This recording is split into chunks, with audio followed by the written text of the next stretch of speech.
Now, this morning I was giving you a talk on the fundamental basic attitudes expressed in Lao Tzu's Tao Te Ching. And the title of the book, Tao Te Ching, introduces now the second word in the title. I've been dwelling this morning on the first word, which is Tao, and so comes up this second word, De. And this word, again, faces us with some serious problems of translation.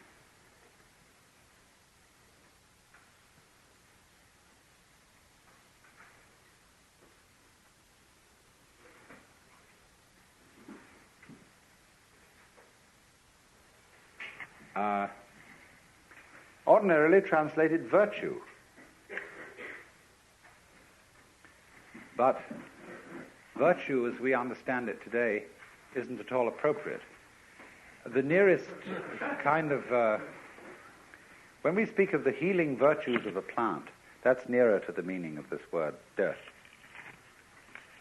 The Japanese pronounce it toku, the Cantonese dak, and the northern Mandarins approximately de. And in the section of the Lao Tzu where this is really introduced, the text says something like this: superior virtue, not virtue, thus it has virtue. Inferior virtue, can't let go of virtue, thus not virtue. And we more or less paraphrase that by translating, superior virtue is not conscious of itself as virtue, and therefore it is virtue. But inferior virtue is so hooked up with being virtuous, or hooked on being virtuous, that it's not virtue. Now then, therefore, this word is a connection of virtue and magic. It means the excellence of things, in the sense that a tree excels at being a tree, and nobody really knows how it does it. There is no way of imitating a tree, except the only thing is to be one. And so in the same way, when a human being shows extraordinary skill at something, it seems that it comes natural to him. It seems that he doesn't achieve it by any kind of artificiality. If there is some discipline in it, it's concealed. So, excelling in something naturally, and yet it's something that is so difficult to understand that it seems that it has been done by magic, is the meaning of this word. So what de is the state of affairs, a way of talking about particularly a human being who has learned to live in harmony with the Tao. Now, of course, everything is fundamentally in harmony with the Tao. In the book called the Zhongyong, or the Unwobbling Pivot, it is said, the Tao is that from which nothing can depart. That from which things can depart is not the Tao. Fundamentally, you see, you can't get away from it. It's like a situation in which we are all floating in a tremendous river. And the river carries you along, anyhow. Now, some of the people in the river are swimming against it, but they're still being carried along. Others have learned that the art of the thing is to swim with it. And they're carried along too. But they know it, you see. They know they're carried along, whereas the people who are swimming against it think they're going in the opposite direction. But they're not really. So that was a sort of discussion we were having this morning, when I find invariably, whenever I talk about these things, Americans raise moral issues because we are a people incredibly bamboozled by preachers. And so this always comes up. Bamboozled. Preachers. Yes. And have chronic guilty consciences. And so those questions are always raised. But this, you see, explains part of this situation, that you have to flow with the river. There is no other way. But that you can swim against it and pretend not to be flowing with it, but you still are. So, but a person who is not making that pretense anymore, who knows that you have to go with the river and swim with it, suddenly he acquires behind everything that he does the power of the river. The person swimming against the river, you see, does not by his action express the force of the river. The person swimming with it, he goes along and he has that whole river behind him, but he's subtly directing it, because you can change direction in the course of the river. You can go to the left or to the right, as a ship can use a rudder and still go along with the current, or more skillful still, as a sailboat can tack. Because when a sailboat tacks and goes in a direction contrary to the wind, it still is using the wind to blow it along. Now that is the most highly skillful art of all. That is Taoism in perfection, the art of sailing. Very intelligent. I remember once I was looking in the open air, and one of those glorious little thistledown things came, and I picked it up like that and brought it down, and it looked as if it was struggling to get away, just as if you caught an insect by one leg, like a daddy long legs or something of that kind. It seemed to be struggling to get away, and at first I thought, well, it's not doing that. That's just the wind blowing. But then I thought again, really? Only the wind blowing? Surely it is the structure of this thing which, in cooperation with the existence of wind, enables it to move like an animal, but using the wind's effort, not its own. It is more intelligent being than an insect, in a way, because an insect uses effort, like a person who rows a boat uses effort, but the man who puts up a sail is using magic. He lets nature do it for him with the intelligence to use a sail, you see? So in just this way, the meaning of de is that kind of intelligence which, without your using very much effort, gets everything to cooperate with you. You, for example, never force other people to agree with you, but you give them the notion that the idea you wanted them to have was their own. This is a feminine heart, preeminently. A woman who really wants a lover does not pursue him, because then most men feel that she's aggressive. And if she's aggressive, she obviously is a woman who has had difficulty in finding lovers, and therefore there must be some undesirably secret thing about her. But if she, as it were, makes a void, then, and is slightly difficult to get, then people get excited. They know she's a highly prized object, and so they pursue. Same way, when you want to teach a baby to swim, a thing you can do is to put the baby in the water and then move backwards in the water and create a vacuum. And this pulls the baby along. It helps it to learn the feel of the water and how to swim. It's the same principle. So, also, clever difficult to getness is one of the very best means of acquiring immense publicity. Let's take the case of T.E. Lawrence, who published The Seven Pillars of Wisdom in a limited edition. And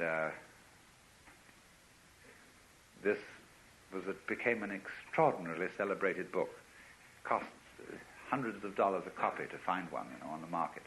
And they waited and waited and built this up and built this up and built this up, and finally they published the general edition. And it was a knockout, because the first one had been sort of secret and difficult to find. If you have patience, you see, you can always do this. So the whole art of the ruler, you see, the Tao Te Ching is a book written for several purposes. You may take it as a guide to mystical understanding of the universe. You may take it as a dissertation on the principles of nature, almost a naturalistic, a handbook of natural law, we would say.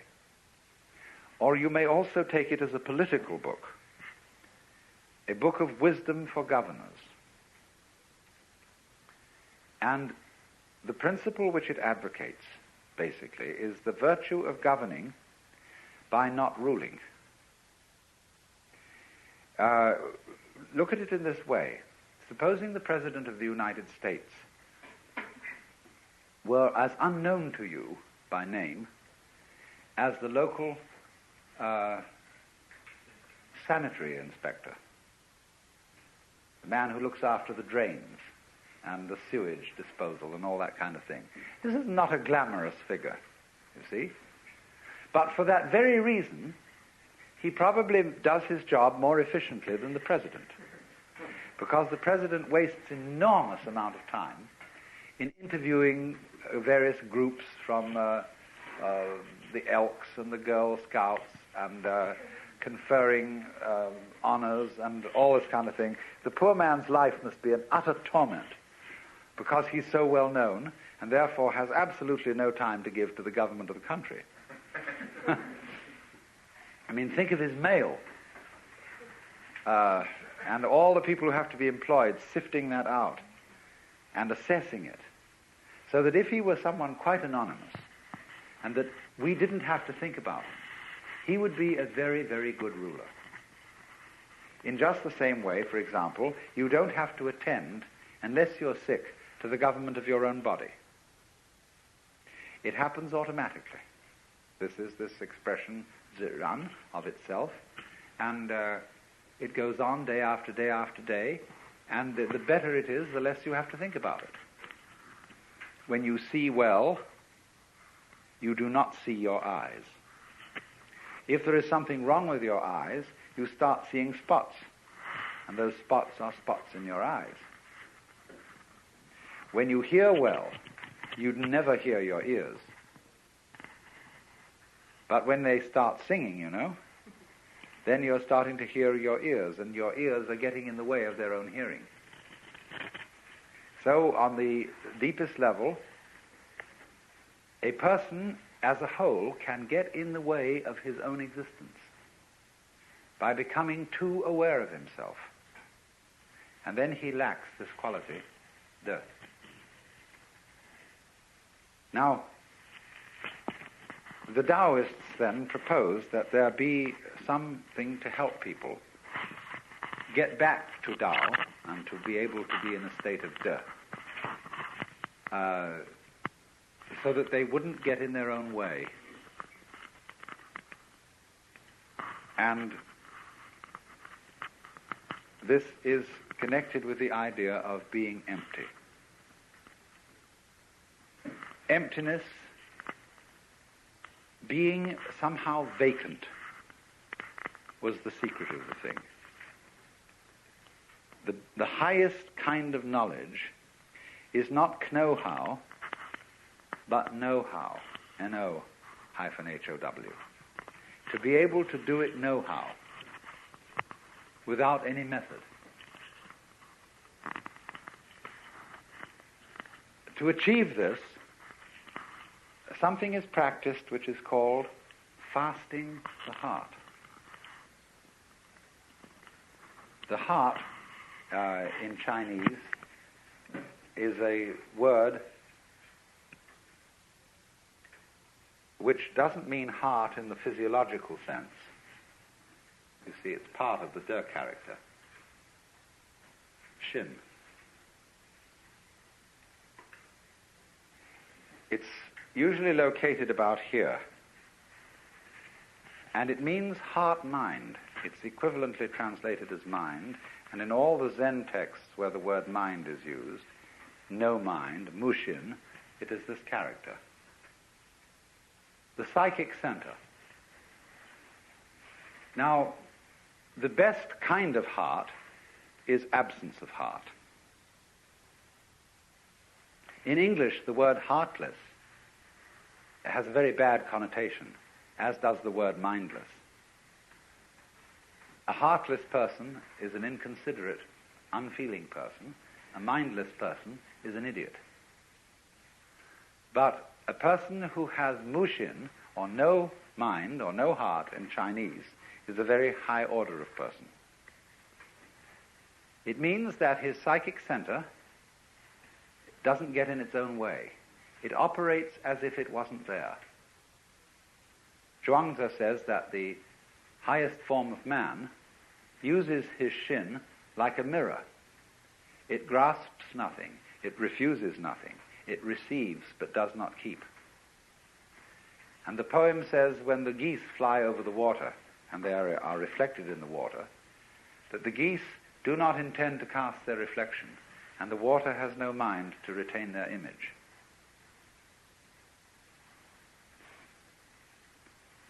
So, the whole thing is, you see, to operate in the world as if you were absent. Now, this is built into us physiologically, fundamentally. Let me ask you simply, what is the color of your head from the standpoint of your eyes? Your eyes don't see your head, do they? You look all around and you see everything else, but your head you don't see. Do you feel that your head is black? No. Hasn't any color at all. Outside you see your field of vision is an oval with two eyes, and this creates a sort of two centers of an ellipse. So there's this whole field of vision. Now experiment. What is beyond the field of vision? What color is it where you can't see? It isn't black. This is an important point. It's no color at all beyond there. And in this way you can get an idea of what is meant by that character that I discussed this morning, Xuan, which although it formally has the meaning of darkness, this one, although it formally has the meaning of darkness and the deep and the obscure, it actually refers to this kind of no color, which is the color of your head, so far as your eyes are concerned. Now, so in this sense, the invisibility of one's head, almost the not having of any head at all, is the secret of being alive. To be headless, you might say, to have no head, in just the sense I'm talking about, is our way of talking about the Chinese expression mushin, no mind. Now, as a matter of fact, if you want to see the inside of your head, all you have to do is keep your eyes open. Because everything that you're experiencing in the external visual field is a state of your brain. All these colors and shapes are the way in which the brain nerves translate the electrical impulses in the external world, being the world outside the envelope of skin. So they translate all what is going on outside into impulses which are to us shape and color. But shape and color are states of the nerves, so what you see when your eyes are open is how it feels inside your head. You think your head is a blank, But actually, it's being a blank. You don't see your brain as an external, undulating, corrugated structure. You see your brain as everything outside. So in this way, the emptiness of one's head is the condition of seeing. The transparency of the eye lens is the condition of seeing colors. It has no color itself. Eckhart said this: because my eye has no color, it is able to discern color. This is in Germany in the 13th century. This is fundamental Taoist idea of being absent as the condition of being present. Being not there. So, Zhuangzi says, when your belt is comfortable, you don't feel it. When your shoes are comfortable, it is as if you weren't wearing any. Likewise, your clothes, you see. The more you are aware of these things, the less properly they are made, or the less properly they fit.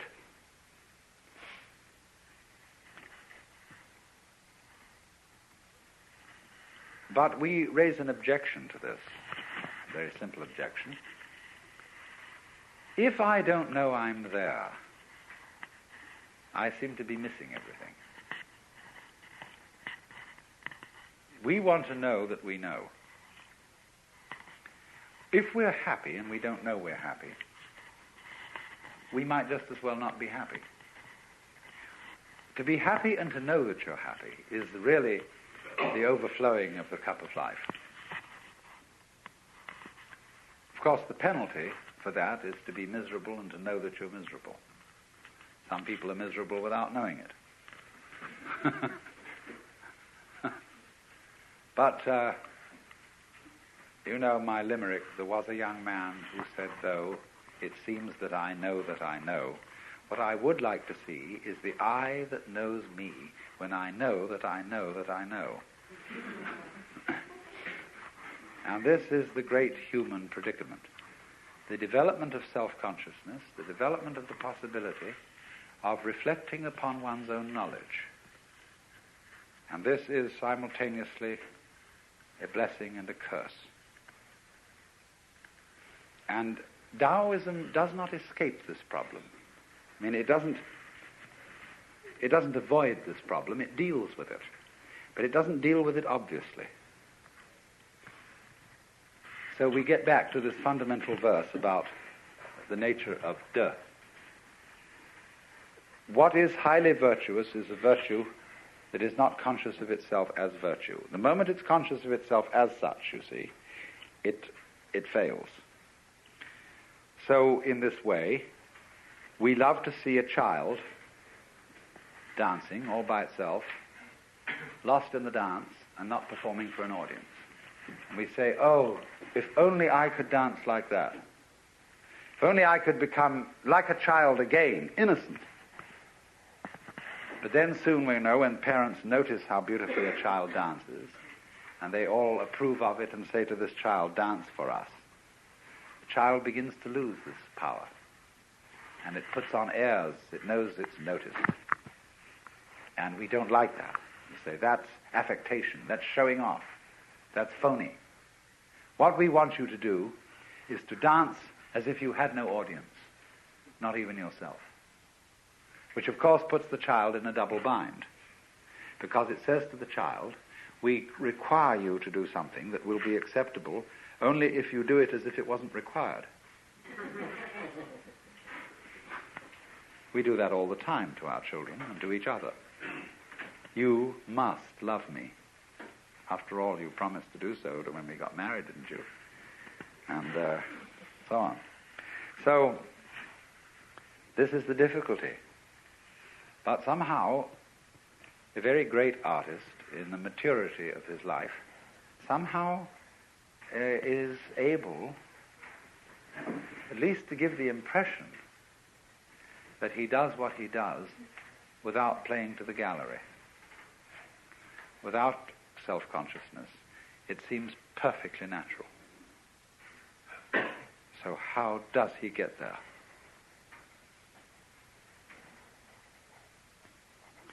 There was a Taoist sage, later than Lao Tzu. His name was Liezi. We romanize that as L-I-E-H, Liezi. And he had a reputation for being able to ride on the wind. So light. Zhuangzi says in one place, it's easy enough to stand still. The difficulty is to walk without touching the ground. Because in the state of being in accord with the Tao, there is a certain feeling of weightlessness, parallel to the weightlessness that people feel when they get into outer space or when they go deep into the ocean. This is, of course, connected with the sensation that you're not carrying your body around. I described this morning the sensation that an expert driver has when he really is with it in a car, that the hill lifts him up and drops him down the other side, that he and the road are all one process. And that's equivalent to the sense of weightlessness. And so this is connected, this is the inner meaning of Liezi riding on the wind. When Suzuki was asked, what is it like to have Satori, he said, it's just like ordinary everyday experience, except about 2 inches off the ground. And so we say in our own songs, walking on air, never a care, something is making me sing, tra-la-la-la, tra-la-la-la, like a little bird in spring. What is this then, weightlessness? It means, of course, partly that you're not moving around in constant opposition to yourself. Most people move in constant opposition to themselves because they are afraid that if they don't oppose themselves all the time, something awful will happen. See, it's so easy to bend your arm. No problem at all. But supposing you make a fight about it, and you take these antagonistic muscles, as they're called, and fight them against each other, so that you have to bend your arm like that. See? Well, how ridiculous. But if you somehow felt that in bending your arm you might make a mistake, instead of bending it, you might hit yourself. Then these two muscles get nervous, and they fight each other to be sure that everything happens all right. That's anxiety, you see? So, when the human being developed the power to be aware of himself, to know that he knows, in other words, when the cortex was formed over the original brain, he fell from grace. That was the fall of man. Because when he felt, he had the sensation of being in charge, of being in control of himself, and you can only have that sensation when you are aware of what you're doing, he got anxious. Am I aware enough of myself? Have I taken enough factors into consideration? Have I done all that should be done?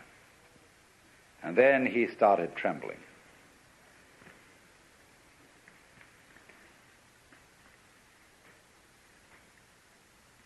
This was the fall of man, of course. This is what is meant. The Lao Tzu says, when the great Tao lost, there came duty to man and right conduct. In other words, nobody talks about how you ought to behave unless things have gone radically wrong. There wouldn't be any conception of faithful ministers of the state unless there were a lot of lousy politicians around. No one would talk about filial piety unless there were wayward sons and daughters. So there is constantly in the tradition of Taoism the idea that all moral preaching is confusion.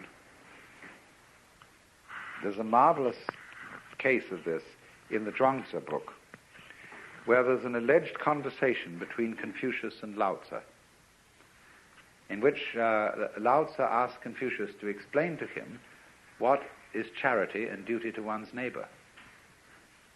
And Confucius gives him a little sermon, on being,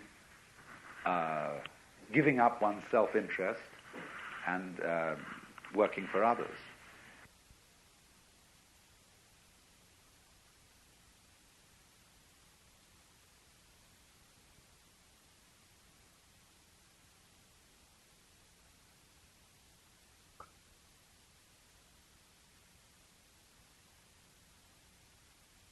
And Lao Tzu says, what stuff?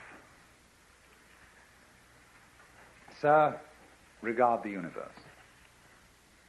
He says, the stars come out invariably every night. The sun rises and sets. The birds flock and migrate without exception. All flowers and trees grow upwards without exception. You, by your talk of charity and duty to one's neighbor, you're just introducing confusion into the empire. Your attempt to eliminate self is a positive manifestation of selfishness. You are like a person beating a drum in search of a fugitive. The modern equivalent of that would be the police car about to raid a bad nightclub and coming with its siren full on. See? And everybody in the club gets out. So, all talk about selfishness, all talk about success in becoming virtuous, or enlightened, or integrated, or non-neurotic, or self-actualized. Let's use all the terms that are being used. All this talk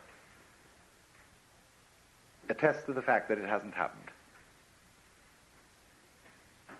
and will in fact get in the way of its happening. Well, to go back to Lietze, who succeeded in riding the wind, what happened? Lietze found a very great master and went to study with him.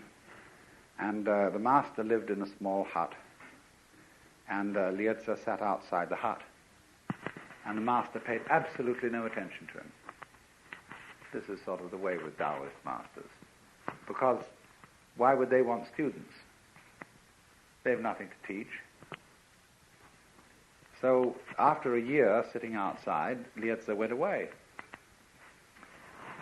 And he just fed up with waiting so long. Then he sort of got regretful about this and thought he really should make a try. So he went back to the master, who said, why this ceaseless coming and going?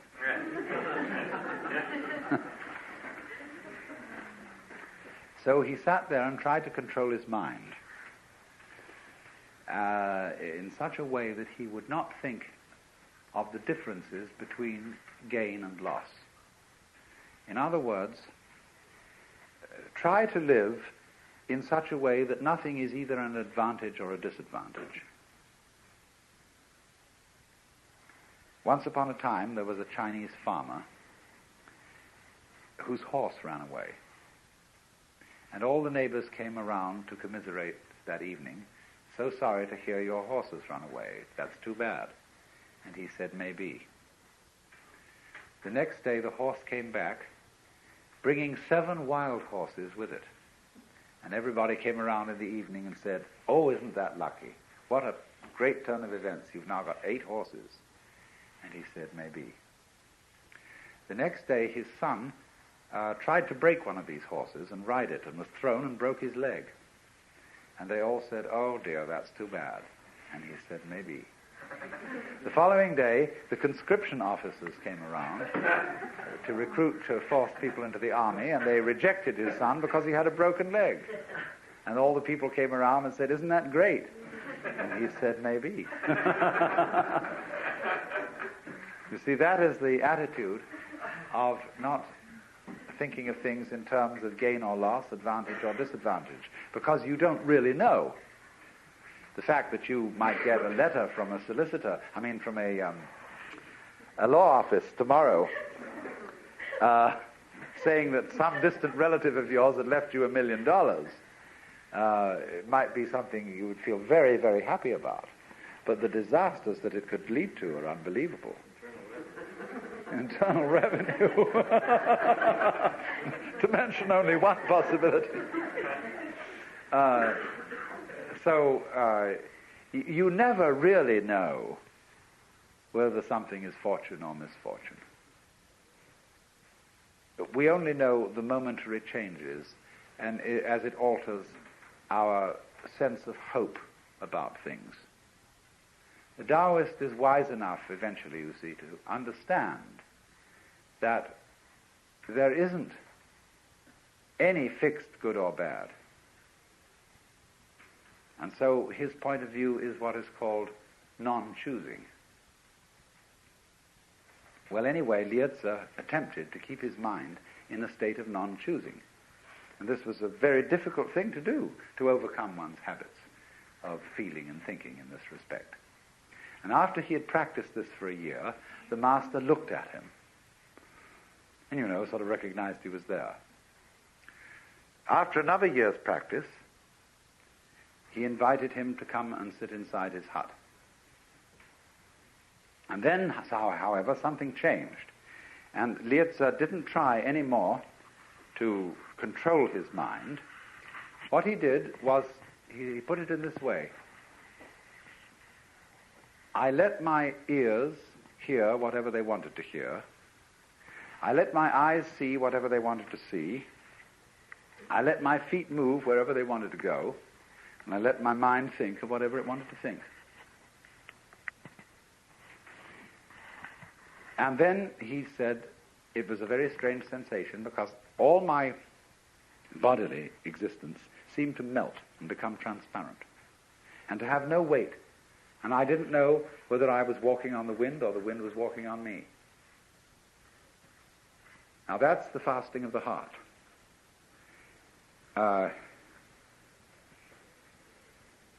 In the ordinary way, you see, you say, well, that made quite an impression on me, as if you were a slate or a blackboard upon which life makes an impression, as the chalk does on the slate or the blackboard. And so we say, well, here are these events, and I'm the observer of all these events, and I remember them, and they make an impression on me. But in the psychology of Taoism, there is no difference between you as observer and whatever it is that you observe. The only thing that is you is the observation of life from a certain point of view.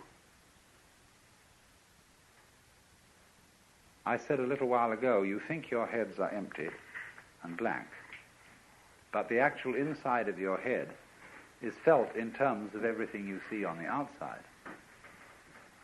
But we make an opposition, you see, between the thinker and the thought, the experiencer and the experience, the knower and the known. Because we think about knowledge in terms of certain metaphors.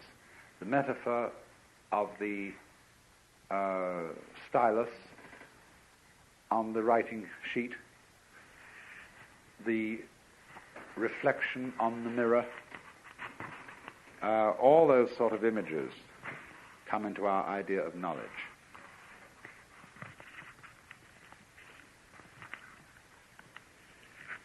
But in the Taoist theory of knowledge, it's quite different. There isn't a knower facing the known. It would be more like saying that if there is any knower at all, it contains the known. Your mind, if you have one, is not in your head. Your head is in your mind. Because your mind, understood from the standpoint of vision, is space.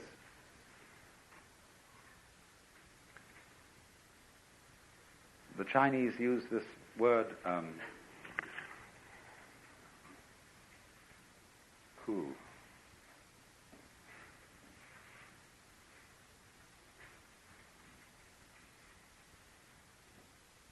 which means sky, space, and sometimes emptiness.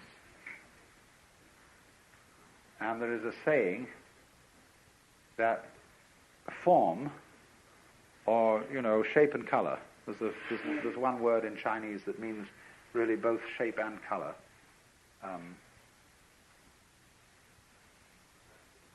And this are said to be identical. Space or emptiness is precisely shape-color, and shape-color is precisely emptiness. This is actually a Buddhist saying from the Tridaya Sutra.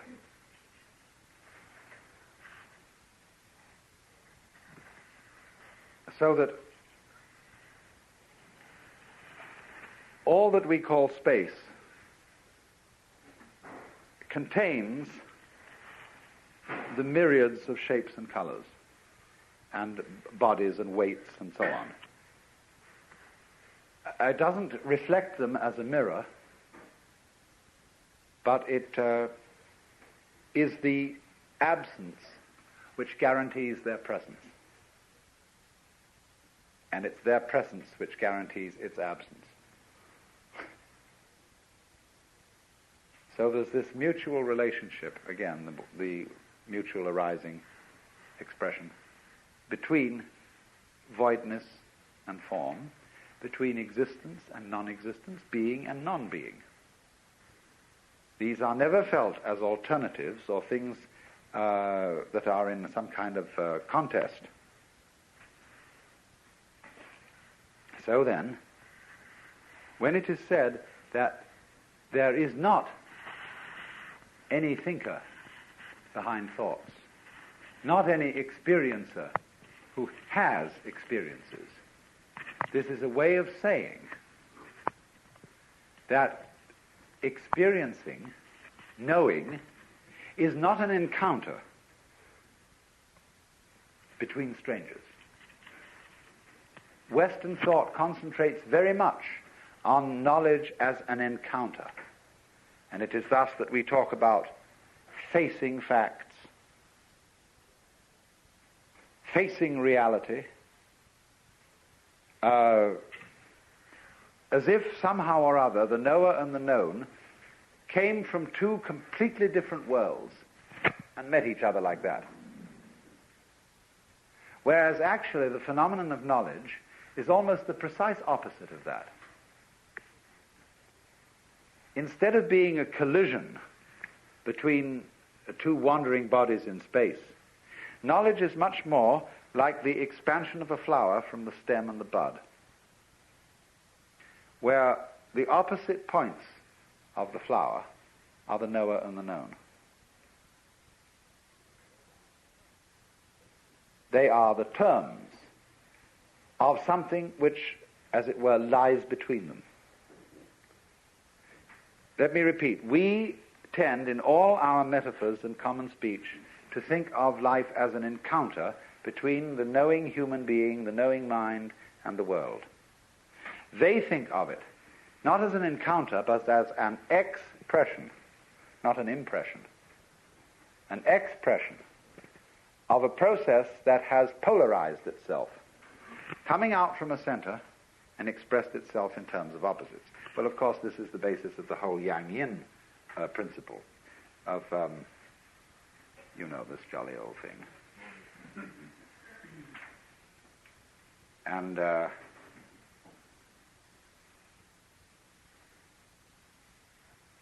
where you've got two interlocked, what are they, fishes? Commas? It's a fascinating emblem. You call it a monad, yes, but there it is.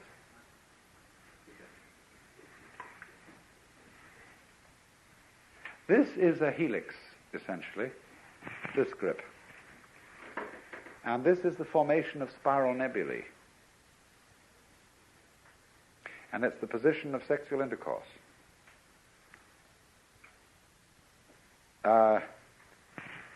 I here, this is my eye, and you here with your eye. I'm trying to get to the middle of you, you're trying to get to the middle of me. And neither one of us exists without the other. This is yang, the white, and yin, the dark. Yang, the word yang originally means, or is associated with, the south side of a mountain, which is sunny.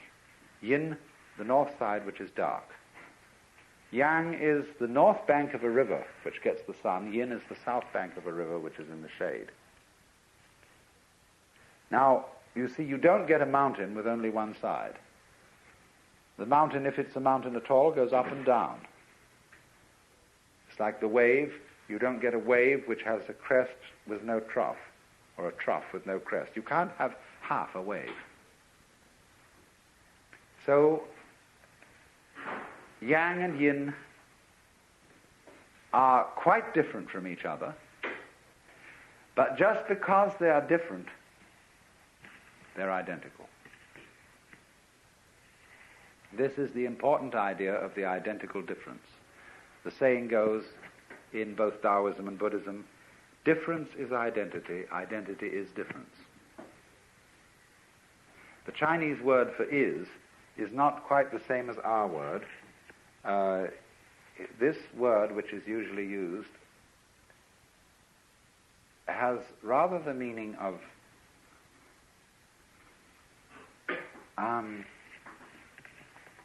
that. So they would say, difference, that identity, identity, that difference. And so this doesn't mean quite is exactly the same as. It means rather is in relation to, or goes with, necessarily involves. Difference necessarily involves identity. Identity necessarily involves difference. So yang and yin. There is no yang without yin, no yin without yang. When I was first studying these things, I was terribly bothered by how on earth I was going to see this multiple, differentiated world as a unity. What was going to happen? What would it be like to see that all things are one? The sages keep saying all things are one. And they all look to me so different. Because here was all this chit going on around one, and it was doing it in different ways, and all these people came on in different ways, and they had all their houses and all their cars and all their this and that. And the whole world looked full of the most bony, prickly differences. And I thought, well, what's supposed to happen? Is there supposed to be a kind of, as if your eyesight got blurred, and all these things suddenly went blah and flow together? What is it? What is this experience of nirvana, of liberation, etc., supposed to be? Because so many of these, especially Hindu sages, write about it as if it was just this kind of dissolution of everything. They said it all become like slug with a salt on it.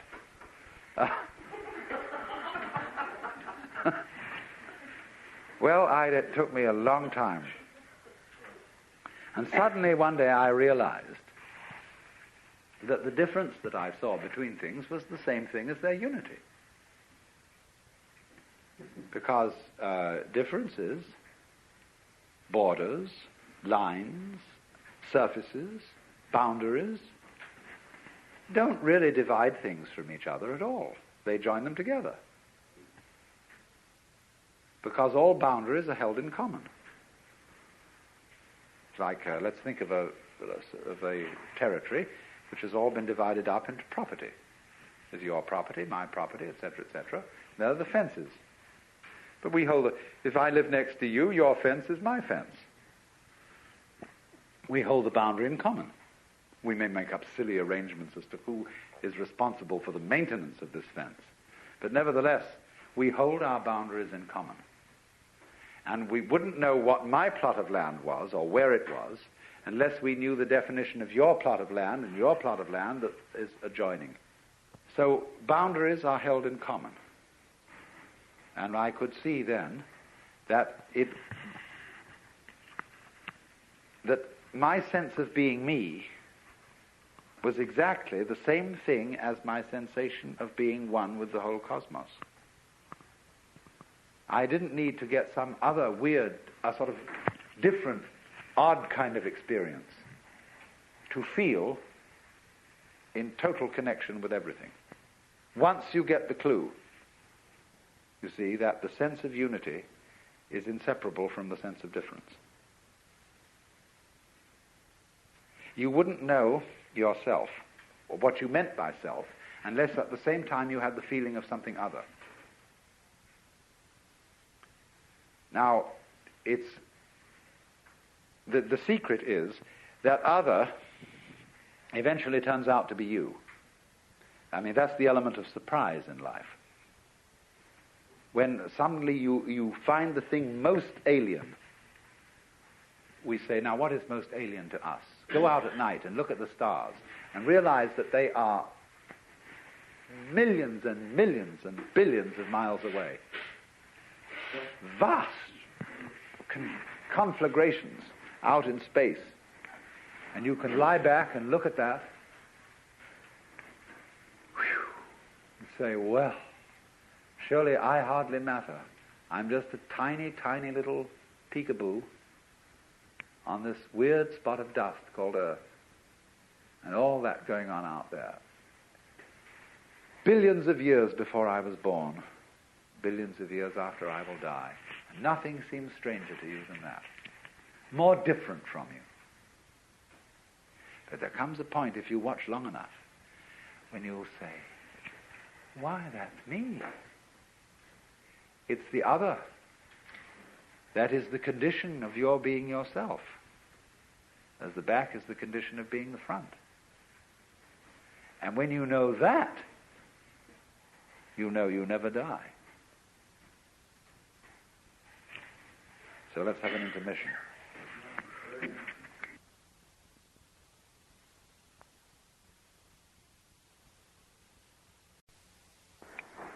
During the last two sessions, I've been talking to you principally about the philosophy of the Lao Tzu book, the Tao Te Ching. And now I want to shift today over to Zhuangzi. This Zhuangzi, so far as we know, lived about 300 BC, maybe a little earlier than that. And he is a very, very remarkable person because the Zhuangzi book, he's also, more exactly, his name is Zhuangzhu.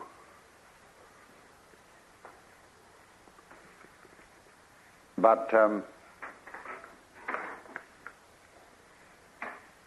his book, sometimes called simply the Zhuangzi book, is quite unique in the whole history of philosophy, because he's almost the only philosopher from the whole of antiquity who has real humor. And therefore he's an immensely encouraging person to read. But part of his humor is the art of exaggeration. And you always have to allow for that. You always have to realize that he's slightly pulling his own leg. He is, as in a group of people who are enthusiasts for something, but have humor, you very often find that when they're talking among themselves, they carry their own ideas to ludicrous extremes and roar with laughter about it. And Zhuangzi does that. Now, for example, he has a great deal to say about the value of the useless life. The whole notion of something of life, any moment in life or any event in life being useful, that is to say, serving the end of some future event in life, is to a Taoist absurd. Because nothing is useful at all. The universe is viewed as purposeless and useless through and through, because it's a game.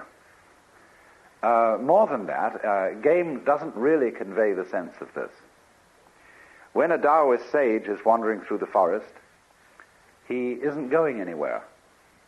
He's just wandering. When he watches the clouds, he loves them because they have no special destination. He watches birds moving around. He watches the waves lapping on the shore. And just because all this is not busy in the way that human beings are busy, because it serves no end other than being what it is now, it is for that reason that he admires it, and it is for that reason that you get the peculiar styles of Chinese painting in the Tang, Sung, and later dynasties, where nature, in its wayward, wandering nature, is the main subject. When we say that something is without purpose, that's a put-down phrase. Say, well, it's no future in it. But what's the use? No, we say, what's the use? And we need very much to realize that that question reflects our insanity. What's the future in it? What's the use? The joy for the Taoist is that things have no use, and the future is not important. Now you can exaggerate this, and Zhuangzi does in a very humorous way, by describing the ideal useless man. He's a hunchback, and he's so deformed that his chin rests on his navel, and so on, and but he says, now this man is very admirable. He's found the secret of life, because when the social service workers come around, he's the first to get a free handout. And when the military officers come around to conscript people for the army, he's the first to be rejected. Therefore, he lives long. And he also describes a case of some travelers came across an enormous tree. Fantastic thing. And they said, never did anyone see such a tree. So they went up and looked at it, and first they tested the leaves and found that they were rough and disagreeable and no good to eat. Then they looked at the branches and found that they were all twisted and absolutely no good for using as sticks.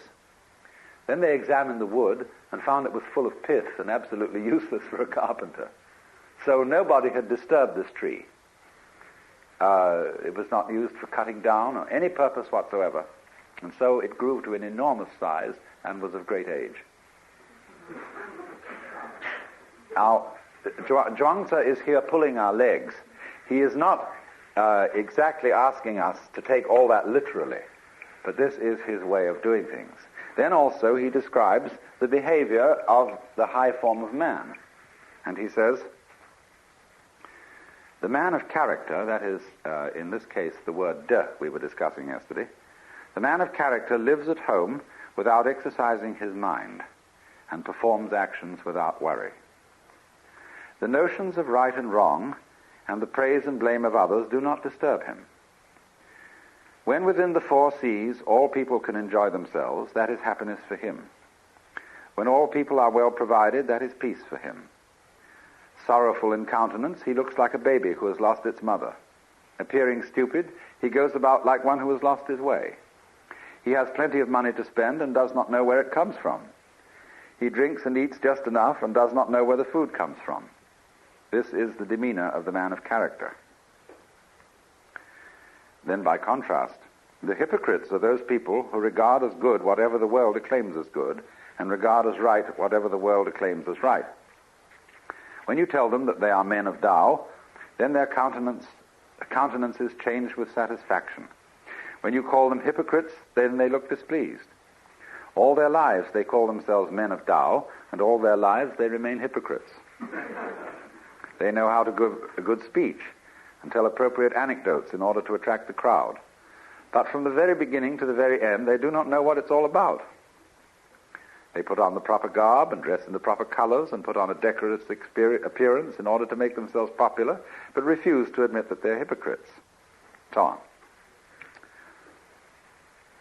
But this explanation of the man who is stupid in countenance and appearance and is wandering about as if he had lost his way and doesn't know anything, of course, is based on the text in Lao Tzu where he says, the people of the world are merrymaking as if partaking of the sacrificial feasts, as if mounting the terrace in spring.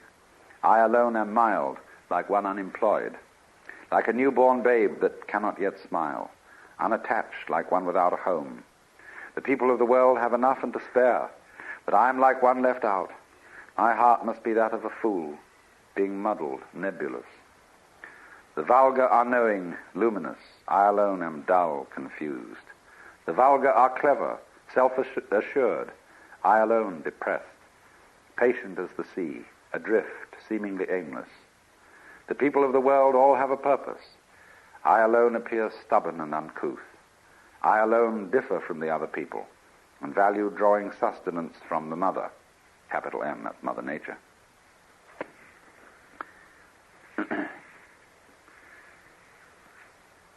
So,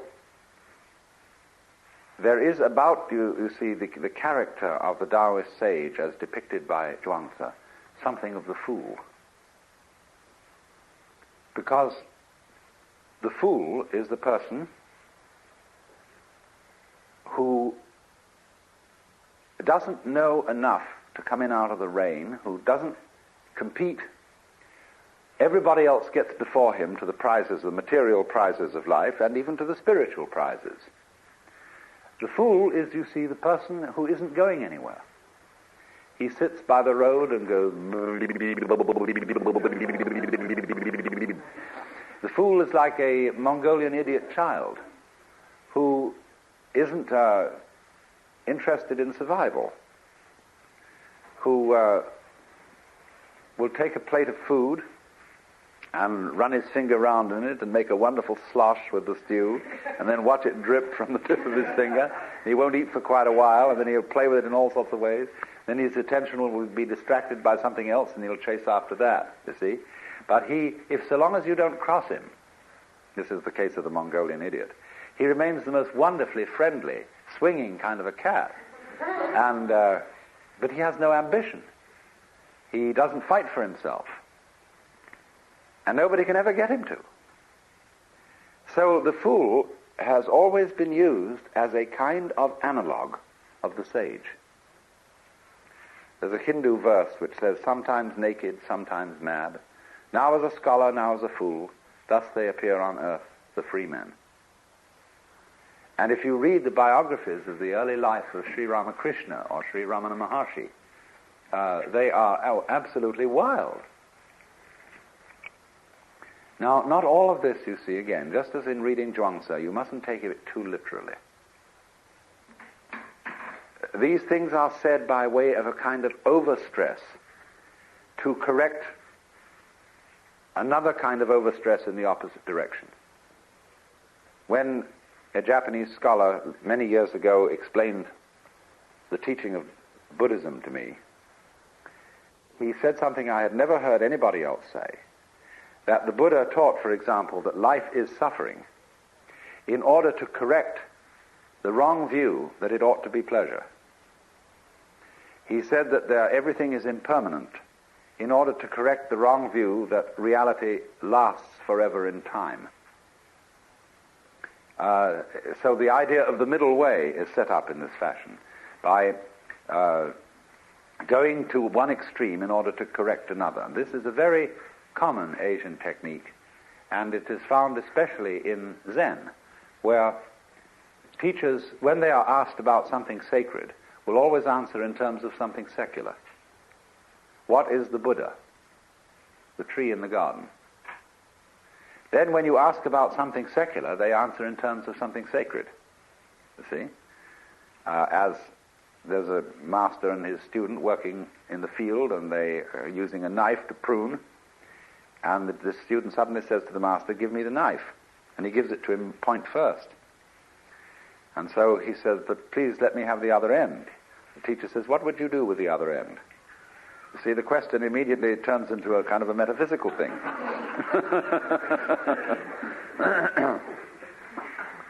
So this play back and forth between the extremes has as its interior design the awakening of the mind to polarity that I was talking to you about yesterday, this thing of mutual arising. Zhuangzi tells a story about this. He says a certain keeper of monkeys said with regard to their ration of nuts that each monkey should have 3 in the morning and 4 at night. But at this the monkeys were very angry. So the keeper said they might have 4 in the morning and 3 at night, with which arrangement they were all well pleased. Now the number of nuts was the same, he goes on to say, but there was an adaptation to the likes and dislikes of those concerned. This, then, he says, is the way of conduct of the sage. Basically, Zhuangzi's philosophy is a philosophy of relativity. He makes a great deal of the point that there is no absolute standard of great or small, of important or unimportant.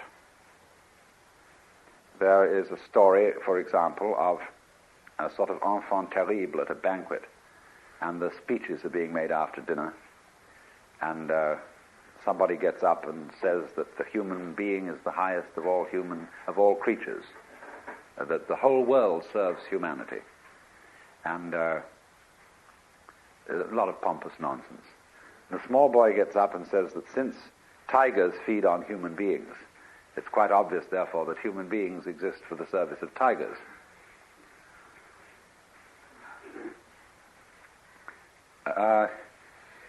For Zhuangzi, you must get the point of view that small things are as big things can be, and big things are as small things can be. Everything can be looked at as great or small, important and unimportant, and all the steps between. Because his conception of the world is essentially cyclic. In his idea of the circle, and Taoist and Zen teachers have a whole method of teaching by circles and drawing circles. The center of a circle is any point on the circumference. You can begin anywhere. There's a koan in Zen Buddhism which asks the question, Indra built the seamless tower. Where did he start? Now a seamless tower is like a sleeve with no seam on it. It's a continuous cylinder of cloth. So the continuous cylindrical tower is the seamless tower. Where do you start? So in the same way, where does the circle start? At the circle of life, the cycle of life, the interdependence of the bees and the flowers, the interdependence of long and short, you see, it's all circular. And so there is nowhere and there is everywhere that it can begin. In the same way, when he discusses the organs of the body, he makes a catalogue of all these organs and says, now, which do you prefer?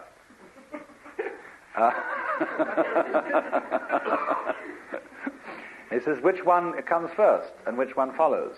Which one rules and which ones are servants? He said, it seems that there may be a governor in all this, but nobody could ever find it. This is a very strange passage in Zhuangzi, which I've seen translated in many different ways. There is an absolutely absurd translation of Zhuangzi on the market now, published in mentor books by a professor of Chinese at Harvard, and it is absolutely ridiculous. The whole thing is made by a man who is, I'm sure, an ex-missionary, and keeps talking about God. Well, there is no expression in Zhuangzi for God. There is this expression, Tianran, which has almost the same meaning as ziran, spontaneity, of itself so. This means something is so through the power of heaven. Now heaven, Tian, means simply the universe. As you look out from Earth, which is, as it were, the center or the base, everything else, the whole expanse of the cosmos, is Tian, heaven. And there is no connection in the idea of heaven with some sort of personal ruler of the universe. So the notion of God, you see, as we understand it, is really very foreign indeed to Taoist thought. And when you see somebody translating this as God, it gives a very wrong impression of this teaching. For example, there is a passage in which Shun asked Zheng, saying, "Can one get the Tao so as to have it for one's own?" And the sage answers, "Your body is not your own. It is the delegated image of Tian." And, missionaries translate God, because they've read in the Bible, man is made in the image of God. Your life is not your own. It is the delegated adaptability of heaven. Your offspring are not your own. They are the delegated seeds of heaven. You move, you know not how. You are at rest, you know not why. These are the operations of the ways of Tao. So how could you get Tao so as to have it for your own? Similarly, there's a passage which says, "When a drunk man falls out of a cart, though he may suffer, he does not die. Because his spirit is in a condition of security, he does not suffer from contact with objective existences. If such security may be got from wine, how much more from Tianran, from being in accord with the spontaneous rhythm of the universe." That's really what it means. But in the anxiety of missionaries, and missionaries have been, you see, the great Western, they've been the foundation of Chinese scholarship in the West. To translate the scriptures into Chinese, they studied Chinese. They were the first people to study Chinese. And they have constantly, therefore, had an interest in slipping Chinese Christian ideas into Chinese classics, just in the same way as when you read Monia Williams's Sanskrit dictionary, which is the base dictionary for Sanskrit study for centuries, it's all made up with a missionary bias. But this notion, you see, of God in the sense of the personal ruler of the world is totally foreign to Chinese thought. There isn't even an idea in Chinese thought of the law of nature as we have it. See, the motions of the body, the harmony of the organism, is not what it is in obedience to a law. The Chinese do have an idea of law. This is the word zi.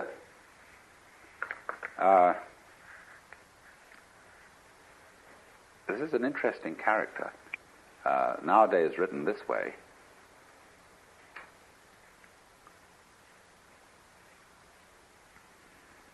But originally written like this.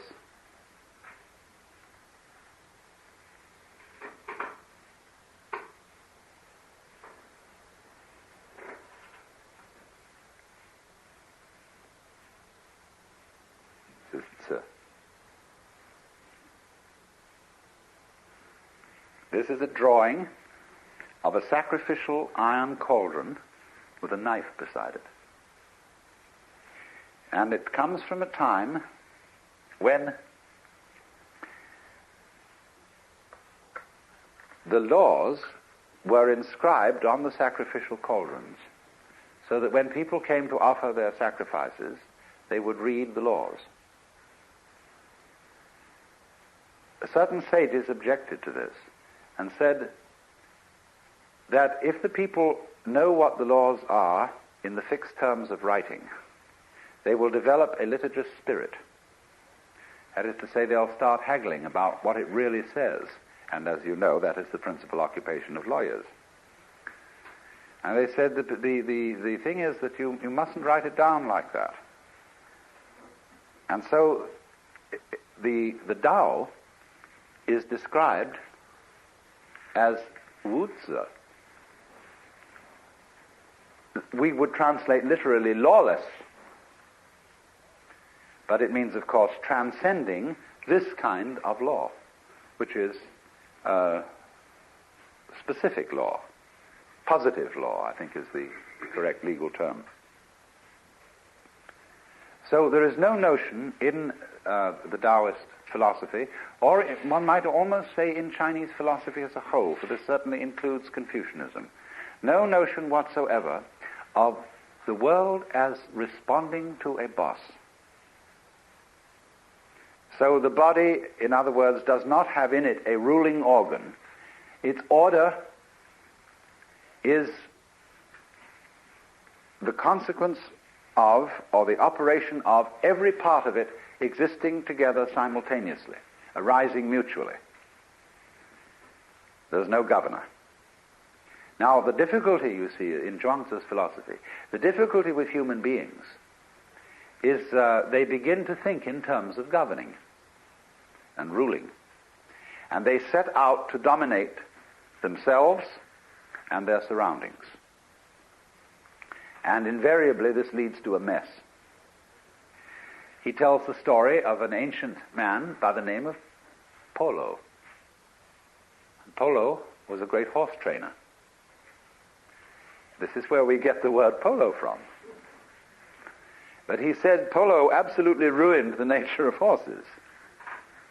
Horses were nice, charming creatures like Dean Swift's Houyhnhnms before Polo interfered and ruined their nature. Then he says in other places, a good carpenter doesn't need a square or a compass. He works without it. And this is fantastically true of Japanese carpenters.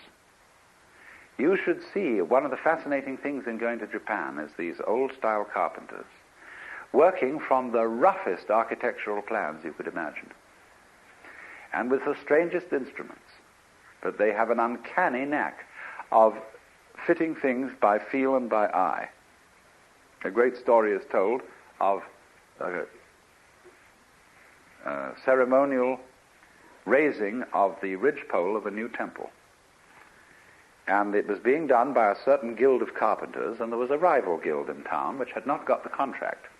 And they were very sore about it. So during the night, one of the members of the rival guild came, and he chopped off 6 feet or so of the ridgepole. And so when the master craftsman came in the morning and all the priests had arrived for the ceremony of raising the roof beam, he looked at it and said, somebody has interfered with this. It must be our enemy guild. They've cut off 6 feet of the roof beam. Anyway, he said, never mind, I will put it right. And he took his hammer and ceremonially struck the beam, then said, raise it. And it was raised, and it fitted exactly. So, the story is, of course, that the master carpenter knew that this would happen, and he made the beam too long.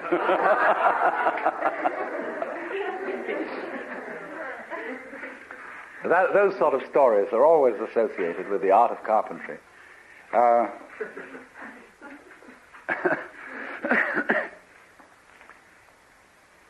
He needs no square, you see, because his sense of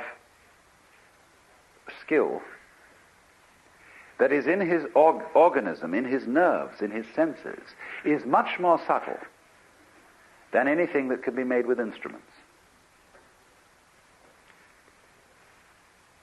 There are all kinds of stories about the artists of the Far East excelling in this kind of thing, of knowing with tremendous precision exactly where something should go.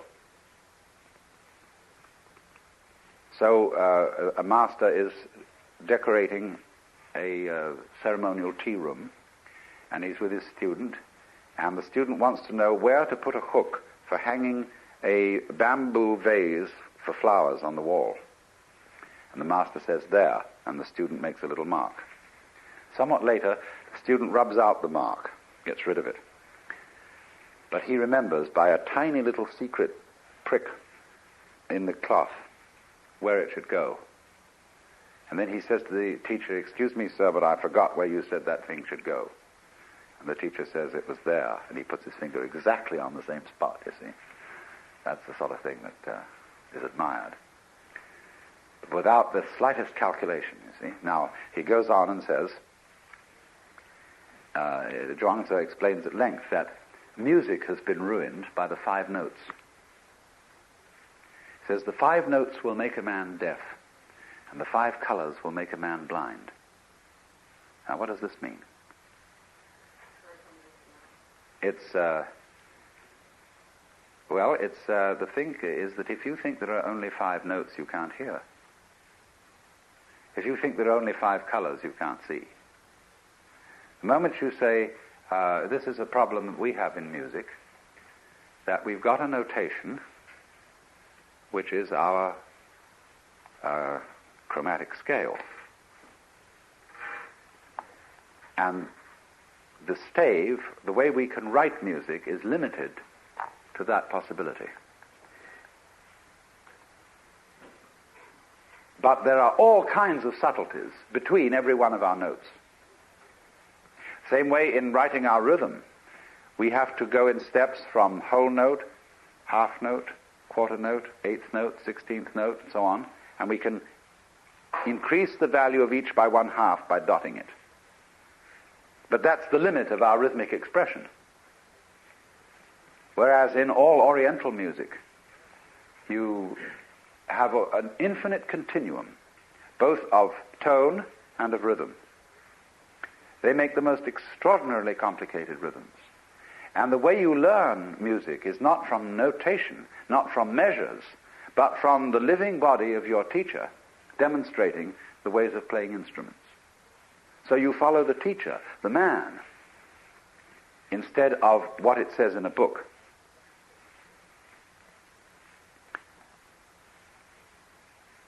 So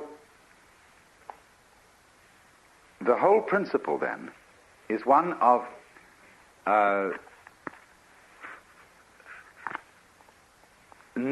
of success in life through not pushing it around, through not trying to govern it. He tells a story, as a matter of fact, Zhuangzi has a very funny trick. A lot of his wisdom he puts into the mouth of Confucius.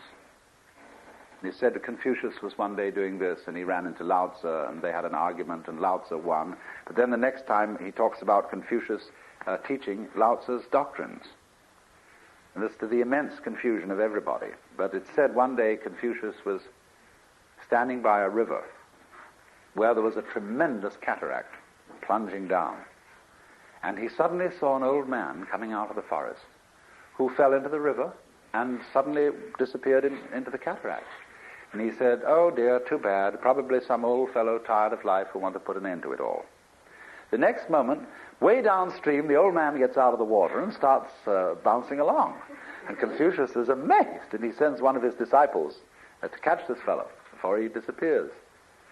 He said, sir, I was thinking that you were going to commit suicide, and I suddenly find that you came out of that cataract alive. Do you have some special method by which you do this? No, I have no special method, said the old man. I just go in with the whirl and come out with the swirl. Because I don't resist the water, I entirely identify myself with water. So you see, here he is, utterly relaxed, just rolling around in the torrent and not resisting in any way. And so he is preserved. He goes with the stream, rolls with the punch, or whatever you want to call it. Again, of course, there is exaggeration in a story of this kind. Just as there's exaggeration in the story of the hunchback and the tree and so on. Because true Wu Wei, or letting go, non-interference, it doesn't mean, for example, flabbiness. A lot of people, when they think they're relaxing, merely become flabby. And if that is so, the perfectly relaxed person would slowly become jello and would spread out on the floor and finally drip through into the basement.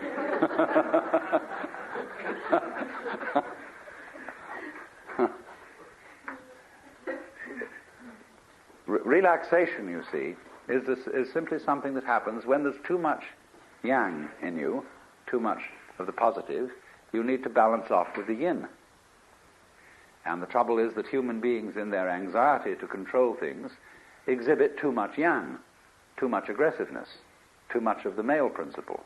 They need the balance of the female.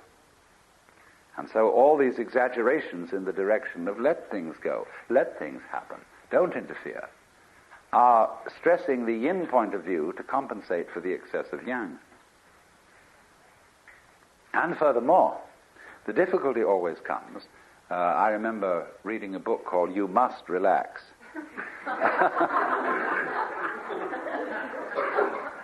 The difficulty always arises when one feels I must relax, I've got to let go, and let things happen.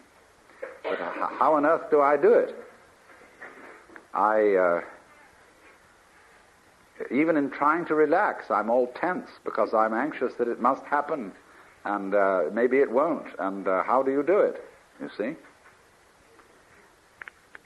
You can't achieve Wu Wei like that. What you have to understand is that you don't have to do anything. There is no method, as the old man said. That the meaning of Wu Zi, when you call the Tao is Wu Zi, or lawless, it means there is no method in it that you can master and do it. What you have, it's all based on understanding, or what our psychologists call insight, that you have to find out that there is nothing that you do as a source and cause of action separate from everything else. When you know that there is no separate acting you, then there is no need to try to relax. The thing you have to see is that the flow of the Tao, as I said yesterday with the illustration of the people swimming in a strong stream, that the flow of the Tao goes on anyway. Just like the flow of time, for example, you can't get out of the present moment. You can think about the past, and you can think about the future. But since you do that thinking now, the present is inescapable. All right, now the present moment doesn't it? It has a sense of flow. Time is going along, life is going along. Time, actually, the clock time, is simply a measure of flow, a way of going tick, tick, tick, tick, and counting the ticks. And say, well, we've lived through so many ticks. But nevertheless, this the real time, as distinct from this ticking thing, is a flowing. And yet it's still. Isn't that fascinating? It moves, but you're always there. It's always now. You never get out of now. All right, now, if you can feel that, see, that you can't get out of now, and you never will. See? Now, realize that what we call now is the same thing as Tao. The Tao, the course of things, the eternal now, the presence of God, anything you want to call it. See? That's now, and you can't get out of it. So there's no need to get with it, because you can't get out. See? That's beautiful. You just relax, and you're there. So that's the principle of flowing. You can make all kinds of very clever ways of postponing finding this out. It's terribly simple. But you can say, well, this is a very spiritual matter, and I'm an unevolved person, and it'll take me a great deal of time to realize this in a more than an intellectual way. That's an excuse for playing your own game and not finding this out. There are all sorts of elaborate ways of doing that, and you can put it off by indulging in the most complicated systems of spiritual culture and yoga and so on and so forth. And that's all right. I have no objection to your putting it off if that's what you want to do. But actually, it's always here and now. Just as you can't get away from now, you can't get out of the Tao. That's the humor of the whole thing. And that's why Zhuangzi has his beautiful light touch. He says, the heron is white without a daily bath. The crow is black without being painted in ink. And this is the same saying, as in Zen. In the spring landscape, there is nothing superior, nothing inferior. Flowering branches grow naturally, some short, some long. Or they say a long thing is the long body of Buddha. A short thing is the short body of Buddha. There are, therefore, you see, blondes and brunettes, fat people and skinny people, tall people and short people, cultured people and vulgar people. Even the Christian hymn says, the rich man in his castle, the poor man at his gate. God made them high and lowly and ordered their estate. We don't sing that now because we've got too much social conscience.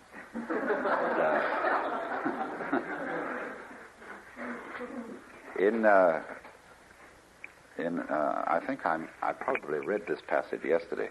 Maybe I didn't. But Zhuangzi has this to say about it.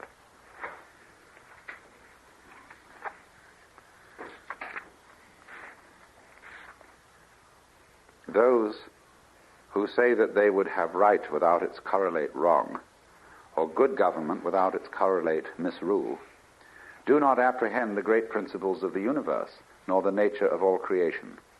One might as well talk of the existence of heaven without that of earth, or of the negative principle, yin, without the positive, yang, which is clearly impossible. Yet people keep on discussing it without stop. Such people must be either fools or knaves. Of course, one could always reply to Zhuangzi that there have to be fools and knaves so that we can recognize the existence of sages.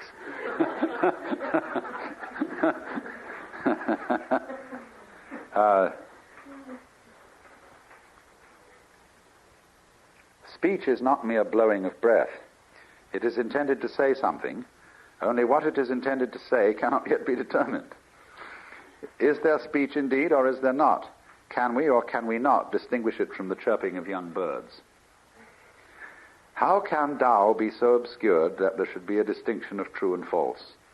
How can speech be so obscured that there should be a distinction of right and wrong? Where can you go and find Tao not to exist? Where can you go and find that words cannot be proved? The Tao is obscured by our inadequate understanding, and words are obscured by flowery expressions. Hence the affirmations and denials of the Confucian and the Mozian schools, each denying what the other affirms and affirming what the other denies. Each denying what the other affirms and affirming what the other denies brings us only confusion. There is nothing which is not this. There is nothing which is not that. What cannot be seen by that, the other person, can be known by myself. Hence I say, this emanates from that, that also derives from this. This is the theory of the interdependence of this and that.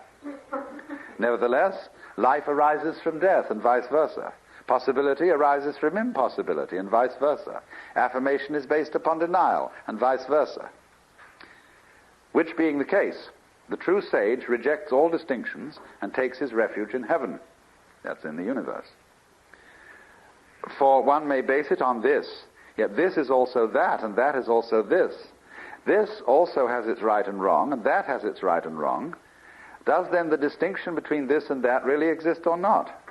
When this, the subjective, and that, the objective, are both without their correlates, that is the very axis of Tao. And when that axis passes through the center at which all infinities converge, affirmations and denials alike blend into the infinite one. Hence it is said that there is nothing like using the light. See, the axis of the opposites is the perception of their polarity. The difference between them is explicit, but the unity of them is implicit.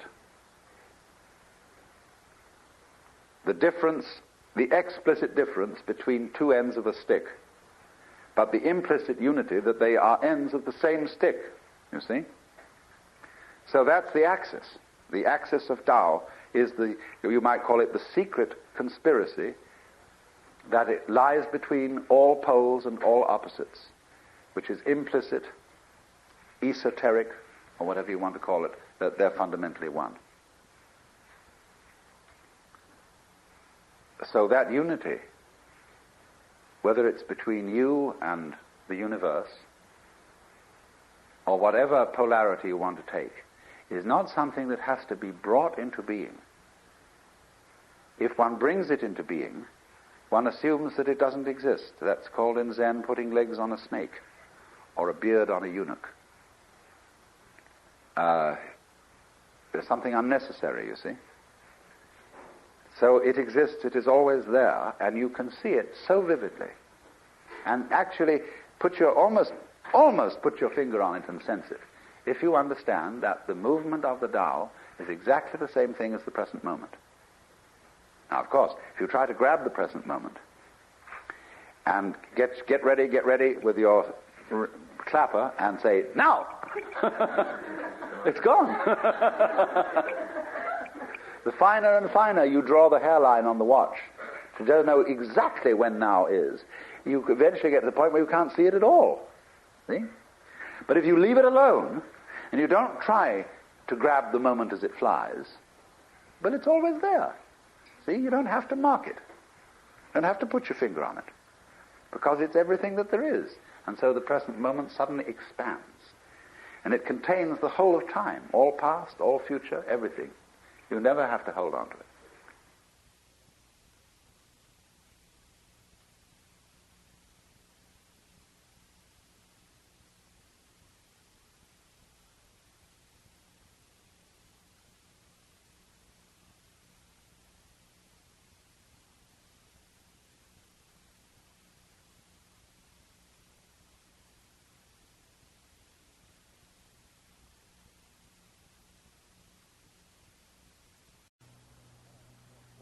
Now, what I want to talk to you about this afternoon are some of the aesthetic principles underlying both Chinese and Japanese arts, and they're deriving from these Taoistic and Buddhistic philosophies that have inspired them, and to speak about them fairly technically. In the language of Taoism, there are certain words used which are the foundations of their aesthetic ideas. One of these words is the uncarved block, and another is unbleached silk.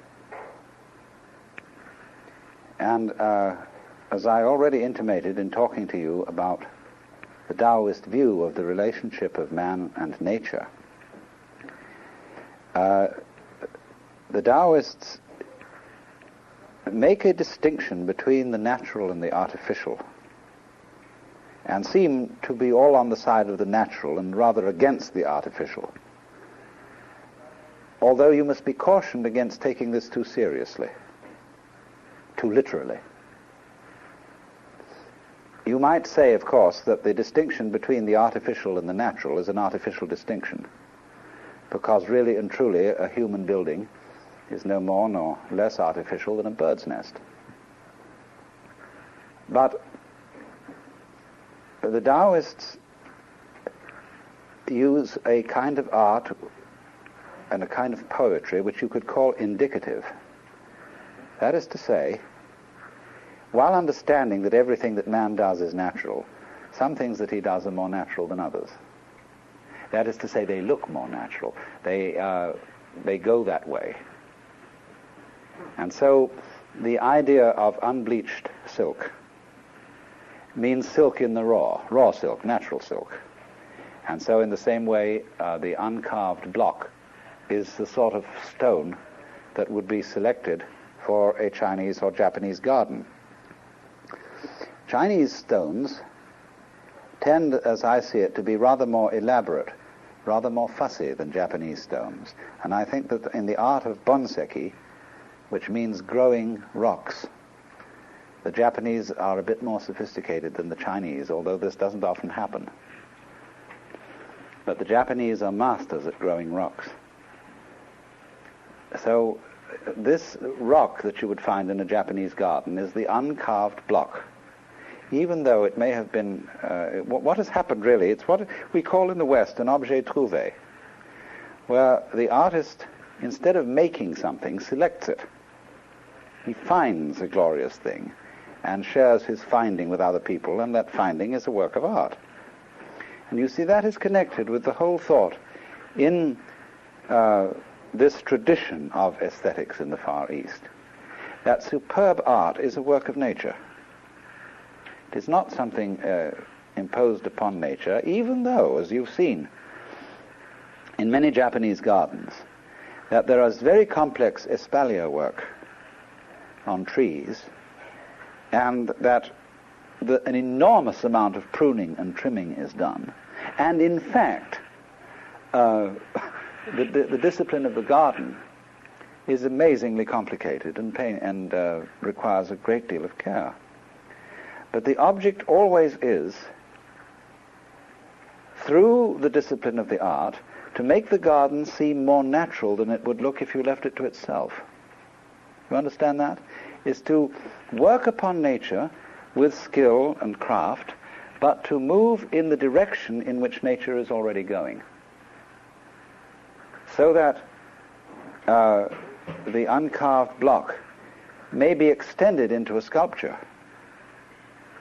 But what the carver, to make the block uncarved even when the sculpture is finished, what the sculptor is going to ask the block in the first place is, what do you want to become? In other words, along what lines have you already started in the direction of the sculpture? And I will cooperate with you and bring it to completion. So that's the principle, really, you see, that underlies judo. Judo means the gentle way, the gentle Tao. And it is the art of going along with nature. It is also called Wu Wei or Mui in Japanese. And not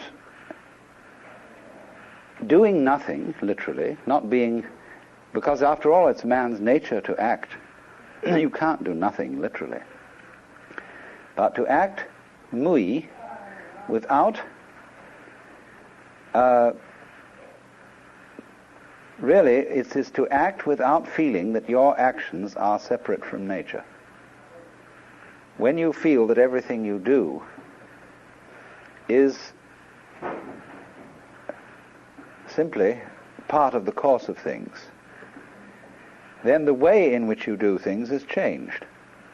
You wouldn't think so. It isn't logical that it should be. But nevertheless, if you really feel that you can't deviate from the Tao, and that it lies behind everything that you do, your type of action and your style of behavior will in fact be changed. And it will tend to be in the direction of your seeming to other people in some ways to be more passive than you might ordinarily be. And the difficulty here is that Westerners, when they hear about Buddhism and Taoism and this sort of thing, they interpret it one-sidedly as passivity, and don't see that what sometimes looks like passivity is cleverness. You, as businessmen often know, if you leave letters unanswered for a month, when you return to them, many of them have already answered themselves. And sometimes when you sit and do nothing, you avoid making very serious mistakes, which would have arisen if you had acted prematurely, if you had done something about it.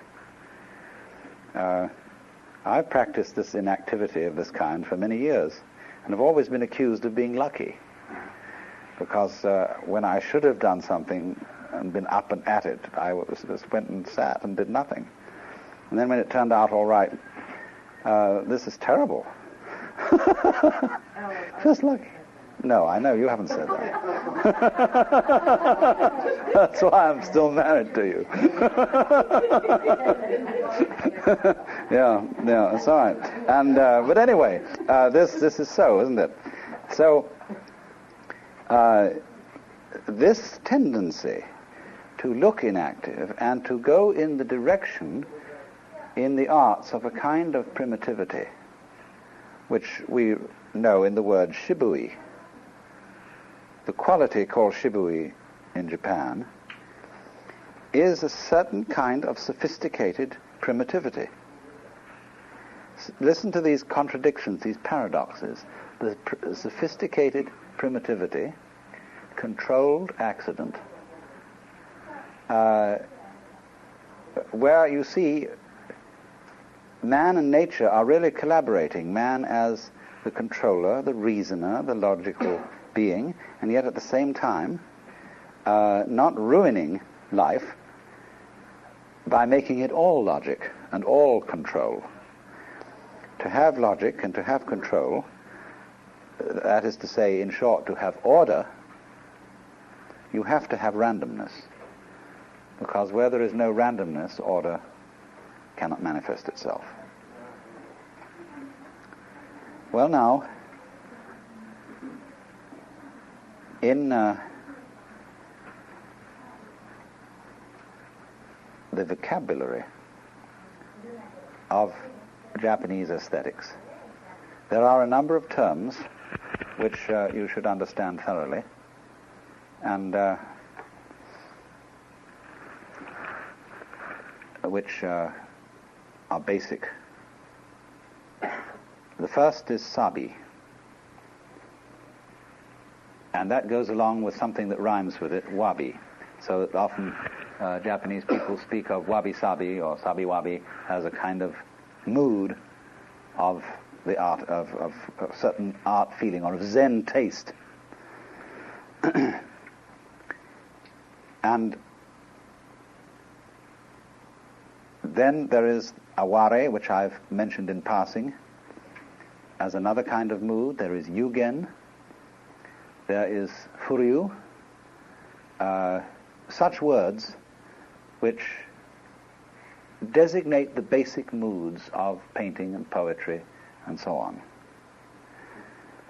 Now, to begin with sabi, the basic feeling of sabi is loneliness. One of the great paintings that illustrates sabi is the lonely crow on a tree branch. It is the feeling of the hermit. It is the feeling which the garden artist tries to create when in a crowded country he wants to give you the sensation of being way off in a mountain landscape. So this sense, you see, of solitariness, of being able to wander off on your own, is sabi, and is a thing, of course, that any sane person has to have. One has to have privacy. You have to have space in which to be alone, so as not to become a rubber stamp. You see, it's often thought that Eastern philosophy is against individuality. And this is not true. The unity of man and the universe is not a loss or a merging of personality in something impersonal. It's more like the fact that when individuality, when personality, is known and experienced as an expression of the whole cosmos, then the person becomes more individual, not less individual. But he becomes individual in a non-strident way, in a way that has in it the spirit of the uncarved block and the unbleached silk. And so one of the qualities of this is solitariness. The great Chinese poem, which has Sabi in it preeminently, is asking for the master. I asked the boy beneath the pines. He says the master's gone alone, herb gathering, somewhere on the mount, cloud hidden, whereabouts unknown. So all the whole idea, you see, of Zen, that wherever you stand, if you realize Zen, you create a mountain. Everywhere is the mountain solitude, even in the middle of an uproar. This is Sabi. And for this reason, then, an enormous amount of the subject matter of Far Eastern painting and poetry is solitude, and the love of solitude. Now there is next wabi. This is a more difficult idea.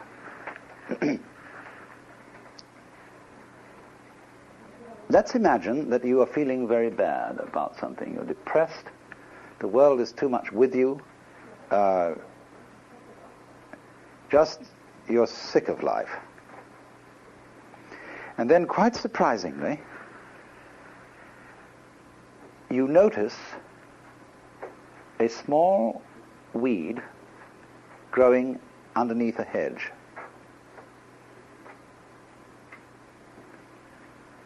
And this weed is really, after all, not just to be dismissed as a weed, but some rather lovely design there is in the nature of this plant. Or supposing you are bothered by financial uproar, wars, politics, and everything like that, and you are sitting on a beach, and you become aware of the water endlessly crossing pebbles. And you get a sense that this goes on forever and ever and ever. It is long before you were thought of, long before all human history, empires, schemes, and so on, and will endure long after. But it's something that strikes you that is very simple, very ordinary, like the water on the pebbles, or like the little weed under the hedge, that suggests a kind of amazing eternal reliability of nature. That in the very humble form goes on and on and on, and whatever human beings may do, this everlasting sanity persists. Now, that strange flip from the mood of depression to the mood of a certain consolation in this weed is wabi. Now, don't let me be too dictatorial. I'm trying to explain these things through examples rather than through trying to give you philosophical definitions. It's better to give examples than to pin it down with abstract terminologies. Wabi comes out in the haiku very much. A brushwood gate, and for a lock this snail. This is wabi.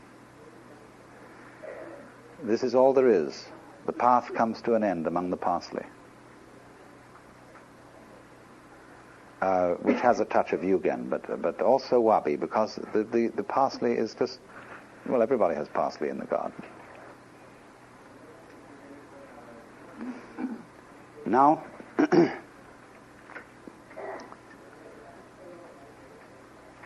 next, this word aware, A-W-A-R-E, is very much connected with the Buddhist feeling for the transience of life.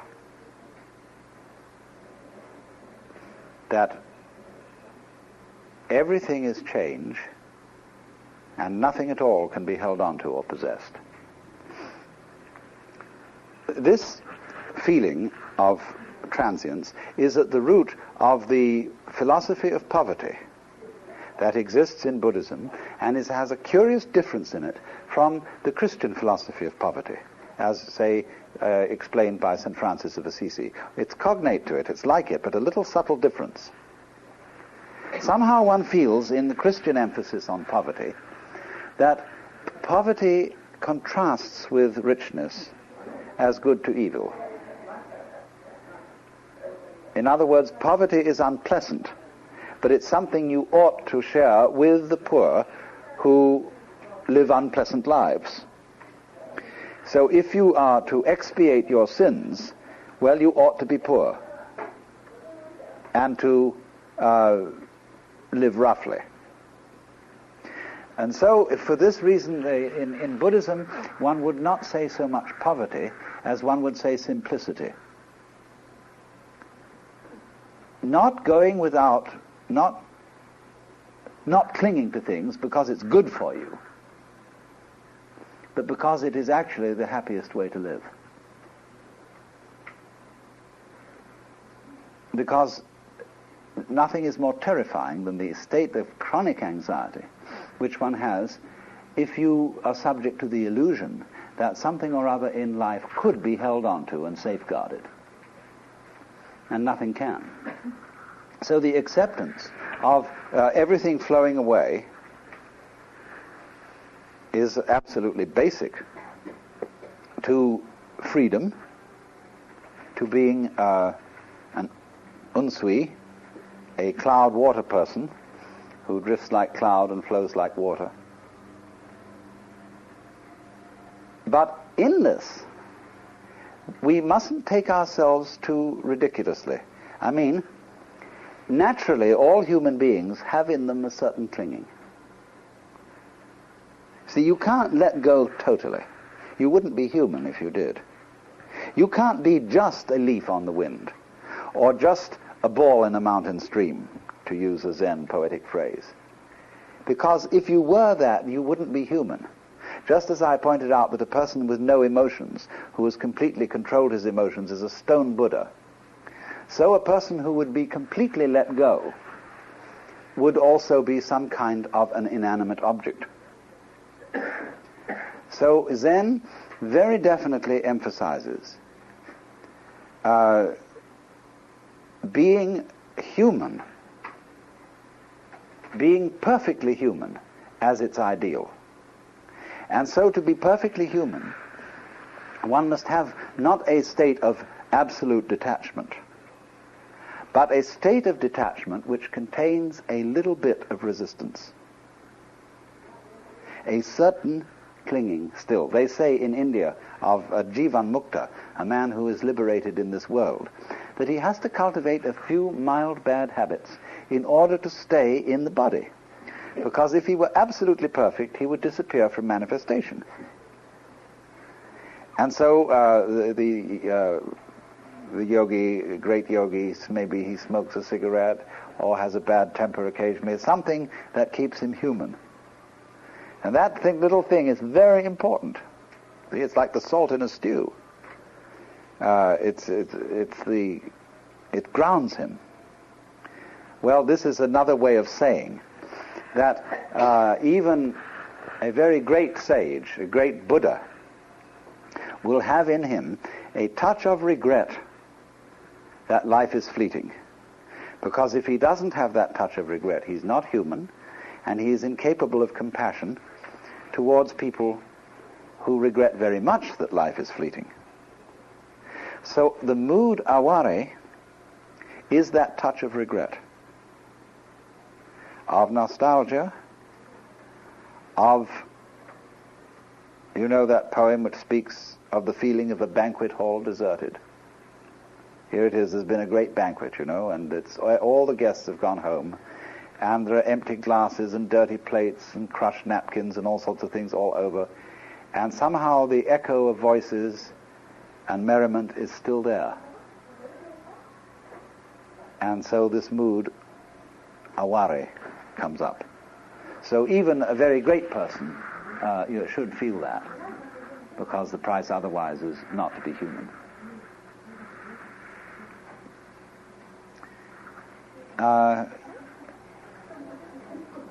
So for this reason,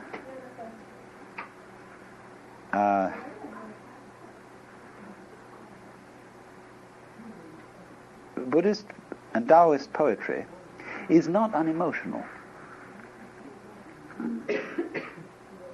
It's not dehumanized. And so somehow speaks very much to us as people, and does not have in it the feeling that we ought instead to turn into saints or supermen. That's the humane thing about this philosophy of life. The next word, a special term, is furyu. Furyu means literally wind flow.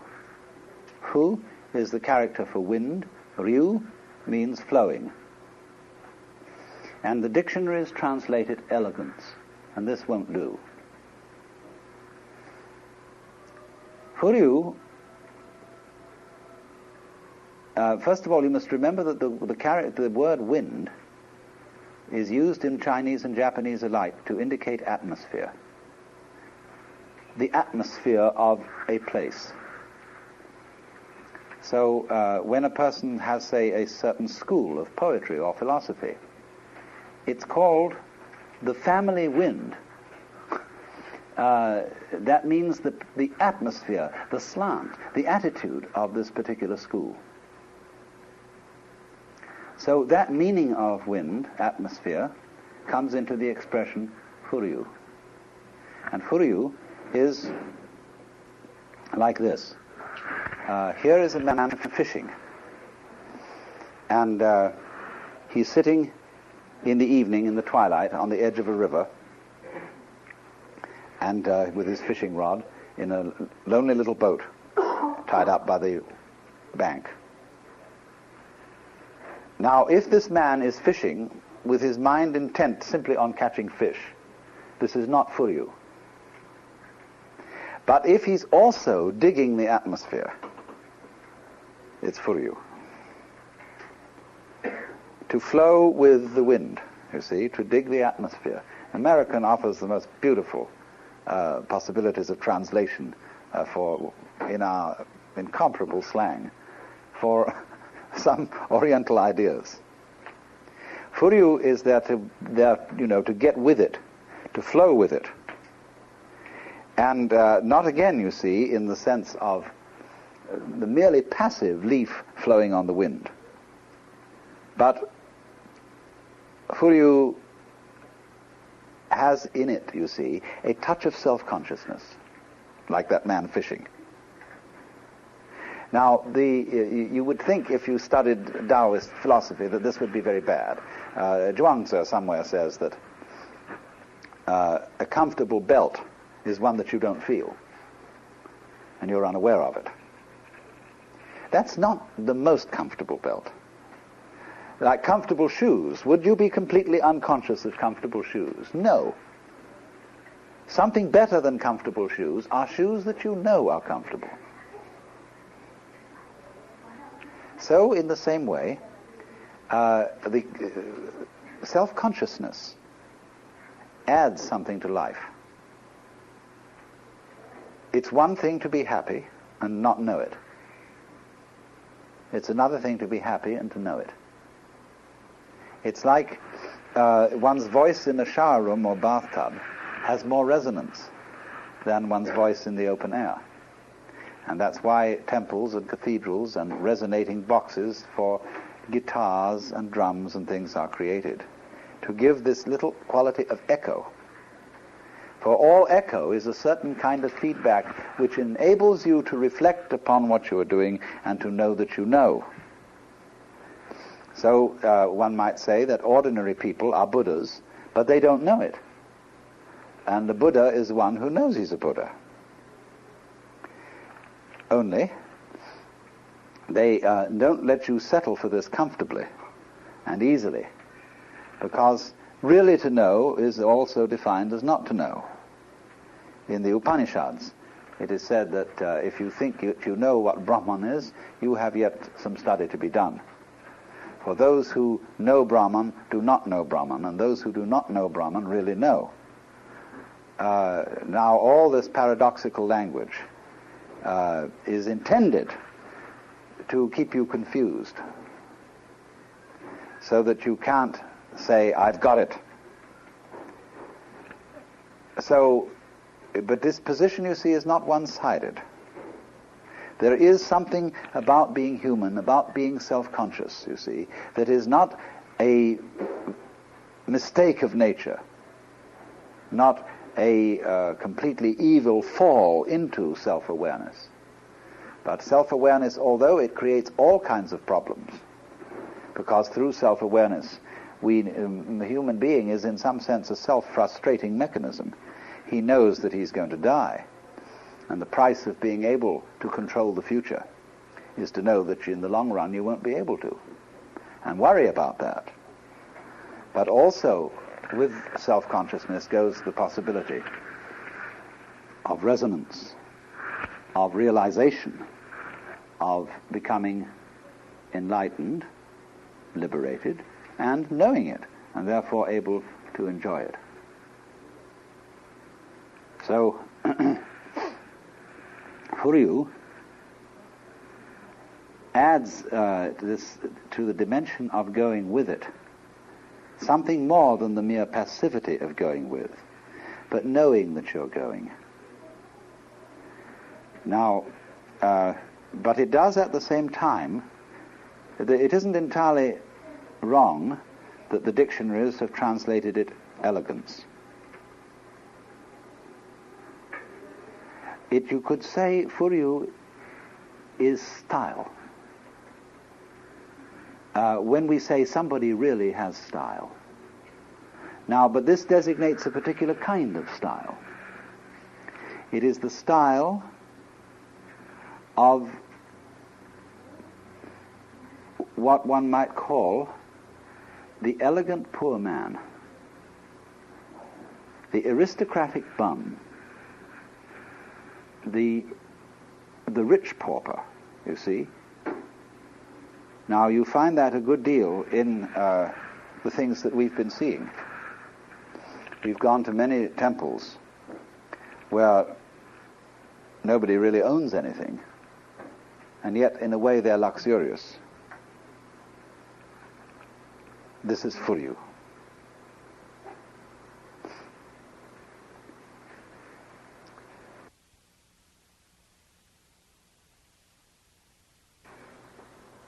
The next word, Yugen. How do you spell Furyu? F-U-R-Y-U. Furyu.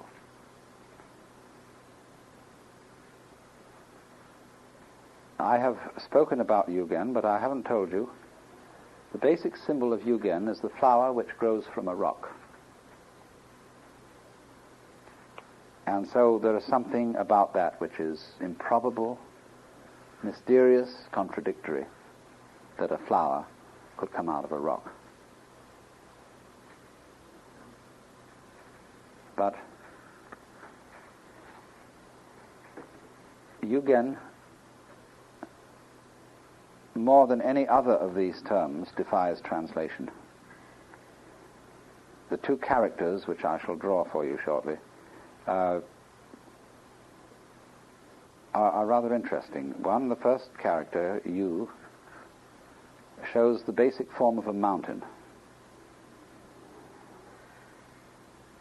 And then the mountain is combined with characters indicating darkness. You see, in the character for mountain, which is simply like this, there are these things here that are the valleys, and the dark is put in the valley, you see, in each case. Now, you get so the idea of the deep valley. There's a poem which says, the wind drops, but the petals keep falling. the bird calls, and the mountain becomes more mysterious.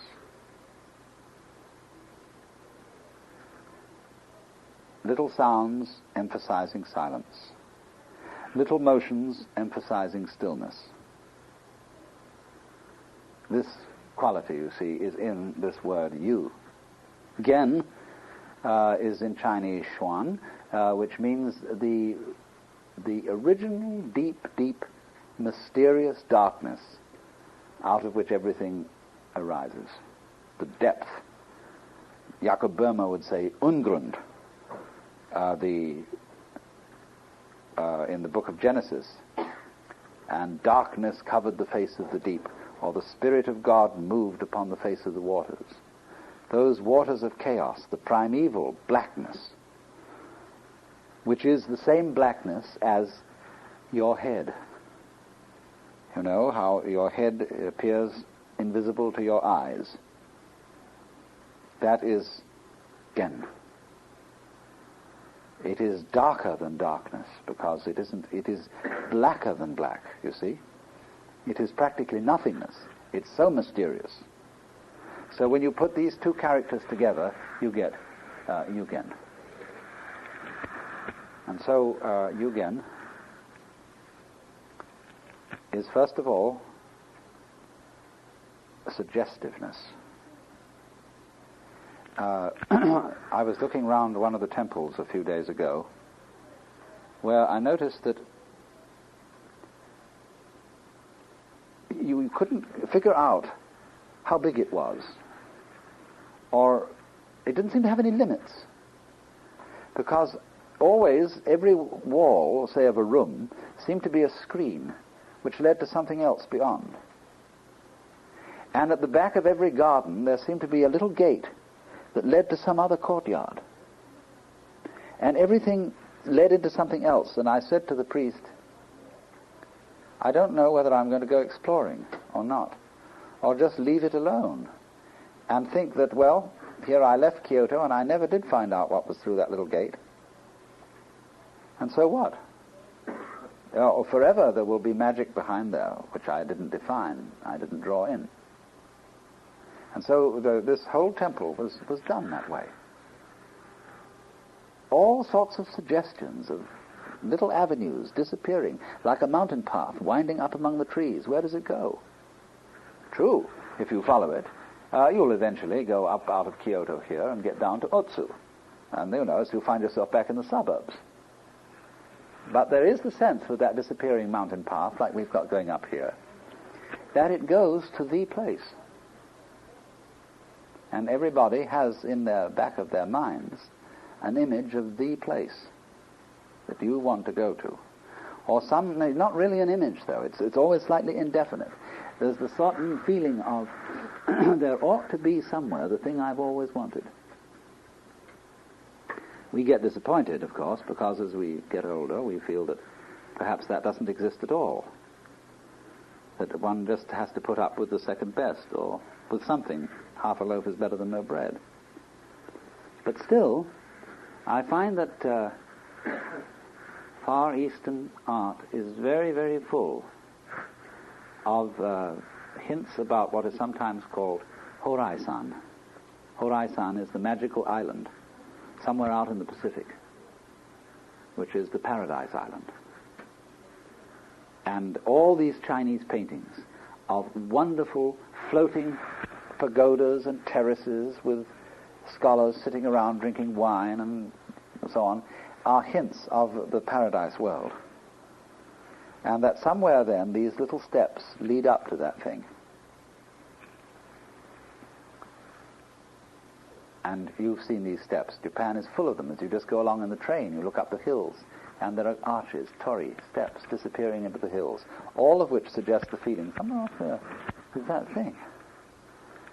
So Yugen, as it were, comes round full circle to Sabi. The wonderful lonely place at the end of the road, where there won't be any mother-in-law to bother you, any that sort of dreadful social difficulty. But solitude which befits a bearded old gentleman. Now, of course, you see, all these things are symbols. On one level, they're very human, and they reflect our perhaps childish and immature desires to be really alone, to have that paradise thing. And realistic people say, well, you ought not to bother yourself or fool yourself with such fantasies. And nowadays I find that we feel very guilty about thinking of paradise, of Horizon, or whatever it is, the enchanted garden. We think, reality is what you read about in the newspapers, and you've got to face it. And everything is unpleasant, basically. I know there's the hard-boiled school of zoologists, for example, who insist that birds hate flying. You know, everybody has always envied a bird and wanted to be able to glide along with wings, you know. And so there comes up somebody, who's usually some wretched academician, who says, no, we've discovered by measurements that birds loathe flying. You must feel very satisfactory when you found that out, because you've smashed an ideal. Oh, for the wings of a dove. Far away would I roam. In the wilderness build me a nest and remain there forever at rest. I'm quoting the Psalms. But apparently doves just hate this chore of flying. Now, it is just in the same way as it's ridiculous to try to be so inhuman as never to feel any regrets about the passing of time and of life, and so on. It's likewise inhuman not to have the paradise fantasy of the mysterious place round the corner, just over the crest of the hill, just behind the island in the distance. You see? Because that place is really the big joke. That's you. That's why you have found that at the end of the line, when you get through the last torii and up the last stairway, you are liable to be confronted with a mirror.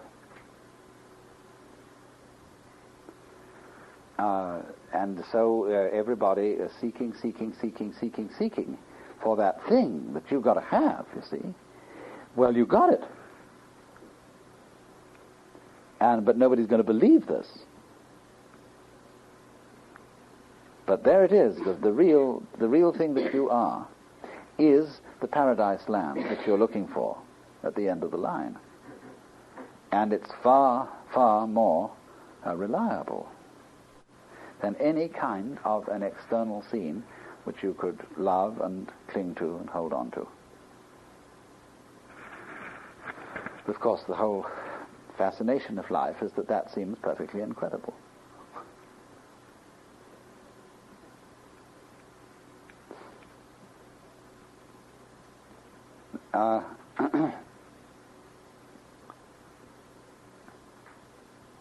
So, I think these terms are the crucial ones. Let me repeat them briefly. You've got, firstly, the uncarved block and the unbleached silk. These are the prototypes. Then you have sabi, the mood of solitariness. Wabi, the flip from disillusion with everything to the sudden recognition of how faithful the weeds are, how the sparrows chirping in the eaves suddenly take your mind away from important and dreadful business.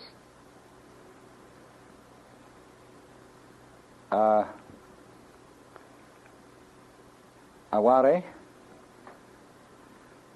the regret of the passing of life, which somehow makes that very passing beautiful. Furyu getting with it, and living with style. That is to say, with rich poverty, elegant simplicity. Yugen.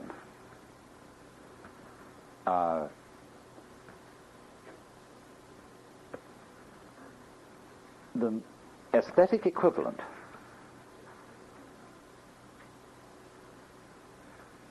of, well, let me put it this way. There was a philosopher by the name of Vanderloo who once said that the mystery of life is not a problem to be solved, but a reality to be experienced. That's Yugen. And that mystery, that deep, deep, ever so deep thing which is before all worlds, is you. The unrecognized self.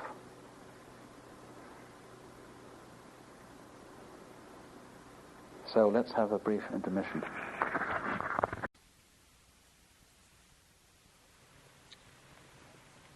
The most ordinary sights and sounds and smells, the texture of shadows on the floor in front of you, all these things without being named and saying, that's a shadow, that's red, that's brown, that's somebody's foot.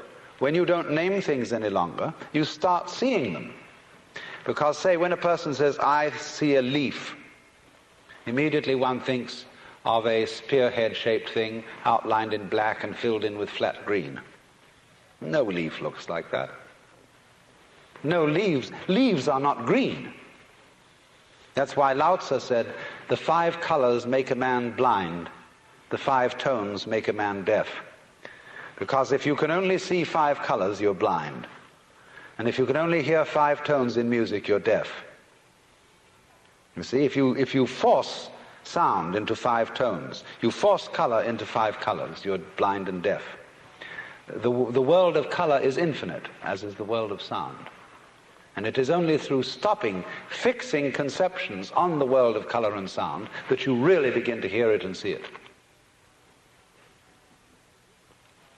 So this, shall I be so bold as to use the word discipline of meditation or zazen, lies behind the extraordinary capacity of Zen people to develop such great arts as the gardens, the tea ceremony, the calligraphy, and the grand painting of the Sung dynasty and of the Japanese Sumi tradition. And it was because, especially in tea ceremony, which means, literally, chano-yu in Japanese means hot water of tea, they found in the very simplest things of everyday life magic. In the words of the poet Hokoji, marvelous power and supernatural activity, drawing water, carrying wood. And you know, it is sometimes when you say a word and make the word meaningless, you take the word yes. Yes. Yes. Yes. Yes. Yes. Yes. Yes. Yes. Yes. Yes. It becomes funny. That's why they use mu, in Zen training, which means no. Mu.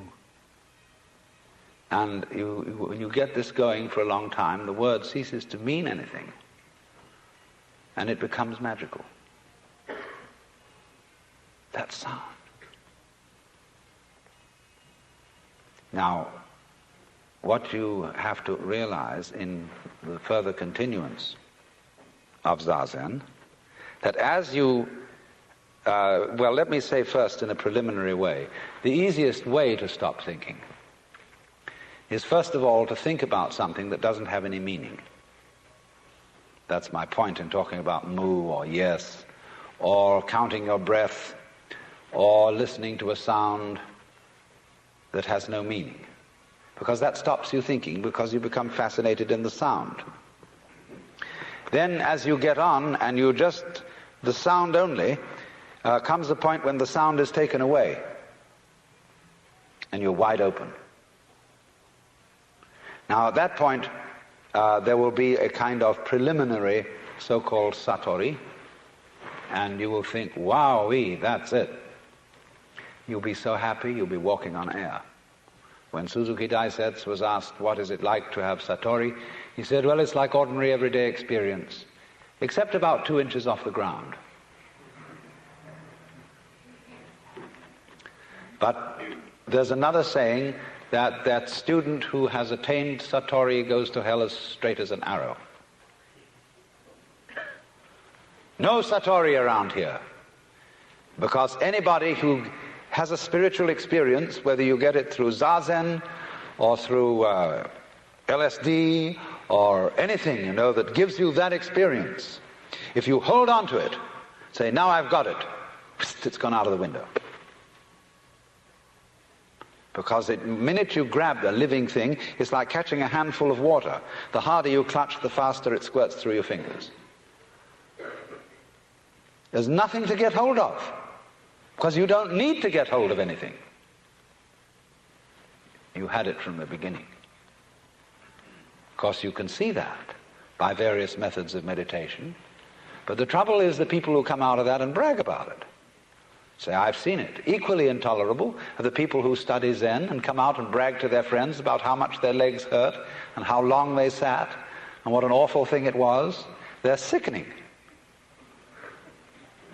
Because the discipline side of this thing is not meant to be something awful. It's not done in a masochistic spirit or a sadistic spirit. Suffering builds character. Therefore, suffering is good for you. When I went to school in England, the basic premise of education was that suffering builds character. And therefore, all senior boys were at liberty to bang about the junior ones with a perfectly clear conscience, because they were doing them a favor. It was good for them. It was building their character. And as a result of this kind of attitude, the word discipline has begun to stink. It's been stinking for a long time. But we need a kind of entirely new attitude towards this, because without that quiet and that non-striving, life becomes messy. When you let go, finally, because there's nothing to hold on to, you have to be awfully careful not to turn into loose yogurt.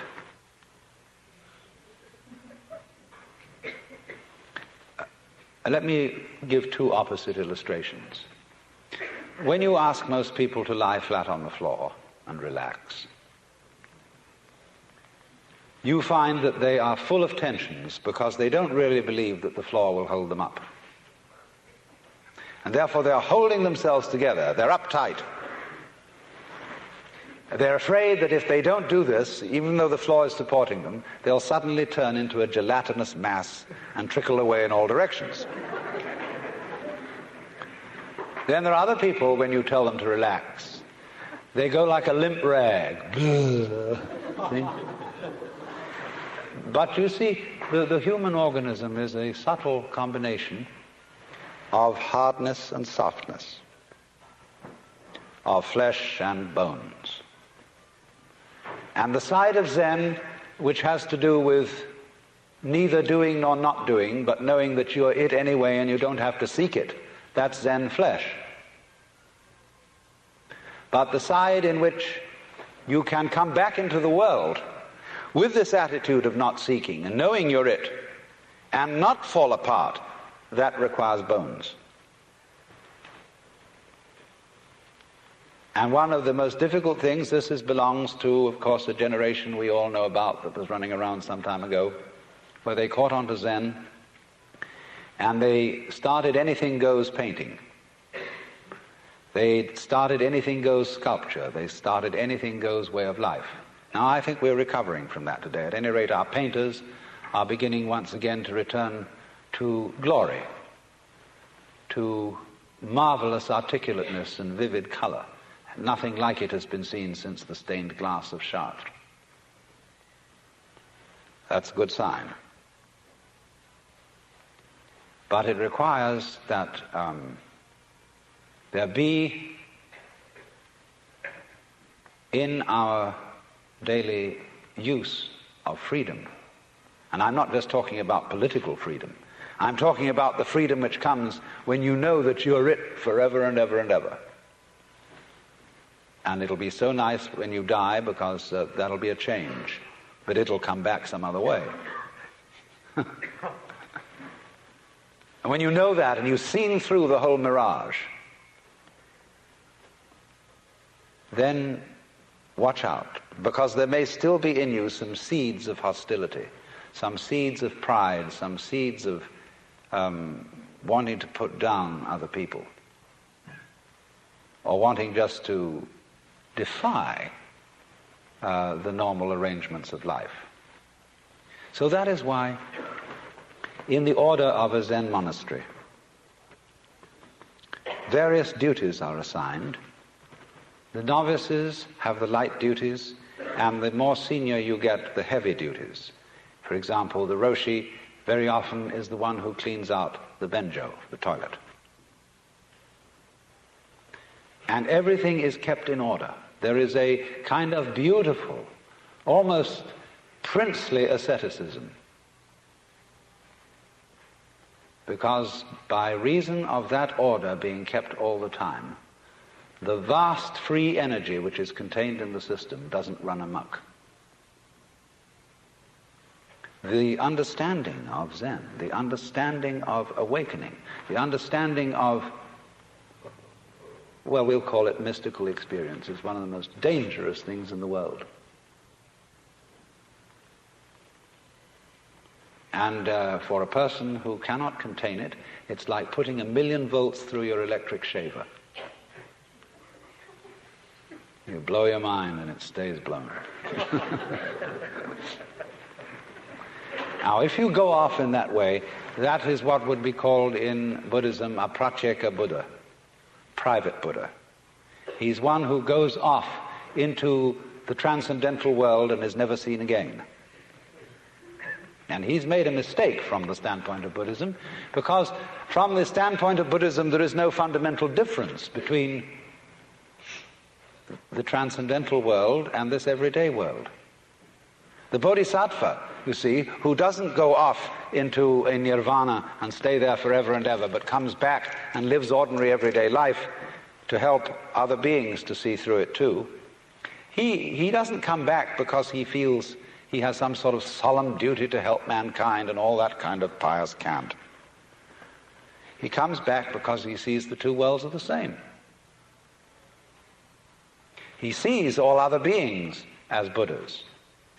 He sees them, to use a phrase of G.K. Chesterton's, but now a great thing in the street seems any human nod, where move in strange democracy the 1,000,000 masks of God.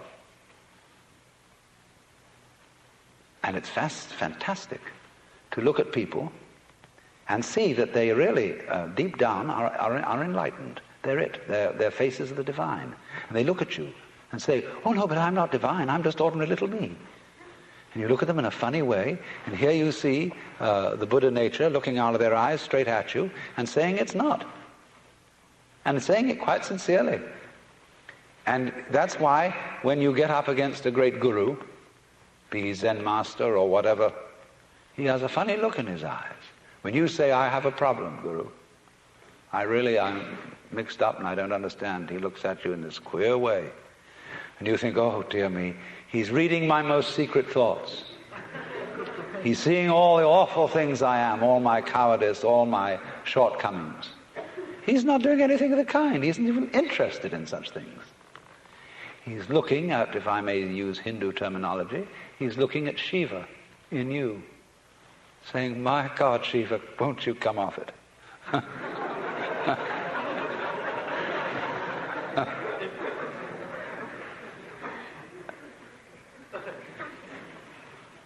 So then you see the Bodhisattva, who is, I'm assuming quite a knowledge of Buddhism in this assembly, but the Bodhisattva, as distinct from the Pratyeka Buddha, Bodhisattva doesn't go off into nirvana. He doesn't go off into permanent withdrawn ecstasy. He doesn't go into a kind of catatonic samadhi. That's all right. There are people who can do that. That's their vocation. That's their specialty, just as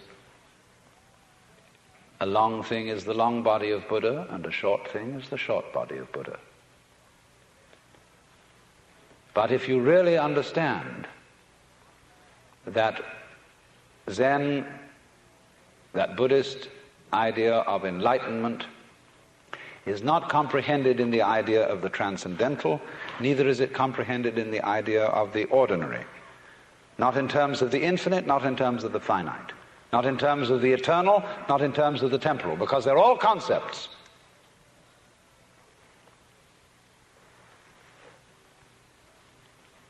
So, let me say again, I'm not talking about the ordering of ordinary everyday life in a reasonable and methodical way as being school teacherish and saying, nice, if you were nice people, that's what you would do. For heaven's sake, don't be nice people. But the thing is that unless you do have that basic framework of a certain kind of order and a certain kind of discipline, the force of liberation will blow the world to pieces. It's too strong a current for the wire. So then, it's terribly important to see beyond ecstasy. Ecstasy, is the soft and lovely flesh, huggable and kissable, and that's very good. But beyond ecstasy are bones, what we call hard facts of everyday life. Incidentally, we shouldn't forget to mention the soft facts. There are many of them. But in the hard fact, it is, say, what we mean, the world as seen in an ordinary, everyday state of consciousness. To find out that that is really no different from the world of supreme ecstasy. Well, it's rather like this. Let's suppose, as so often happens, you think of ecstasy as insight, as seeing light.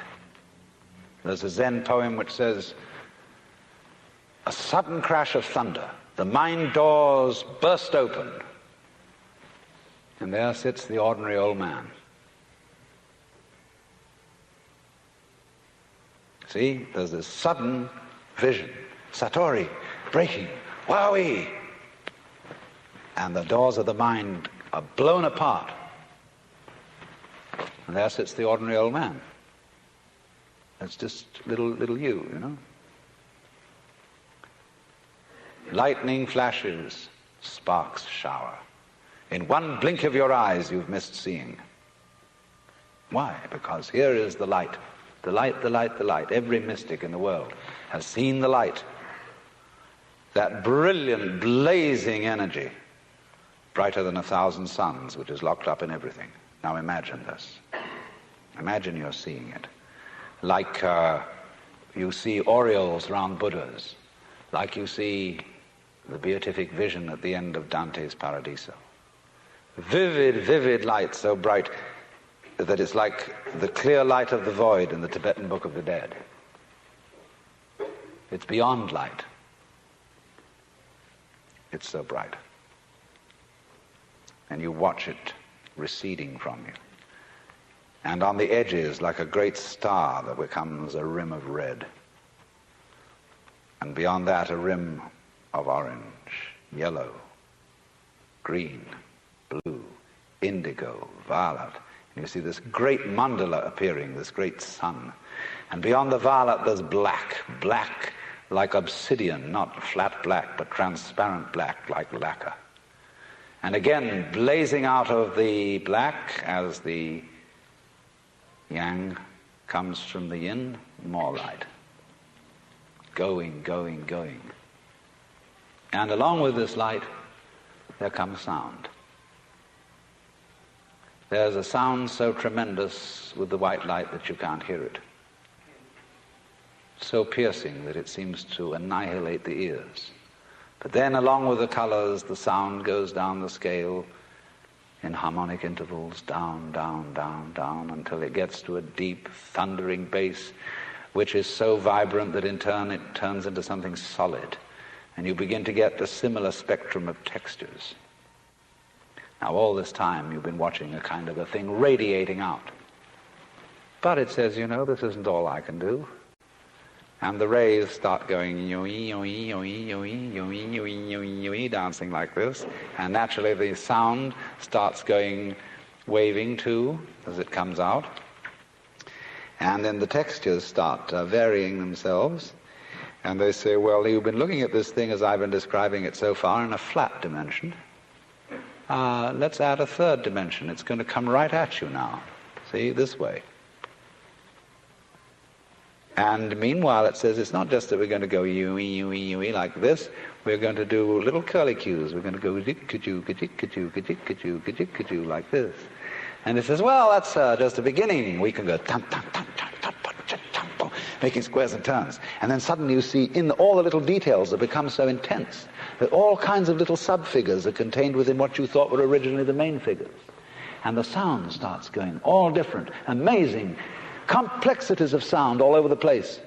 And this thing's going, going, going, and you think you're going to go out of your mind, and suddenly it turns into, why, us sitting around here.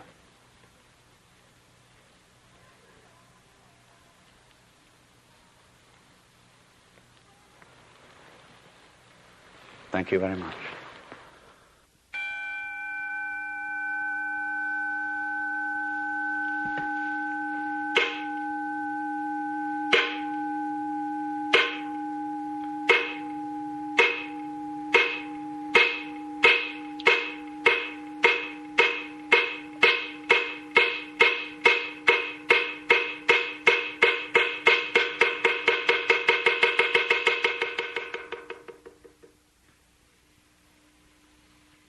The cold kills you with cold. The heat kills you with heat.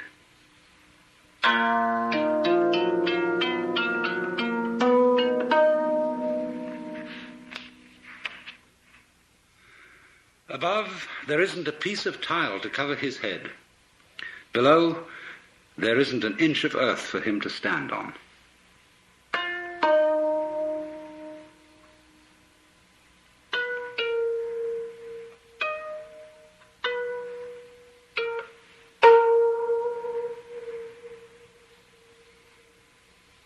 When the mouth wants to speak about it, words fail. When the mind seeks affinity with it, thought vanishes.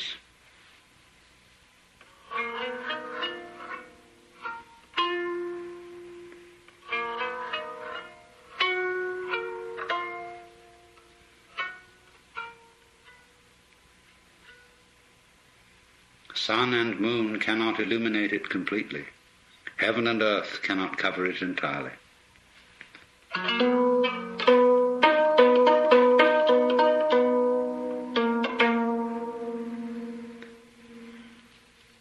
The deer hunter doesn't see the mountains.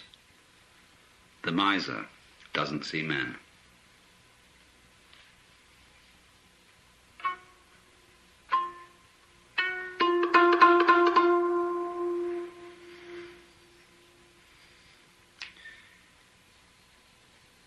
Last year's poverty was not real poverty. But this year's poverty is poverty indeed.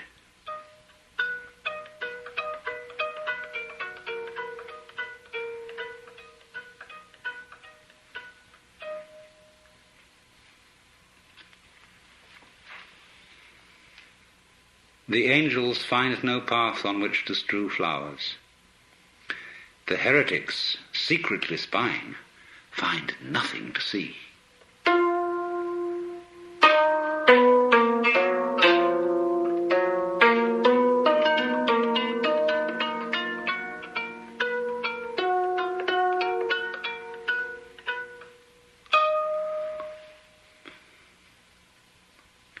last year's plum and this year's willow. Their colour and fragrance are as of old.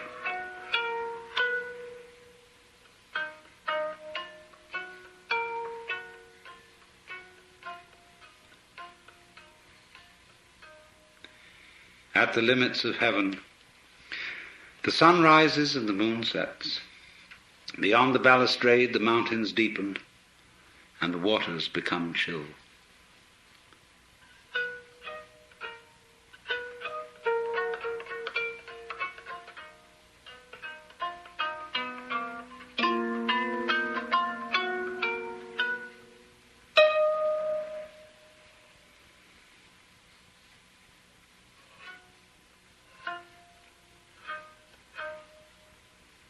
He sees only the winding of the stream and the twisting of the path. He does not know that already he is in the land of the immortals.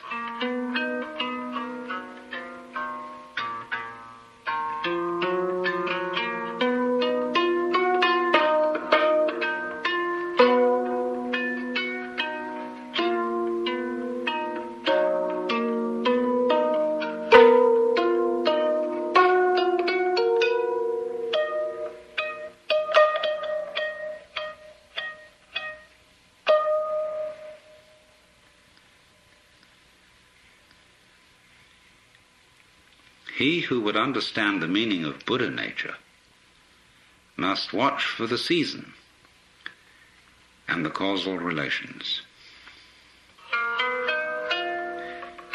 Every voice is the voice of Buddha. Every form is the Buddha form.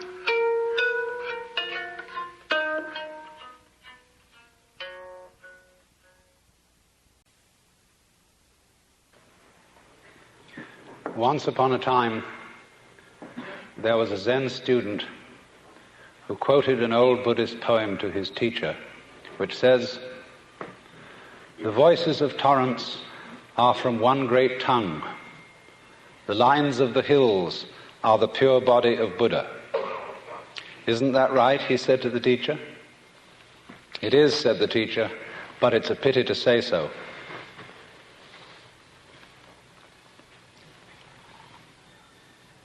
It would be, of course, much better if this occasion were celebrated with no talk at all. And if I addressed you in the manner of the ancient teachers of Zen, I should hit the microphone with my fan and leave. But I somehow have the feeling that since you have contributed to the support of the Zen Center in expectation of learning something, a few words should be said, even though I warn you that by explaining these things to you, I shall subject you to a very serious hoax. Because if I allow you to leave here this evening under the impression that you understand something about Zen, you will have missed the point entirely.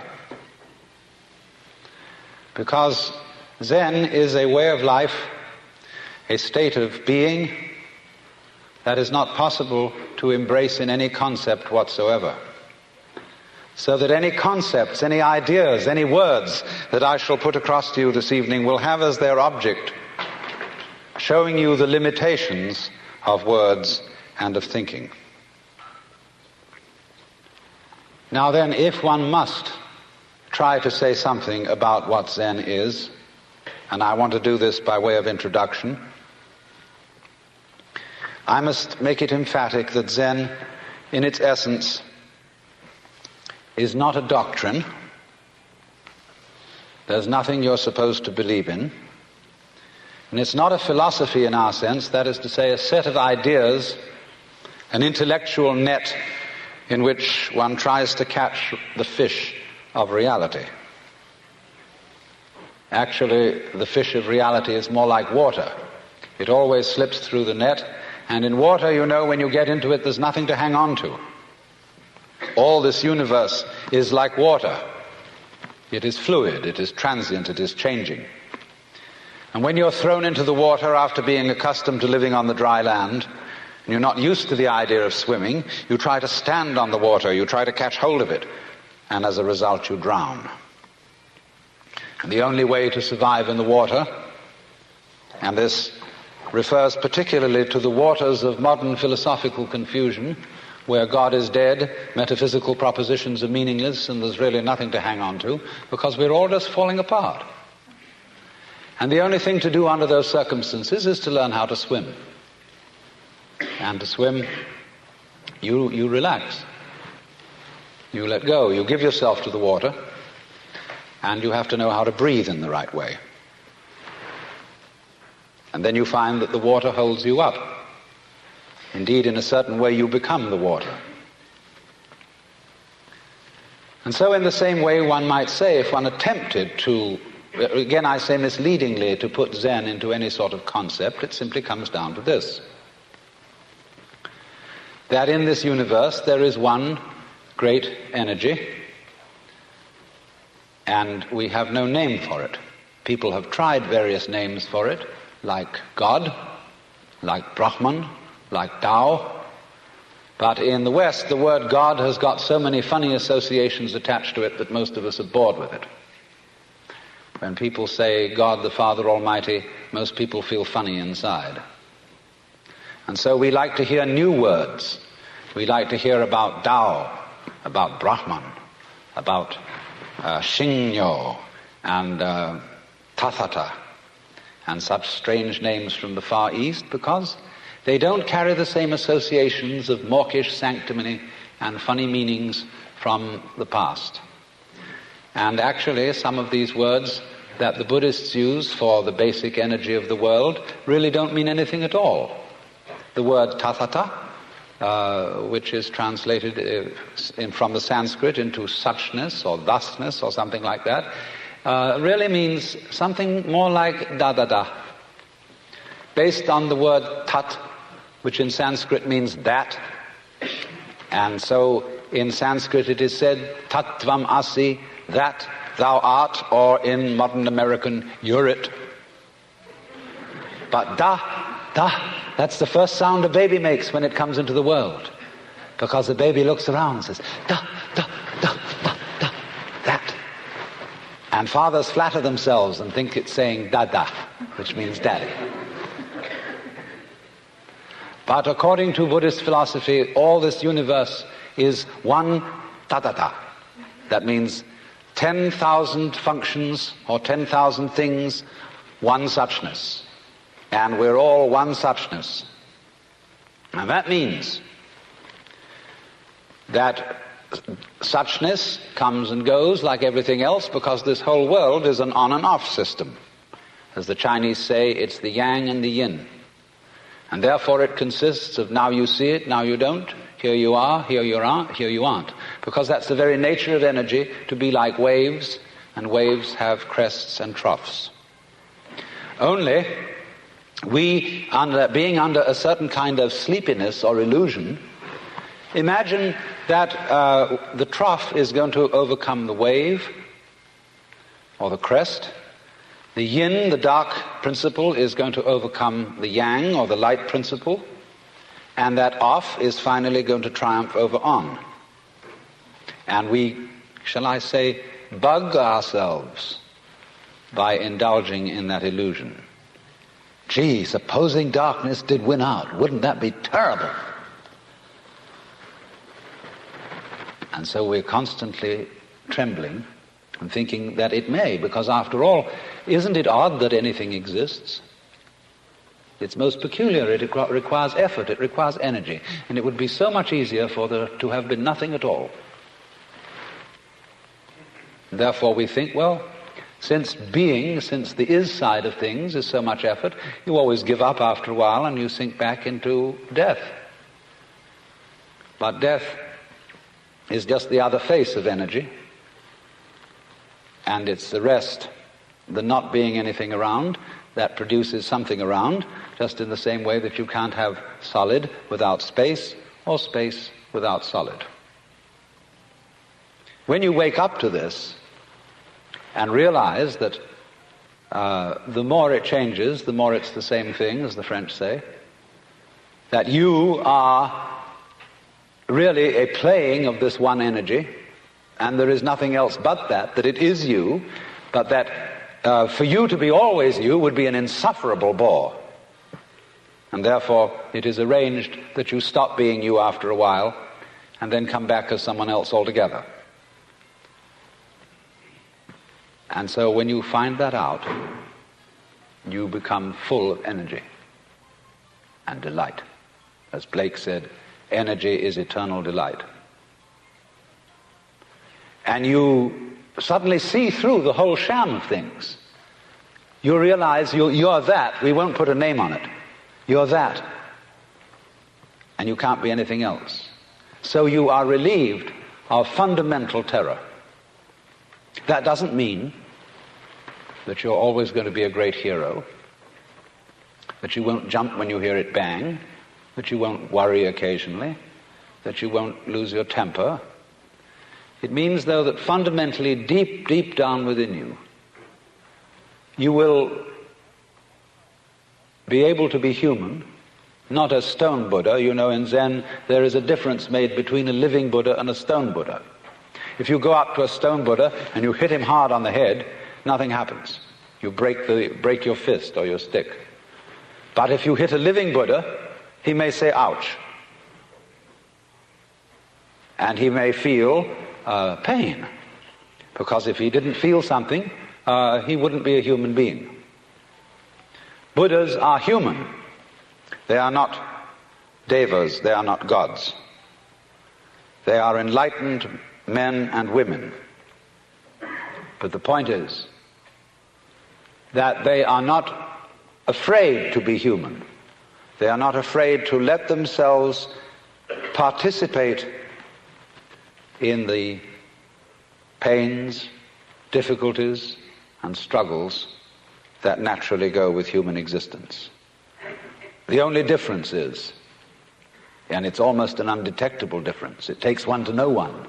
As a Zen poem says, when two Zen masters meet each other on the street, they need no introduction. When thieves meet, they recognize one another instantly. So, a person who's a real cool Zen understander does not go around saying, oh, I understand Zen. I have Satori. I have this attainment, I have that attainment, I have the other attainment. Because if he said that, he wouldn't understand the first thing about it. So it is then that, if I may put it metaphorically, Zhuangzi said, the perfect man employs his mind as a mirror. It grasps nothing, it refuses nothing. It receives but does not keep.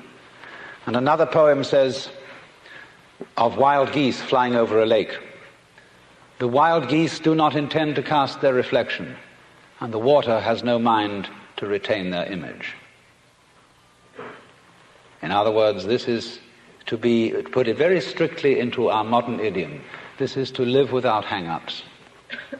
The word hang-up being an almost exact translation of the Japanese bonno and the Sanskrit klesha.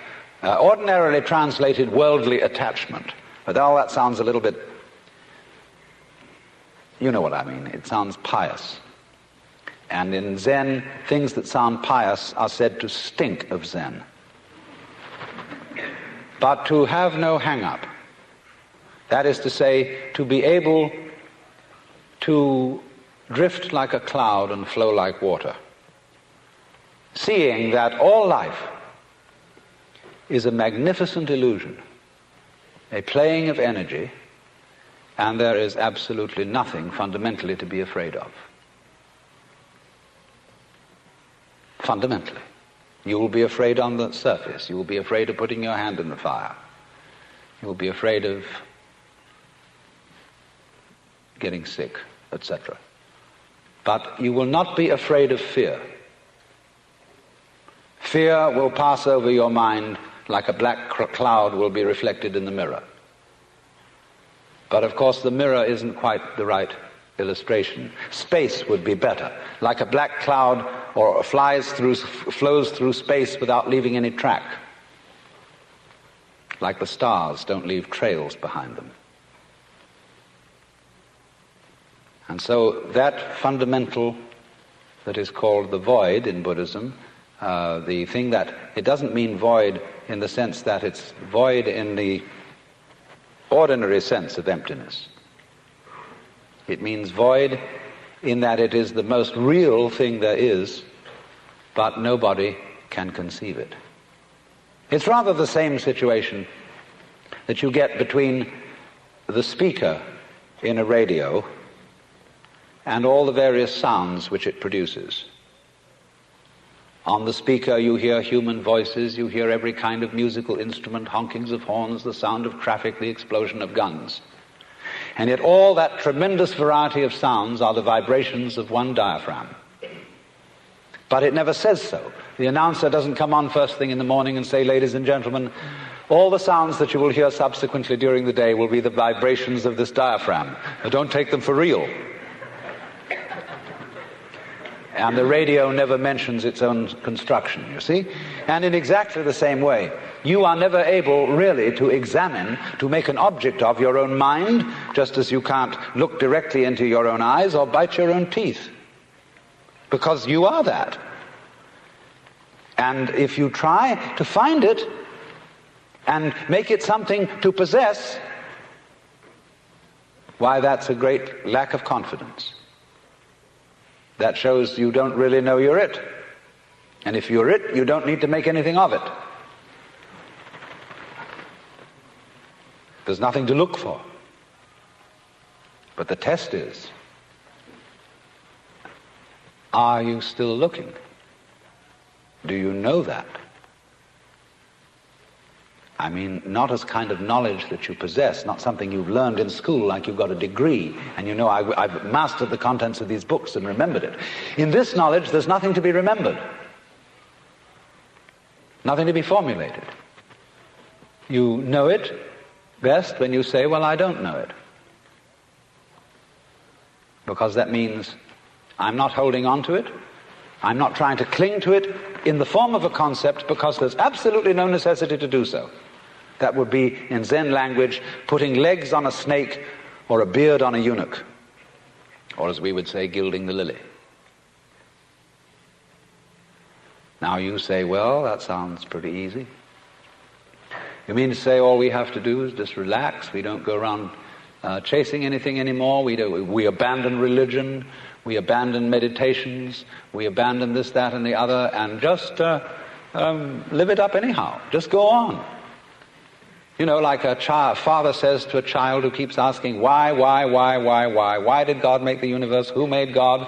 Why are the trees green? And so on and so forth. The father says finally, oh, shut up and eat your bun. It isn't quite like that, because you see, the thing is this. All those people who try to realize Zen by doing nothing about it are still trying desperately to find it and are on the wrong track. There is another Zen poem which says, you cannot attain it by not thinking. By thinking, it says. You cannot attain it by thinking. You cannot grasp it by not thinking. Or you could say, you cannot catch hold of the meaning of Zen by doing something about it, but equally, you cannot see into its meaning by doing nothing about it. Because both are, in their different ways, attempts to move from where you are, now, here, to somewhere else.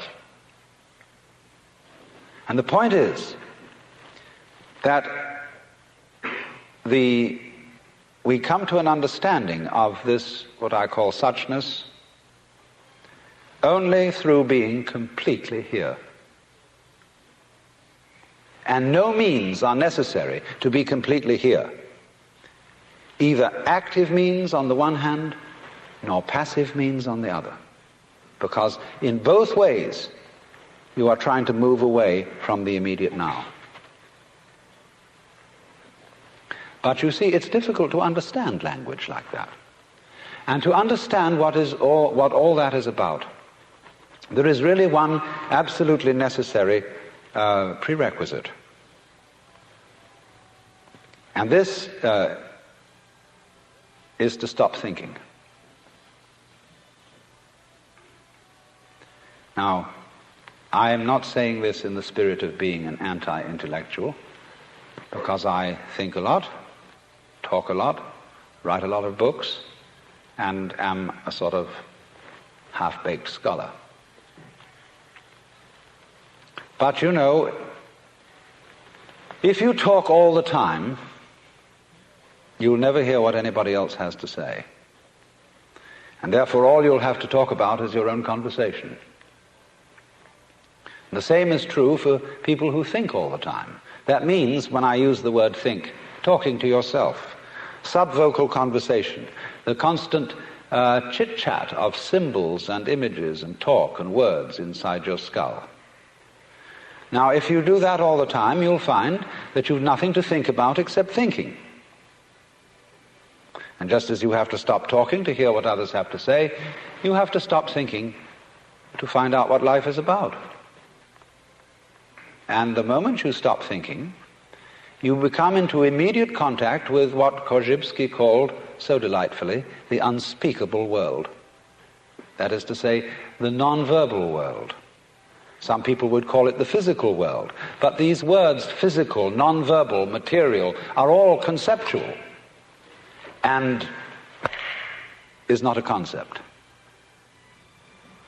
It's not a noise either. Get that?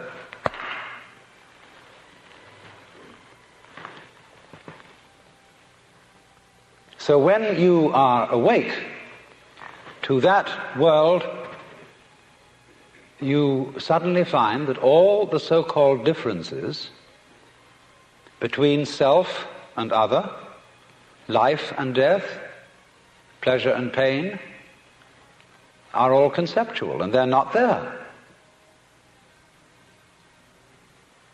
They don't exist at all in that world which is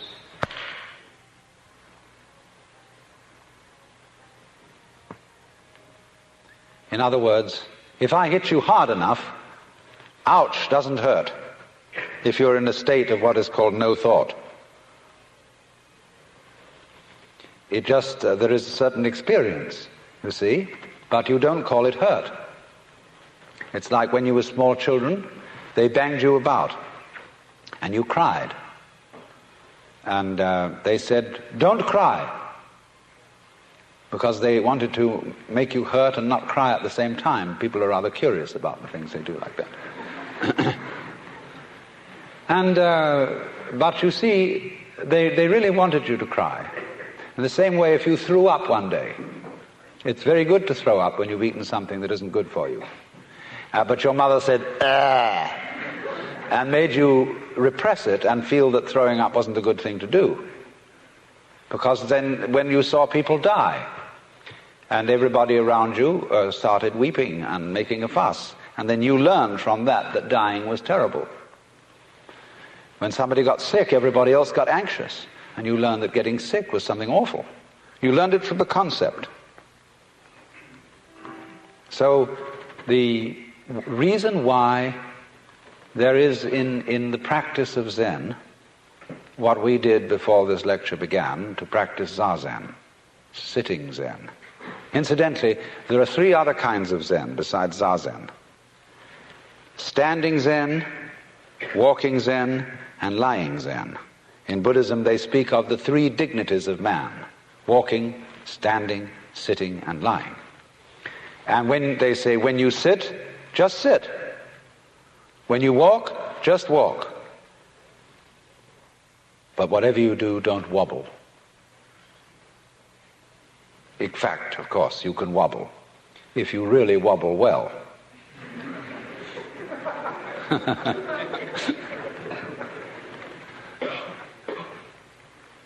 When the old master Hyakujo was asked, what is Zen? He said, when hungry, eat. When tired, sleep. But they said, well, isn't that what everybody does? Aren't you just like ordinary people? Oh, he said, no, they don't do anything of the kind. When they're hungry, they don't just eat, they think of all sorts of things. When they're tired, they don't just sleep, but dream all sorts of dreams. I know the Jungians won't like that. But there comes a time when you just dream yourself out. And no more dreams. You sleep deeply and breathe from your heels. Now, therefore, Zazen, or sitting Zen, is a very, very good thing in the Western world. We have been running around far too much. It's all right. We've been active and our action has achieved a lot of good things. But as Aristotle pointed out long ago, and this is one of the good things about Aristotle, and he said the goal of action is contemplation. In other words, busy, busy, busy, busy, busy. But what's it all about? Especially when people are busy because they think they're going somewhere and they're going to get something and attain something.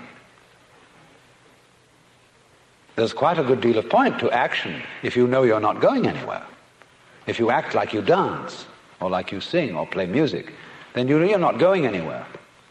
You're just doing pure action.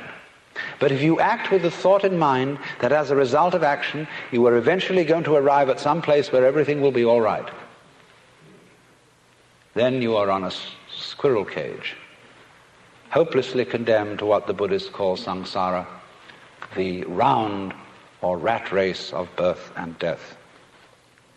Because you think you're going to get somewhere. You're already there. And it's only a person who has discovered that he's already there who is capable of action. Because he doesn't act frantically with the thought that he's going to get somewhere. He acts like he can go into walking meditation at that point, you see, where we walk not because we are in a great, great hurry to get to a destination, but because the walking itself is great. The walking itself is the meditation. And when you watch Zen monks walk, it's very fascinating. They have a different kind of walk from everybody else in Japan. Most Japanese shuffle along, or if they wear Western clothes, they race and hurry like we do. Zen monks have a peculiar swing when they walk.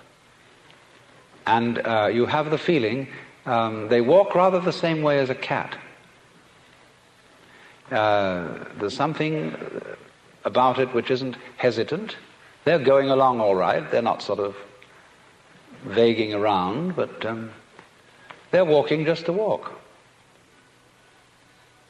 And that's walking meditation.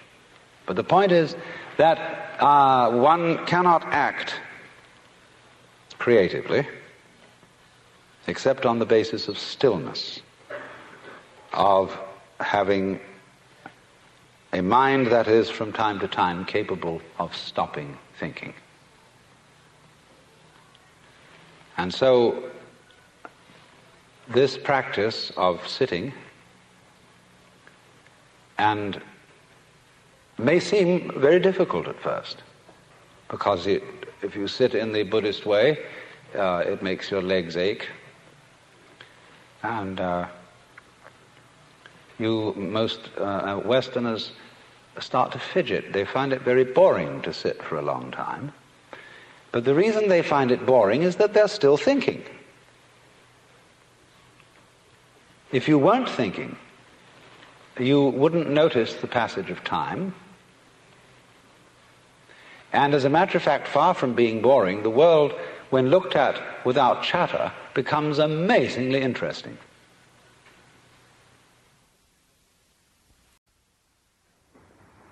This seminar, called Inevitable Ecstasy, is about a very sticky problem, which is to say, the problem to which the Buddha primarily addressed himself, which is that of agony, suffering. But before we get into that, we have to be clear about certain basics. And these basics have to do not so much with concepts and ideas as they do with a state of mind. You could call it also a state of feeling, a state of sensation, a state of consciousness. And we need to understand that, even be in that, before we can really go very far. And this is an extraordinarily difficult state of mind to talk about, even though in its nature it's extremely simple.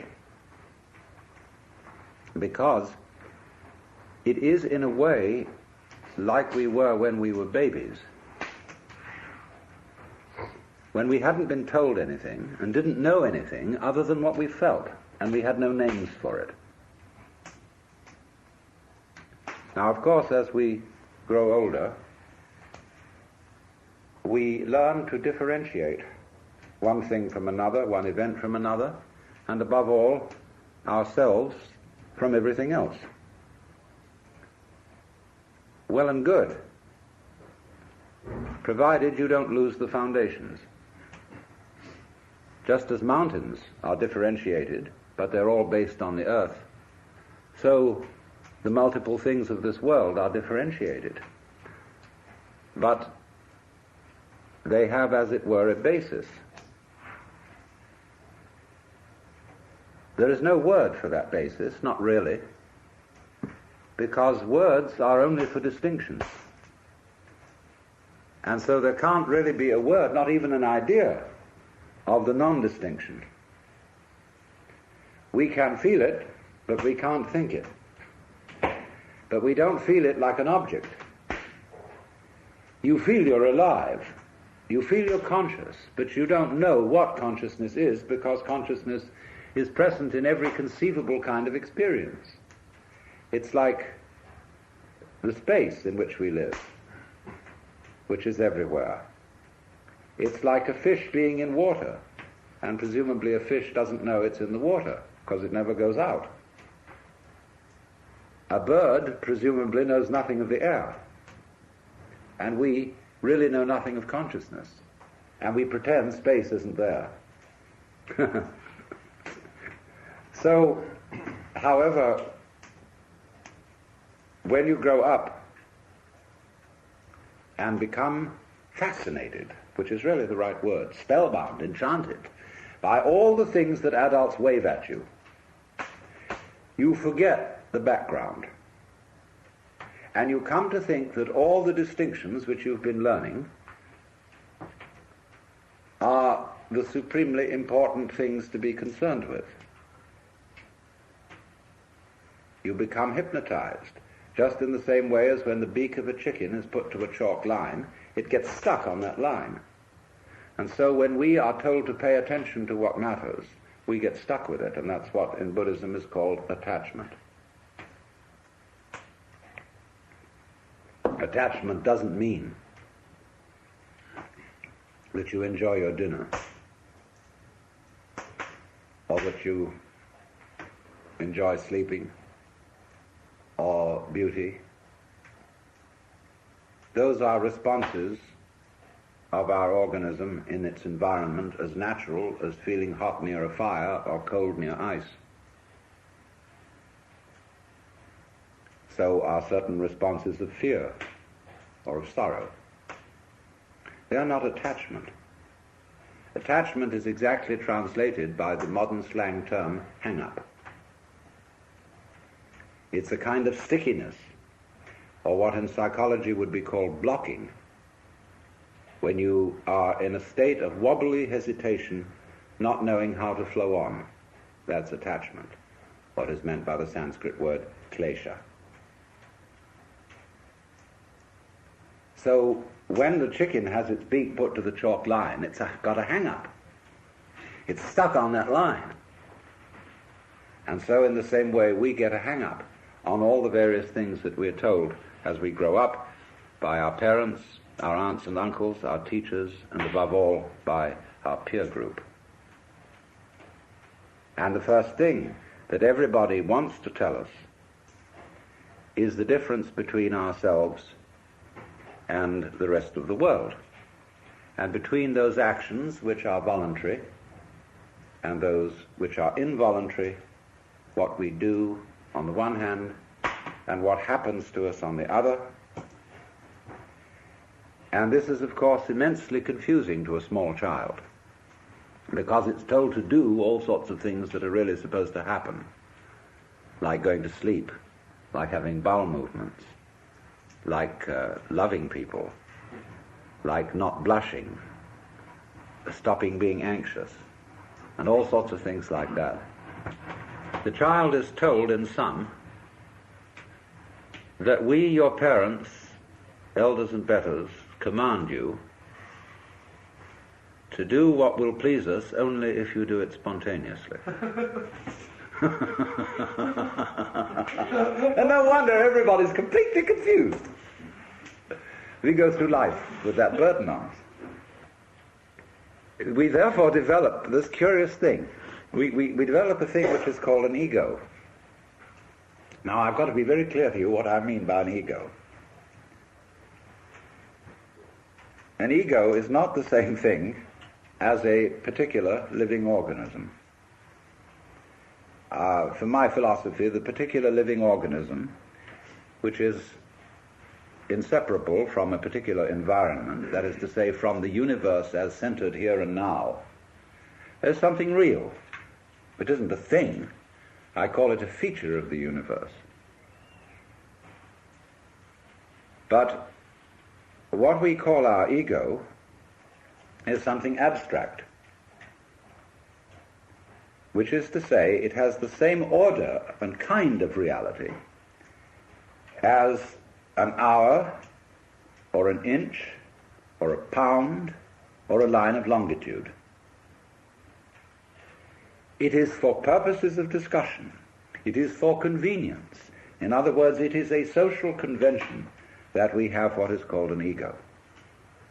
But the fallacy that all of us make is that we treat it as if it were a physical organ, as if it were real in that sense, when in fact it is composed, on the one hand, of our image of ourselves, that is our idea of ourselves, as when we say to somebody, you must improve your image. Now, this image of ourselves is obviously not ourselves, any more than an idea of a tree is a tree, any more than you can get wet in the word water. And to go on with, our image of ourselves is extremely inaccurate and incomplete. Would that some God the gifted give us to see ourselves as others see us. We don't. So my image of me is not at all your image of me. And my image of me is extremely incomplete in that it does not include any information to speak of about the functioning of my nervous system, my circulation, my metabolism, my subtle relationships with the entire surrounding human and non-human universe. So the image I have of myself is a caricature.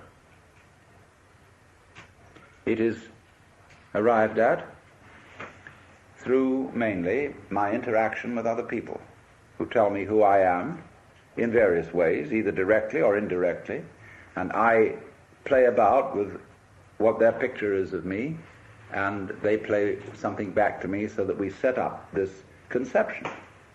And this started very, very early in life. And I was told, you see, and you were told, that we must have a consistent image. You must be you. You have to find your identity in terms of image. And this is an awful red herring. A lot of the current quest for identity among younger people is a search for an acceptable image. What role can I play? Who am I in the sense of what am I going to do in life, and so on. Now, while that has a certain importance, if it's not backed up by deeper matters, it's extraordinarily misleading. So therefore, on the one hand, there is this image, which is intellectual, emotional, imaginative, and so forth. Now, we would say, I don't feel that I am only an image. I feel there's something more real than that, because I have a sense of there being a particular sort of, how do we say, a center of something, some sort of sensitive core inside the skin. And that corresponds to the word I. Let's take a look at this. Because the thing that we feel as being myself is certainly not the whole body.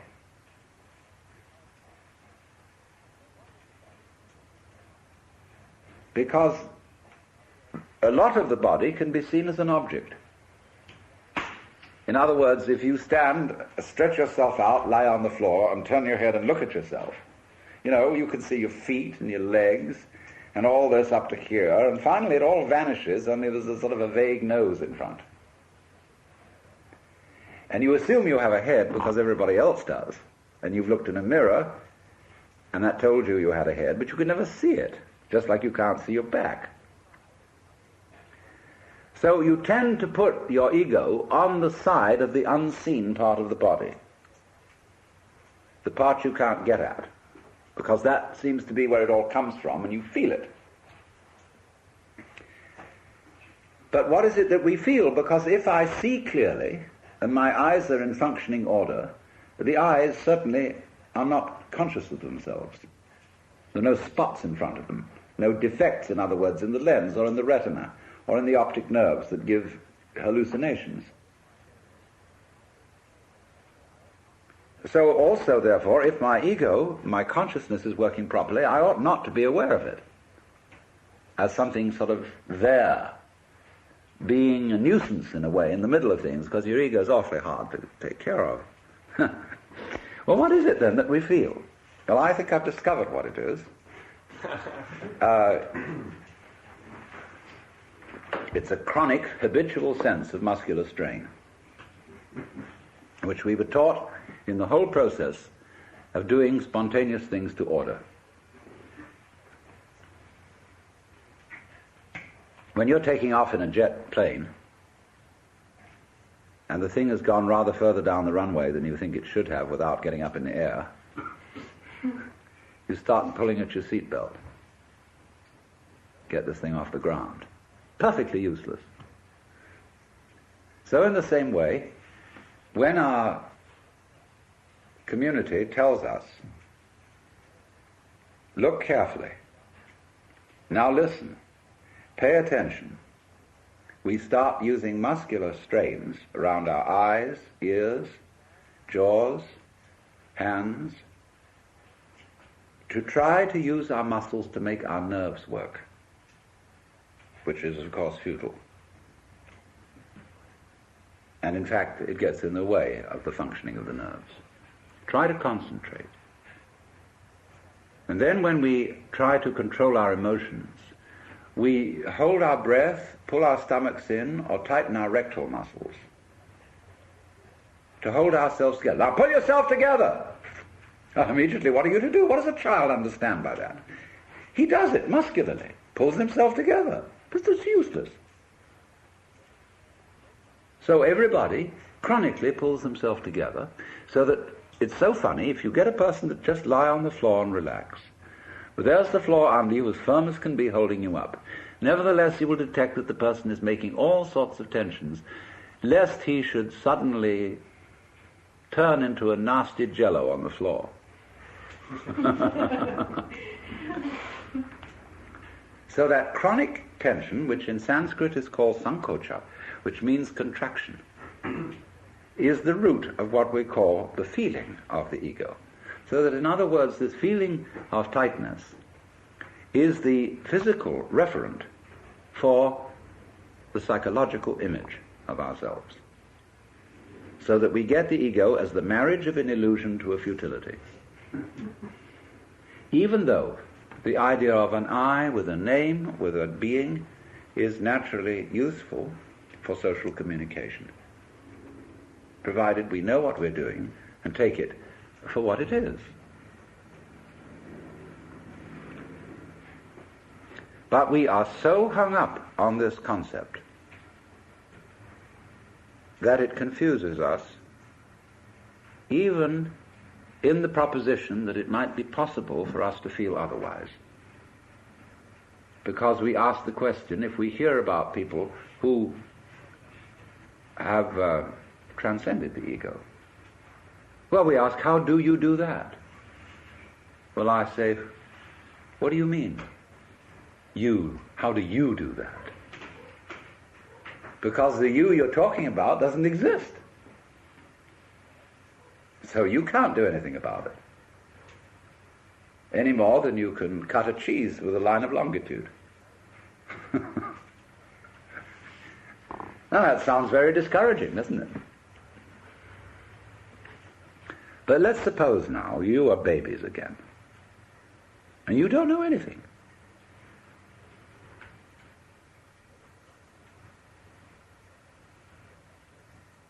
Now, don't be frightened, because anything you know you can get back later. But for the time being, here is our awareness. And let's suppose you have no information about this at all and no words for it. And that my talking to you is just a noise.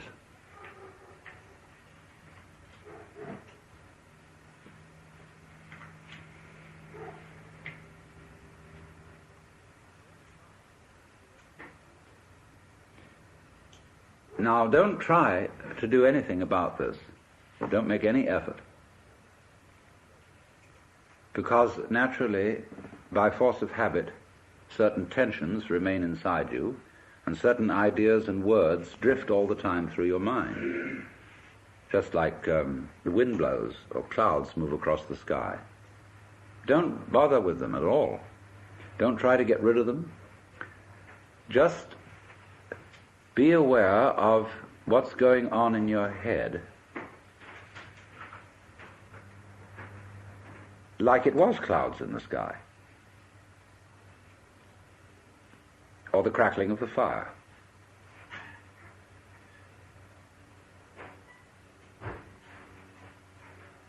There's no problem to this. All you have to do, really, is look and listen without naming, and if you are naming, never mind. Just listen to that.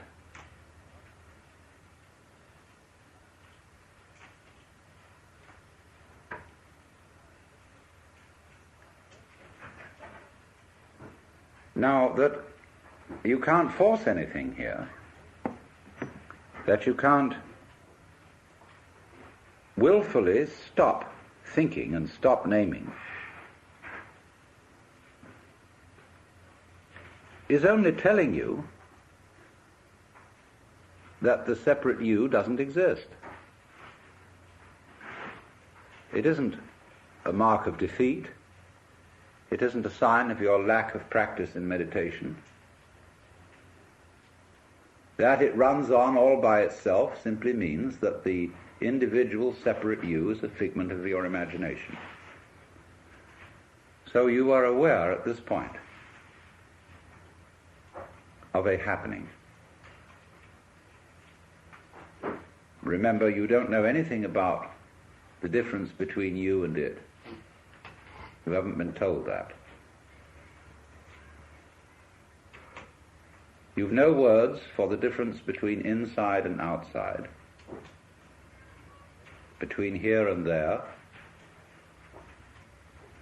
and nobody has taught you that what you see out in front of you is either near or far from your eyes. Watch a baby put out a finger to touch the moon.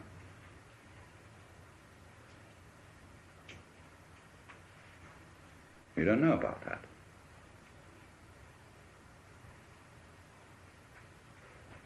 Just, therefore, Here it is. We'll just call it this.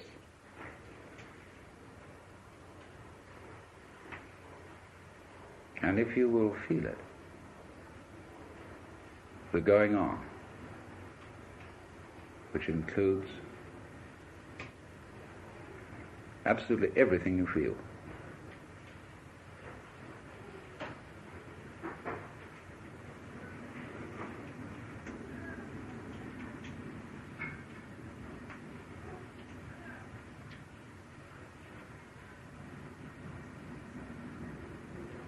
Well, whatever that is, it's what the Chinese call Tao, what Buddhists call suchness, or tathata.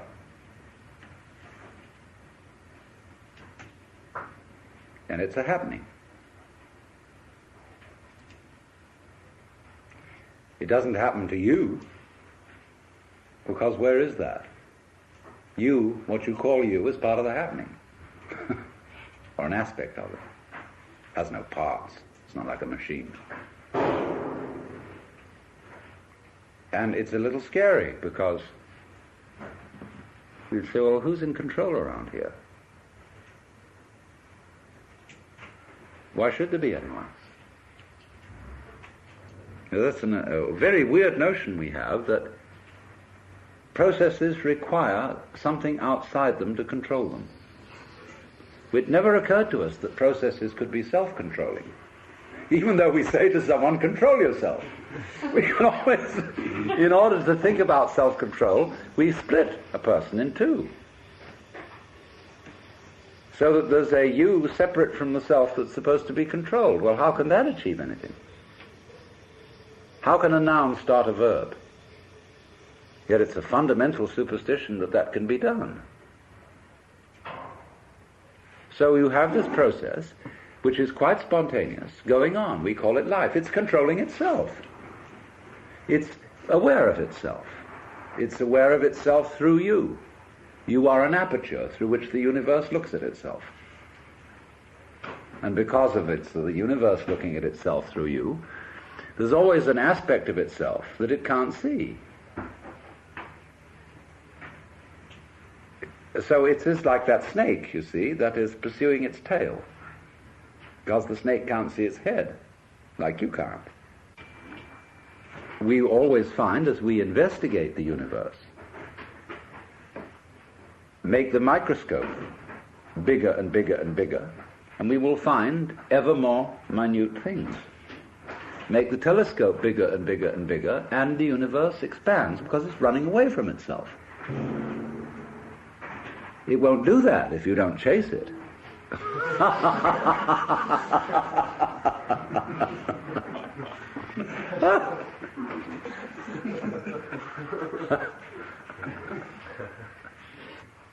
So, who's doing the chasing? The universe is chasing its own tail, you see. It's the thing we're talking about, this Tao. And it's a game of hide and seek.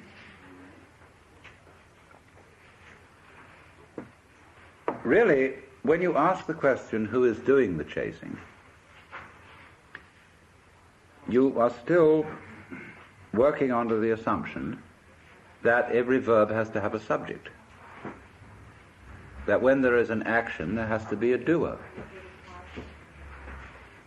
Well, that's what I will call a grammatical convention, leading to what Whitehead called the fallacy of misplaced concreteness. Like the famous "It" in "It Is Raining." So when you say, there cannot be knowing without a knower, this is merely saying no more than there can't be a verb without a subject. And that's a grammatical rule and not a law of nature. Anything you can think of as a thing, as a noun, can be described by a verb. And there are languages which do that. It sounds awkward in English, but face it. When you look for doers as distinct from deeds, you can't find them. Just as when you look for stuff underlying the patterns of nature, you can't find any stuff, you just find more and more patterns. There never was any stuff, it's a ghost. What we call stuff is simply patterns seen out of focus, and it's fuzzy. So we call it stuff. It's like K-pop. So, we have these words: energy, matter, being, reality, even Tao. And we can never find them. They always elude us entirely. Although we do have the very strong intuition that all this that we see is connected or related. So we speak of a universe, although that word really means one turn. It's your turn now. Or like you make one turn to look at yourself, but you can't make two turns and see what's looking.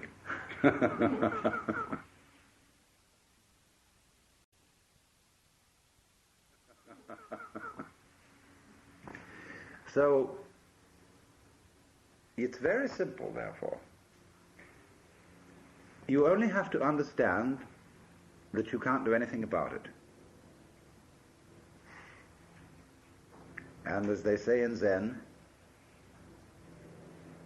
you cannot take hold of it, but you can't get rid of it.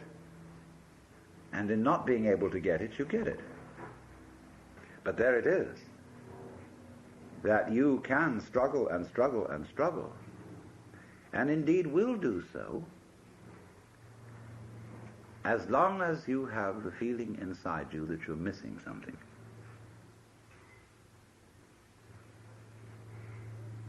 And people, your friends, all sorts of people will do their utmost to persuade you that you're missing something. Because they're missing something, and they think they're getting it through a certain way, and therefore to assure themselves they'd like you to do it too. So there's this thing. And you see, a clever guru beguiles his students by letting them have the feeling of success and accomplishment in certain directions. A guru gives people exercises, A, that are difficult but can be accomplished, and B, that are impossible. You'll always be hung up on the impossible ones, but the possible ones you will get a feeling of making progress, so that you will double your efforts to solve the impossible exercises. And then they range things in many, many ranks and levels through which you can advance. This stage of consciousness, that state of consciousness, or think of the degrees of masonry, or so on. Ranks in learning things, the different belts you get in judo and all that kind of jazz. You can do that. And it gives people this sense of competing with themselves or even with others, because of the feeling inside that there is just something I'm missing. And of course, if you are learning any sort of skill and you haven't perfected the skill, there is indeed something you're missing. But in this thing that we're talking about, that isn't true. Because you, as the Buddhists say, are Buddhas from the very beginning. And all that searching is like looking for your own head, which you can't see and therefore might conceivably imagine that you're lost. So, that indeed is the point. That we don't see what looks, and therefore we think we've lost it. And so we're in search of the self, the Atman. Well, that's the one thing we can't find. Because we have it. We are it. But we confuse it with all these images. So therefore, if you understand perfectly clearly that you can't do anything to find that Very, very important thing. God, enlightenment, nirvana, whatever. Then what?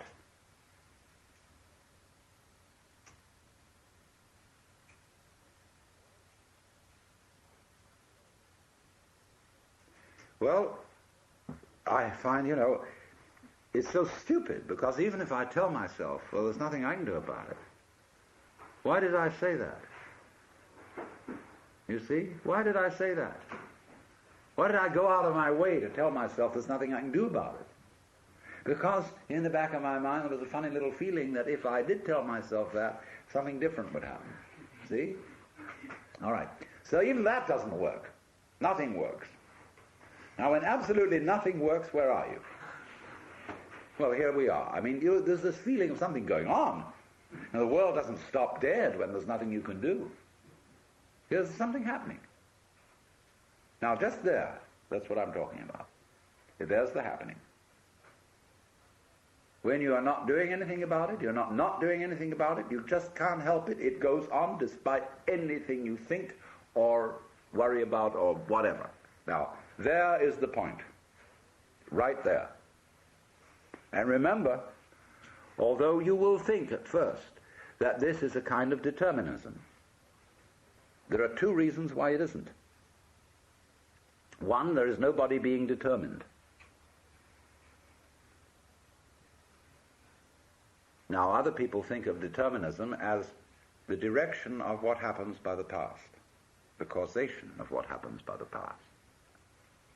Now, if you will use your senses, you will see that that is a hallucination. The present does not come from the past. If you listen, and only listen, close your eyes, where do the sounds come from according to your ears?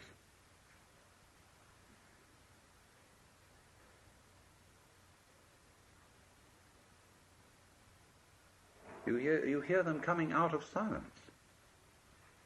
The sounds come and then they fade off. They go like echoes, or echoes in the labyrinths of your brain, which we call memories. The sounds don't come from the past. They come out of now and trail off.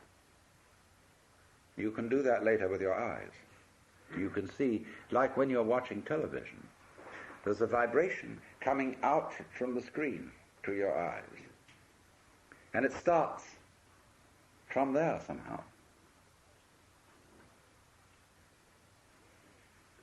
Because we see the hands and then they move, we think that the movement is caused by the hands, and that the hands were there before and so can move later. We don't see that our memory of the hands is an echo of their always being now. They never were, they never will be, they're always now. So is the motion. And that is recollected is the trailing off echo like the wake of a ship. And so just as the wake doesn't move the ship, the past does not move the present, unless you insist that it does. And if you say, well, naturally I'm always moved by the past, that's an alibi. And it completely fails to explain how you ever learn anything new. That's why all the psychologists who are mostly behaviorists are completely bogged down in trying to find a theory of learning. Because according to the theory of learning that we have, everything that new that you assimilate is really only learned when translated into terms of what you already know. So in that sense, learning becomes like a library which increases only by the addition of books about books already in it. A lot of libraries are indeed like that. So that's what we call scholasticism. So then, you become aware that this happening isn't happening to you because you are the happening. The only you there is what's going on. Yeah, feel it. And disregard these stupid distinctions that you've been taught. I mean, stupid relatively speaking. And feel it genuinely. When you feel it genuinely, you get down to rock bottom, all that isn't there. That's a game that's been erected on it.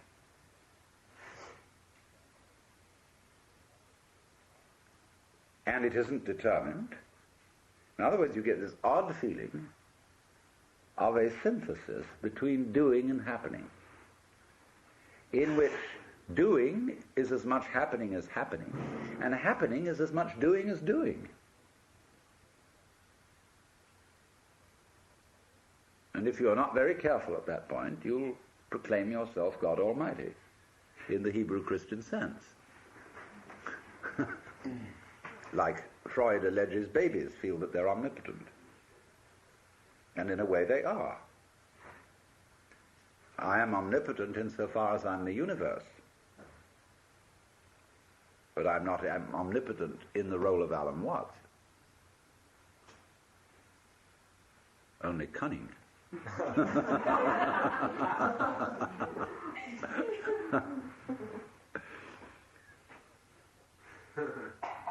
So now then, this sensation of the happening is basic to all we want to explore.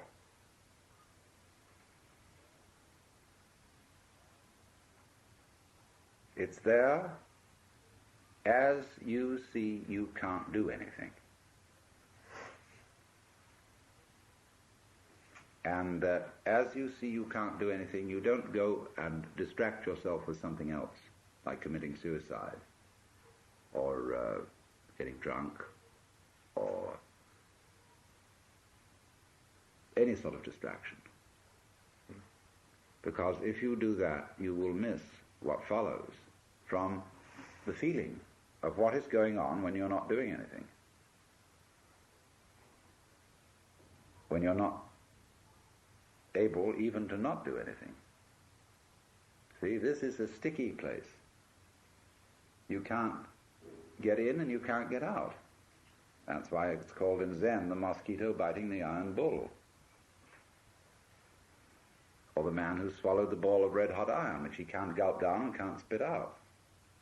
See, it's that difficult. What are you to do or not do? And that tells you, you see, that dilemma. That what you thought was you just isn't there at all.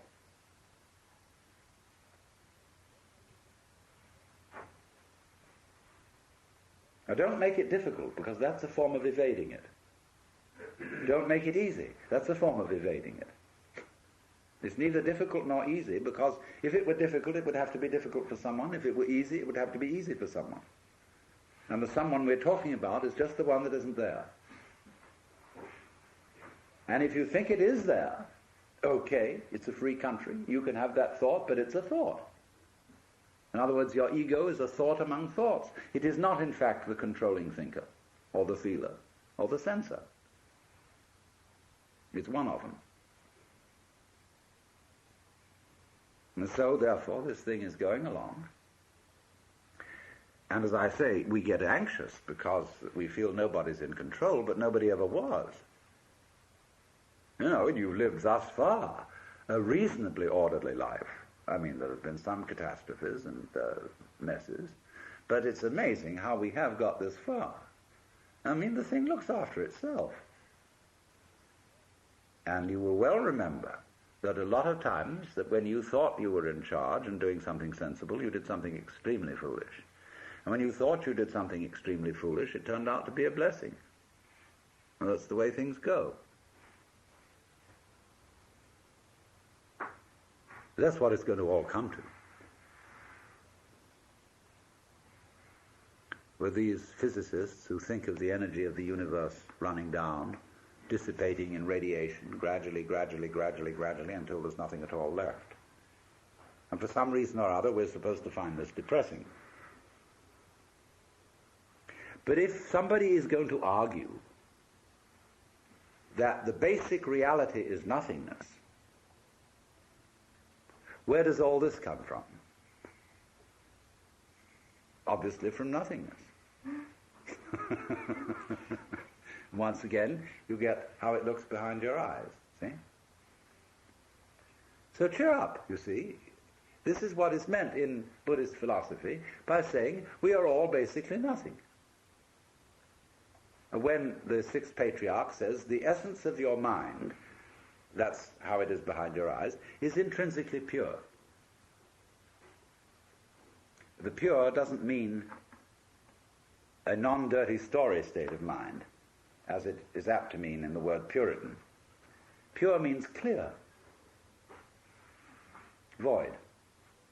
So you know the story when the sixth patriarch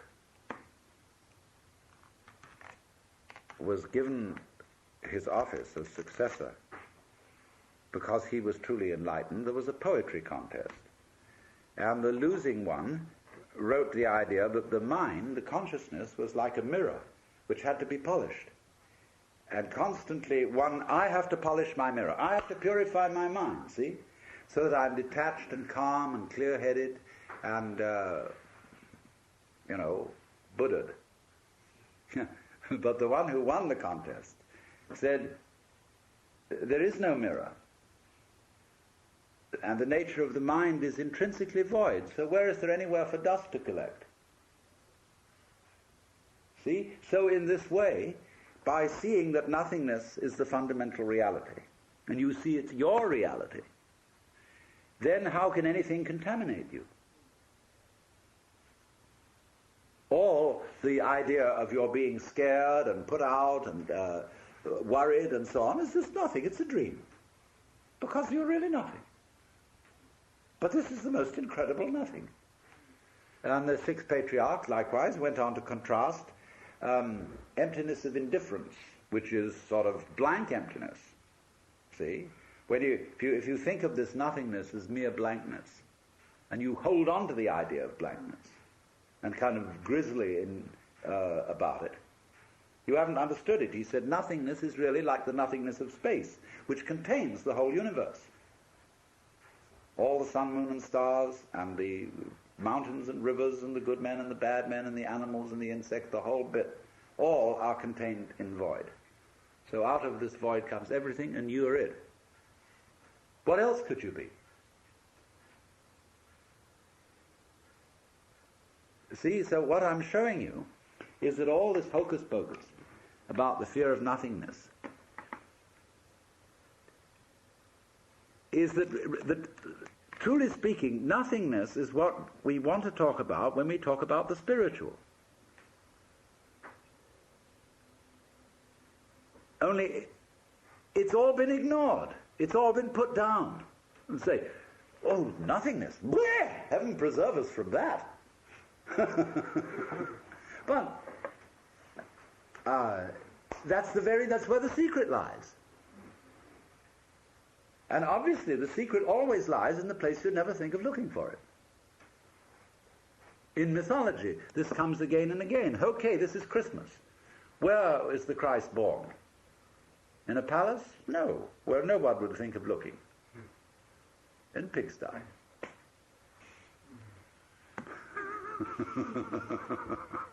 I thought that was rather funny. Well, we don't know who the prince is without the carpenter, do we?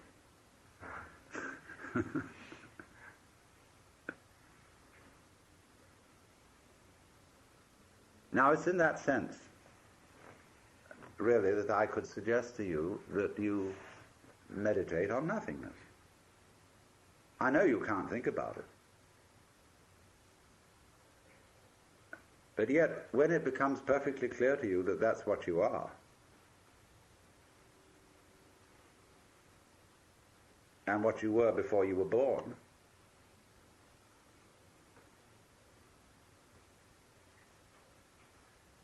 where can anybody stick a knife into you?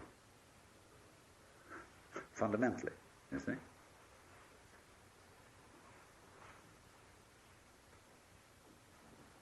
If you see that, now we want to go on and be able to answer all the people who will come and bug us about it.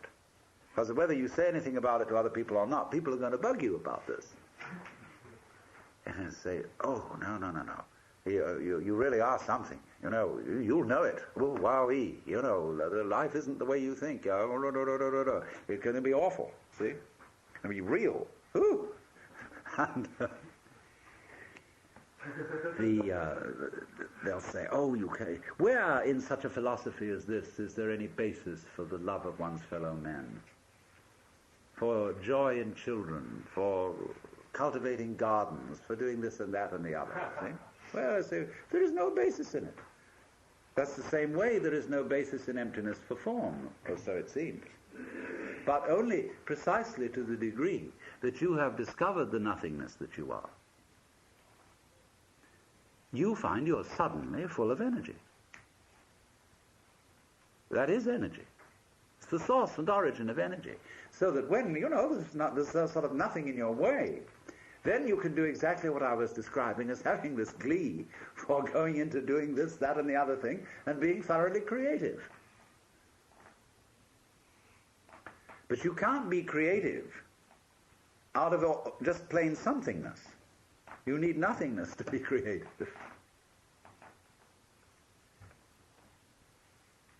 And that's what we are.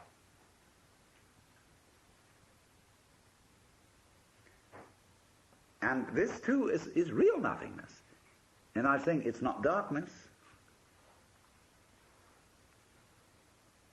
It's not like being buried alive forever. It's not like rest. Even when the Catholics sing, rest eternal grant unto them, O Lord, and let light perpetual shine upon them. This isn't rest, because it isn't motion. Neither motion nor rest. What is it? Nobody can imagine. And it's at that point, you see, where the imagination completely runs out and stops. There we've hit the thing. See, there you are, right at the fundamental mystical reality. Now, what this is we're talking about is what mystics have quite often discussed. This isn't read very much. It's a state called agnosia, which means unknowing. There's a book called The Cloud of Unknowing, written by an English monk in the 14th century.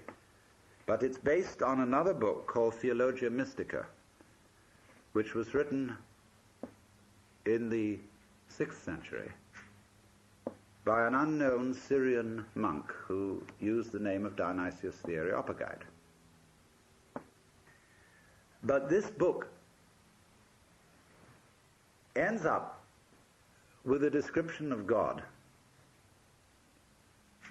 which is all in negatives. Not any kind of anything you can imagine at all. Not light, not power, not spirit, not fatherhood, not sonship, not this, that, and the other, all the way down the line. Everything that anybody's ever said or thought about God is denied, because God is infinite and therefore beyond the reach of any conception at all. So he says that anybody who, having a vision, thought he saw God, would not have seen God but some creature that God has made that is less than God. So again, you approach in a Christian context, said in such a way that even St. Thomas Aquinas bought it. That you can't impute heresy to it. Because everybody's got to agree that God is the which than which there is no whicher, and this guy spells it out. So in the same way you get Nagarjuna saying that the ultimate reality is shunyata, voidness. So Shankara gets at it, where he says that which is the knower or the knowing in everything can never itself be an object of its own knowledge, for fire doesn't burn itself, although it burns other things. So we never know what the Brahman is, just like the eyes don't ever see the head.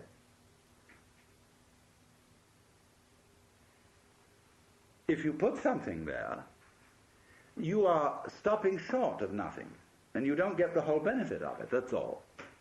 If you insist that there is something there, that there is the loving Father at the end of the line, or the paradise garden, you are really cheating yourself. Because it's only when you have thorough emptiness and real downright nothingness at the end of the line that you get the full impact.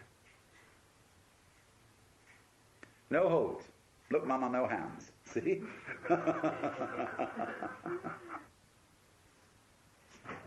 Now, I really think that's the simplest thing I can possibly tell you. I really don't know what else there is to be said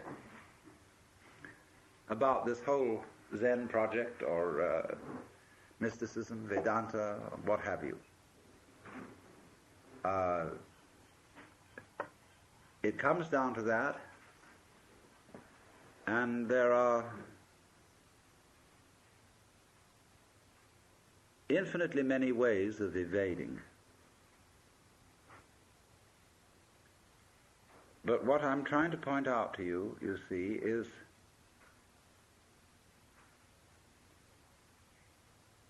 the way in which you see the point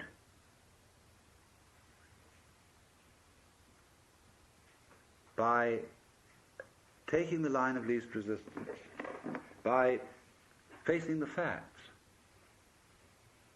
by not super-adding to truth something you contribute to it, your own business that you put up. But saying, if I follow what I conceive or can see with my senses to be reality, as far as we can look, it seems that this is sort of the inevitable conclusion, which everybody has spent endless effort in arguing about and resisting, not realizing that if they went the whole way, how splendid it would be. And that's all you have to do.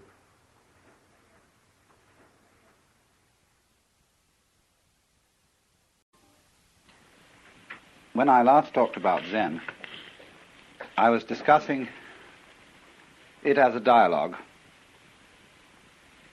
between master and student, and I was discussing it to a great extent in relation to Far Eastern culture, how it is in effect a method of liberation from the culture. All of us need to be liberated from our culture to a certain extent, because education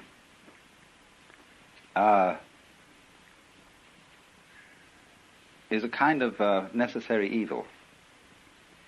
And when the process of education or acculturation has been completed, we need a cure for it.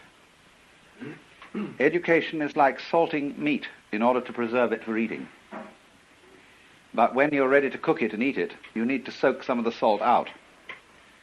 So in the process of being brought up by one's parents and one's teachers, you are in one way spoiled, although in another way made tolerable to live with.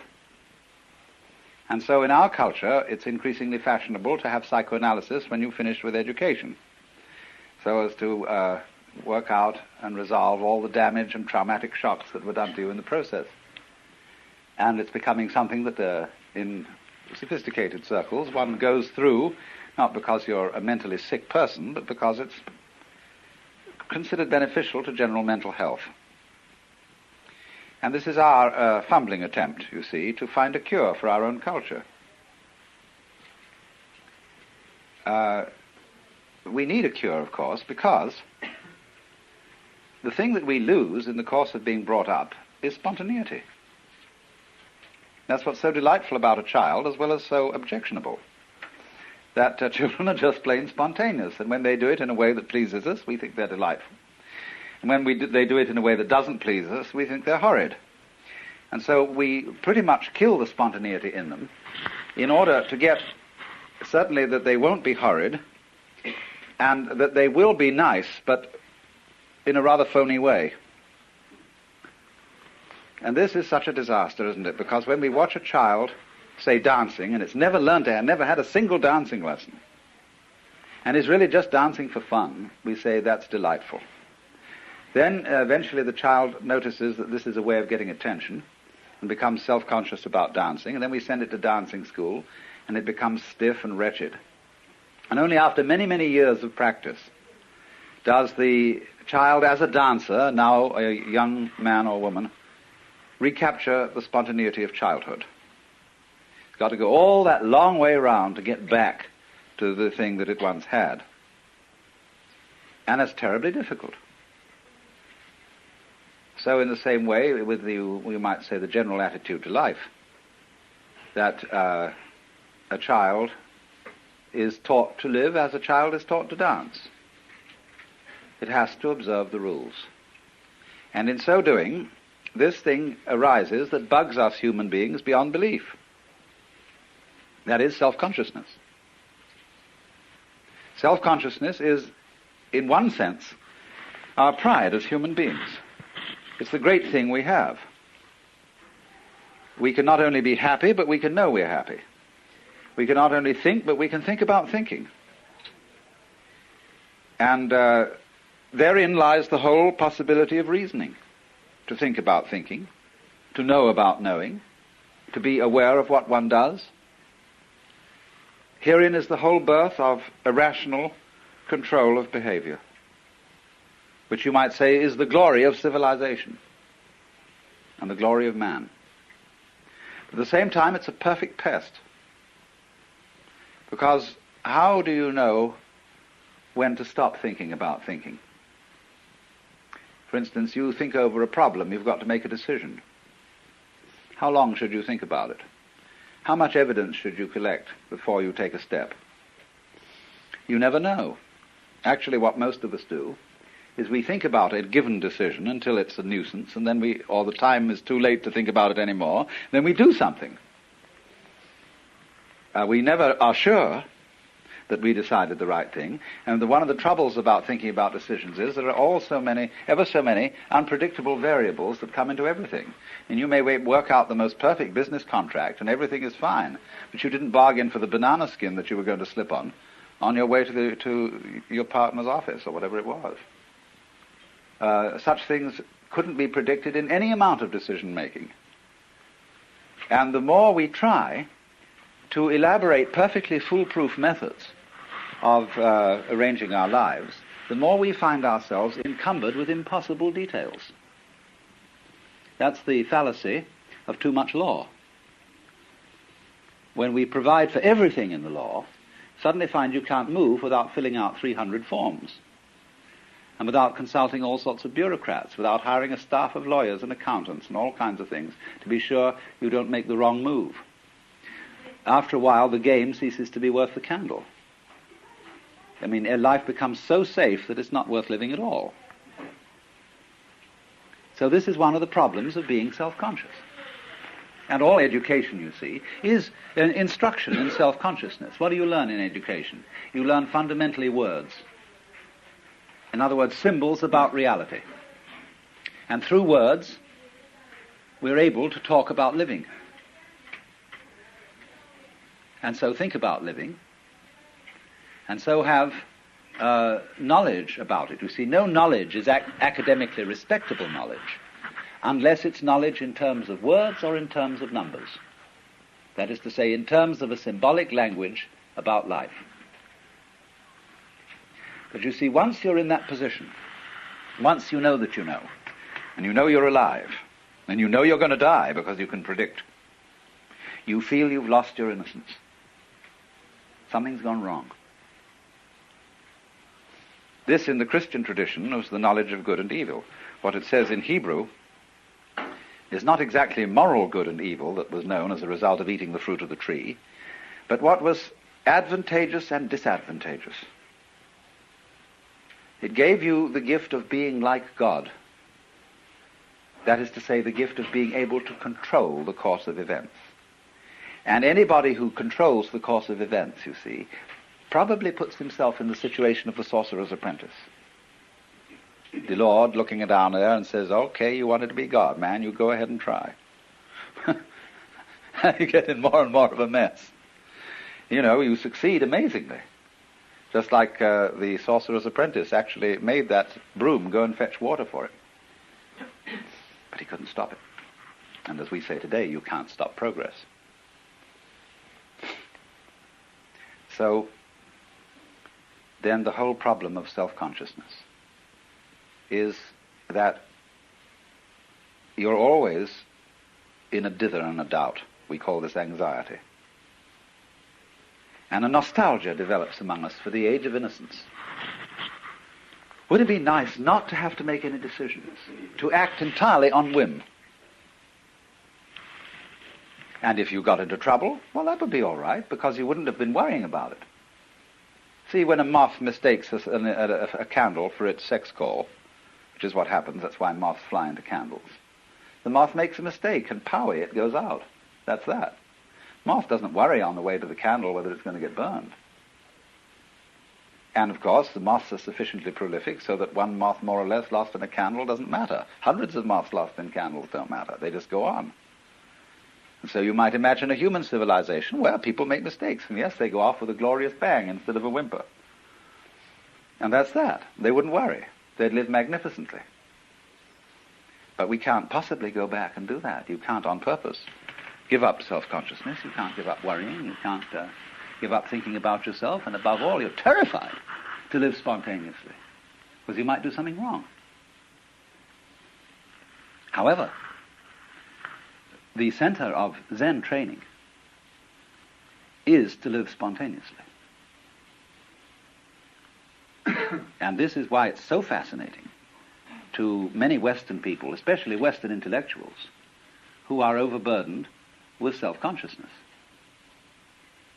Because what fascinated people about Zen when they first heard of it through Dr. Suzuki's writings was Zen stories. I lent a book of Zen stories once to a friend of mine, years and years ago, and he was in hospital. And when he gave it back to me, he said, "Gee," he said, "I didn't understand a word of it, but it cheered me up enormously."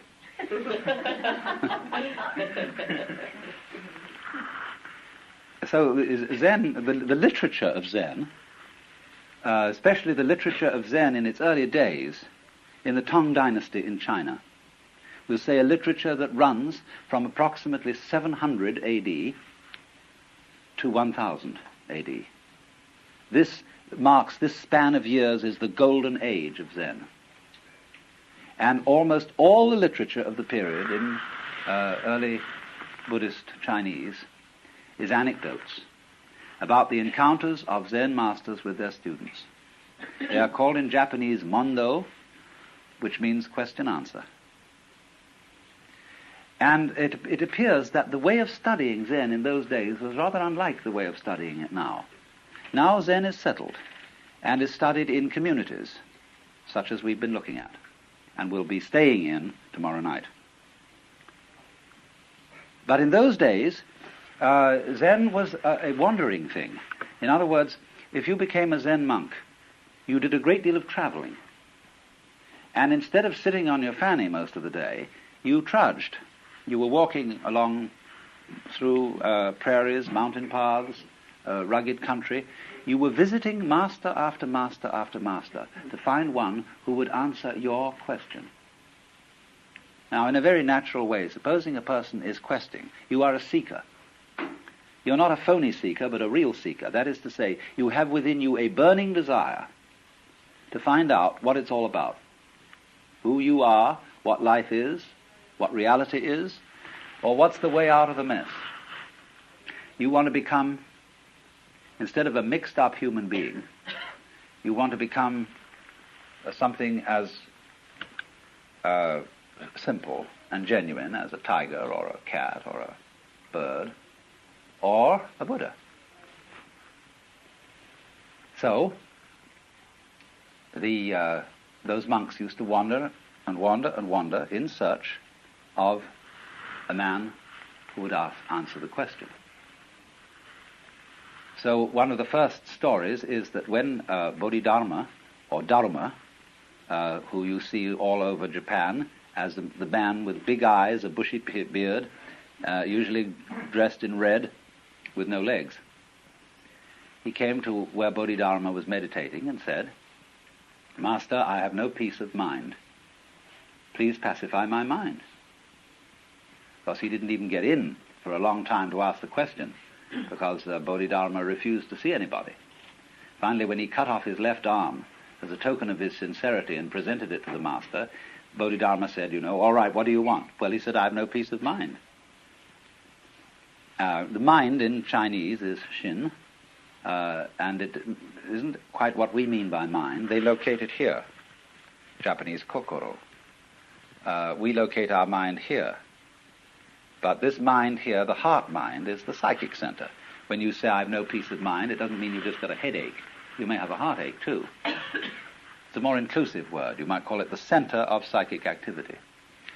So Bodhidharma said to this man, whose name was Eka, bring out your mind here before me, I'll pacify it.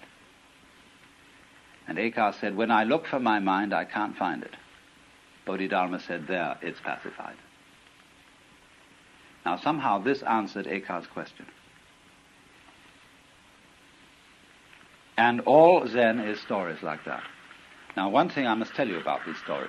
They are of the same nature as jokes. And that is to say, a joke is told with the object of making you laugh. Laughter is not an intellectual thing. It is an emotional reaction. And the point is the emotional reaction. If, therefore, a joke is explained to you, you may laugh out of politeness, a throaty laugh, but you will not laugh spontaneously, a belly laugh. Now, the object of Zen stories is not to produce laughter, but to produce awakening, clarification, enlightenment, or what is called in Japanese, satori.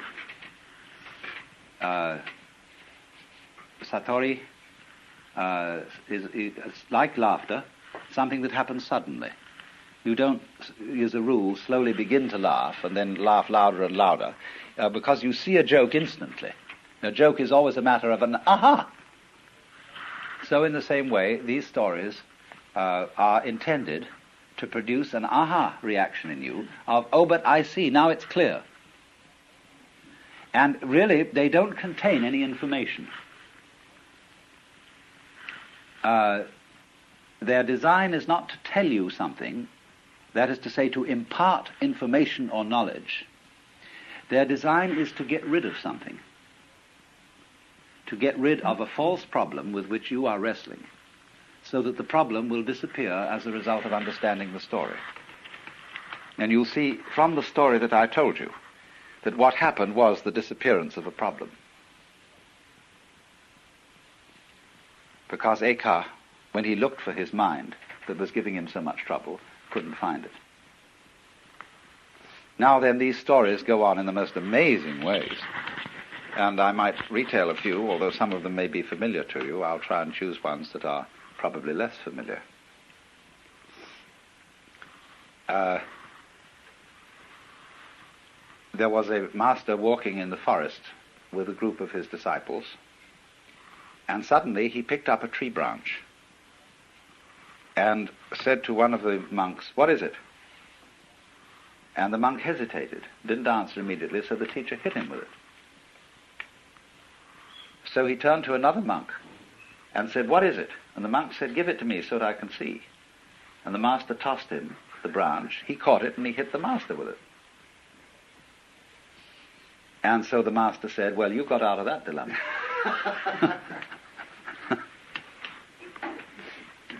There was another occasion when an officer of the army came to a Zen master and said, "Sir, I've heard a very strange story and I want to know your answer to it. Once upon a time there was a man who kept a goose in a bottle, and it grew so large that he couldn't get it out. Now, he didn't want to break the bottle and he didn't want to hurt the goose, so how does he get it out?" And the master changed the subject and said something like, "It's a nice day today, isn't it? And the waterfall making a lovely sound outside." And so they went on in pleasant conversation. And then the officer got up to leave, and as he walked away to the door, the master said, "Oh, officer!" And he turned around and said, "Yes?" And the master said, "There, it's out." Another time, there was a famous master called Suibi, and he was asked, "What is the secret teaching of Buddhism?" And he was asked this in the lecture hall, where other monks were studying. And he said, "Wait till there's no one around and I'll tell you." So later in the day, the monk accosted him and said, "There's nobody around now, what is the secret teaching of Buddhism? So he went into the garden with this monk, and he pointed at the bamboos.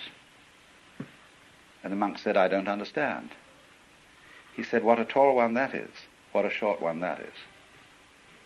And this awakened the monk. Then there was another monk whose name was Gute. And whenever people came to ask him questions about Buddhism, he'd hold up a finger. That was the only answer he'd give. Well, he had an attendant, and one day somebody came to the temple to inquire about the teaching being given there, and the master was apparently out, and his attendant was there. So the investigator said, what is your teaching here? And the attendant held up a finger. Went away, but actually the master had been there. He was peeking from behind a screen. And so he came out to this boy and said, what's the fundamental teaching of Buddhism? And the boy held up a finger. Instantly the master drew a knife and cut it off. And the boy was very dismayed and rushed away yelling. So the master said, hey, come back. As he came back, he said, what's the fundamental principle of Buddhism? And he went to hold up the finger, and it wasn't there. And he was enlightened.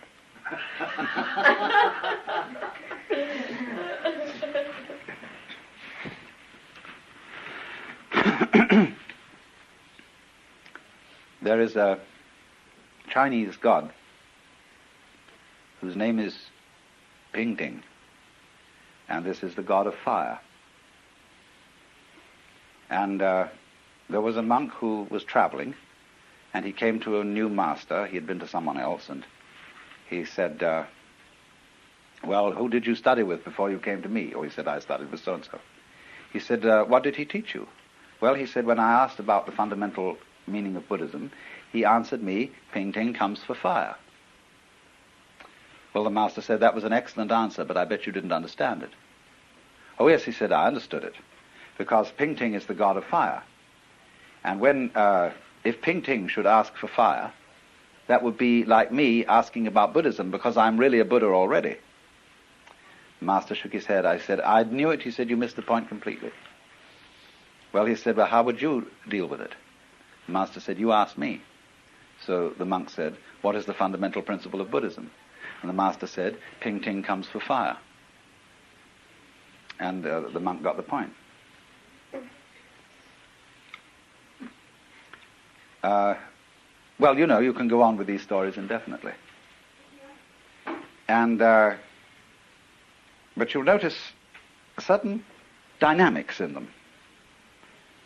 They require, as a rule, a solution to a dilemma. Or they do something that creates what we would call a state of blockage. When you're posed with something completely unusual, and you don't know how to react to it in a normal, automatic way. You see, if somebody says to you in the street, good morning, you say good morning, and you're not being spontaneous, you're being merely automatic. But when somebody comes up to you and says, are you saved? Or do you accept Jesus Christ as your personal savior? It's a very unusual question, and it stalls most people. They say, well, what do you mean?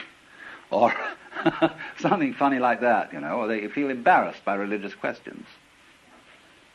And, or somebody might say to you, why have you got such long toenails? When you're wearing a shoe and nobody can see it, you see. Anything that absolutely disrupts the normal flow of interchange. Well, then you're nonplussed. And the object of Zen is never to be nonplussed. That's, you see, to be nonplussed is the real meaning of the Buddhist doctrine of what's called bonno in Japanese, which means entanglements or defilements, or attachments, we might call them. Worldly attachments. It is not a worldly attachment in Buddhist philosophy to enjoy dinner. That is natural, you see. It is not a worldly attachment to need to sleep. That is perfectly natural. But it is worldly attachment to be sticky. That's to say, to be like a wheel that sticks on the axle and squeaks. So we are sticky when we are in a certain way self-conscious. We are, as we would say, all balled up or all clutched up. And we've lost our original spontaneity. And we are not, as it were, flowing with the stream of the Tao, the course of nature, or whatever you want to call it. So then all these questions put you in a dilemma. And the point is to see if you can get out of the dilemma without a moment's hesitation. That doesn't mean doing it quickly, necessarily, because if you're in a hurry to give a quick answer, that itself is a form of blockage. You should all read in this connection a translation in Suzuki's book, Zen and Japanese Culture, of a letter written by Takuan, who invented pickled radishes. I told you about, those yellow daikons are called Takuan after this man. And he wrote a letter on the art of swordsmanship, where he explains the necessity of spontaneity in fencing is that if you have to stop to think about how you're going to respond to a certain kind of attack, it's too late. You'll be dead. You must respond in the same way as when you clap your hands, the sound comes out without a moment's hesitation. Or when you strike steel on flint, there is no waiting before the spark comes out. But he adds, if you try to be quick, this will itself be a block.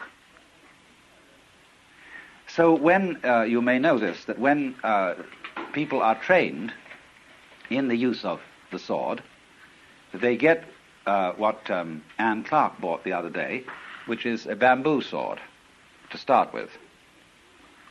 And you can give a person a healthy clobber with a bamboo sword without actually ruining him.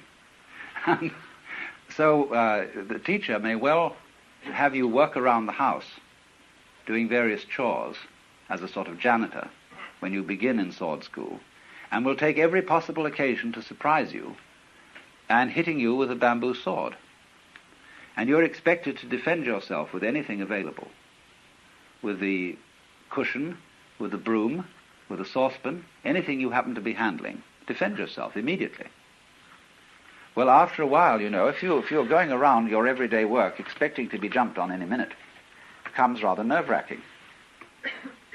Especially if you're thinking all the time about where's it going to come from next. And you discover that the more you make plans and try to calculate on where it's going to hit you next, you will always be outwitted.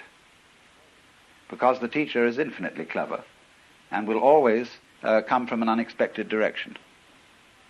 So at last there arrives a point where you just give up. You stop planning. And you just go around relaxed, and if it hits, it hits.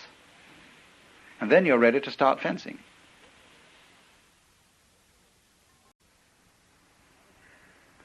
Another story told about this is the story of the woodcutter and the animal whose name was Satori.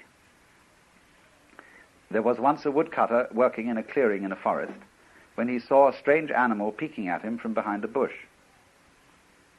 And thinking to have this animal for dinner, he rushed at it with his axe. And the animal laughed from the opposite side of the clearing, because this animal had the power to read thoughts. And therefore, wherever the woodsman intended to go, the animal read his thought first. And so the animal began to talk and mocked him and said, "You think I'm going to be this place next," because the woodsman naturally thought, when I see him next, instead of going to where he is, I'll go to the opposite side of the clearing. And so this went on until the woodsman got absolutely furious, and he returned to chopping the wood. And the animal laughed and said, "So you've given up." And just at that moment, as he whanged the axe against a tree, the head flew off and struck the animal dead. That's the way you have to attain Zen. So you see what happened here. The boy who studies swordsmanship is put in this impossible situation where he can't do anything right. Everything he does is wrong. And therefore, after finding this out, that nothing will do because it's all self-conscious, he gives up. Then he can be spontaneous. But you see, what is provided is the training. Why the training of Zen people is disciplined is that we're going, first of all, to be spontaneous within limits. See, out in society, you can't do that, because people will be just bugged by you if you say exactly what you feel and always act the truth. You won't be liked, and you may indeed do very dangerous things. But the Sodo, or the Zen training school, is set up so that it's a walled-in situation where one is allowed to be spontaneous within certain limits, and the crucial moment is what is called the Sanzen interview, which is a restricted interview. It's very formal, but in the climax of that interview, no holds are barred. It is a personal interchange where fundamental honesty is the crux of the whole thing. Now, you see, as I explained last time, that is a very buggy situation, because the more you wonder whether you're going to be fundamentally honest, the more you get cold feet. Listen, supposing you were allowed an interview with God and allowed to ask one question, what would you ask? And really think it over, you know. If you go into this and think, what would I ask? You know, it's got to be really important. It's got to be the fundamental question for you. What is it that you basically want to know? And you start thinking about that and thinking about that. And the more you think about it, the more you don't know what you would ask. You think, well, that's a silly question, isn't it? I know what he would say to that. And you think about another one, think, that's a curious, interesting question. I don't suppose anybody knows the answer to it. But after all, it's only just idle curiosity. I don't think I'll ask that one. Then you think of another question and think about that for a while, and then you realize it's a question that doesn't mean anything. That would be a waste of breath and of a great opportunity. And you go through it and through it and through it until you think about all the questions you might ask. It's the same, very much so, if you visit a great master. You know, you might get an interview with a Zen master while you're here, and with the advantage of an interpreter present. What are you going to ask him? You've got just this one chance. What do you want to know? I remember a friend of mine who went to Yamazaki Roshi, who used to be at Shokoguchi. He said when he got in there, he said, you know, I feel so silly. He said, I haven't got any questions to ask you. I just feel like laughing. And Yamazaki said, good, let's laugh. He broke into a great bellow. And, you know, there it is. So it's a protected, this is what I want to emphasize about this, because there are ever so many facets of Zen that are so easily misunderstood just through reading about it. There's one school of people that will emphasize the spontaneity of it and think, gee, this Zen is real groovy stuff, you know, and it means you just do anything you like. It's true, you see, that certain of the great Zen masters have said Zen is, Rinzai made this point very strongly. He said, in Zen there is no place for discipline or for Buddhism or for making efforts. You just eat when you're hungry, sleep when you're tired, move your bowels when nature calls. Fools will laugh at me, but the wise will understand. See, you read that.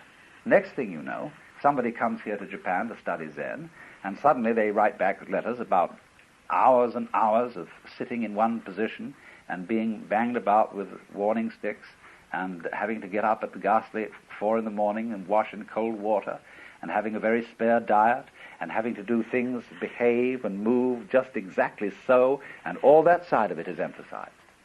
Well, people think, what's going on? Is it this or is it that? Is it one thing or is it the other? The answer is it's both. It does have discipline, especially in view of the fact, and do bear this in mind, most Zen monks today are not really in the monastery of their own volition and have not been for hundreds of years.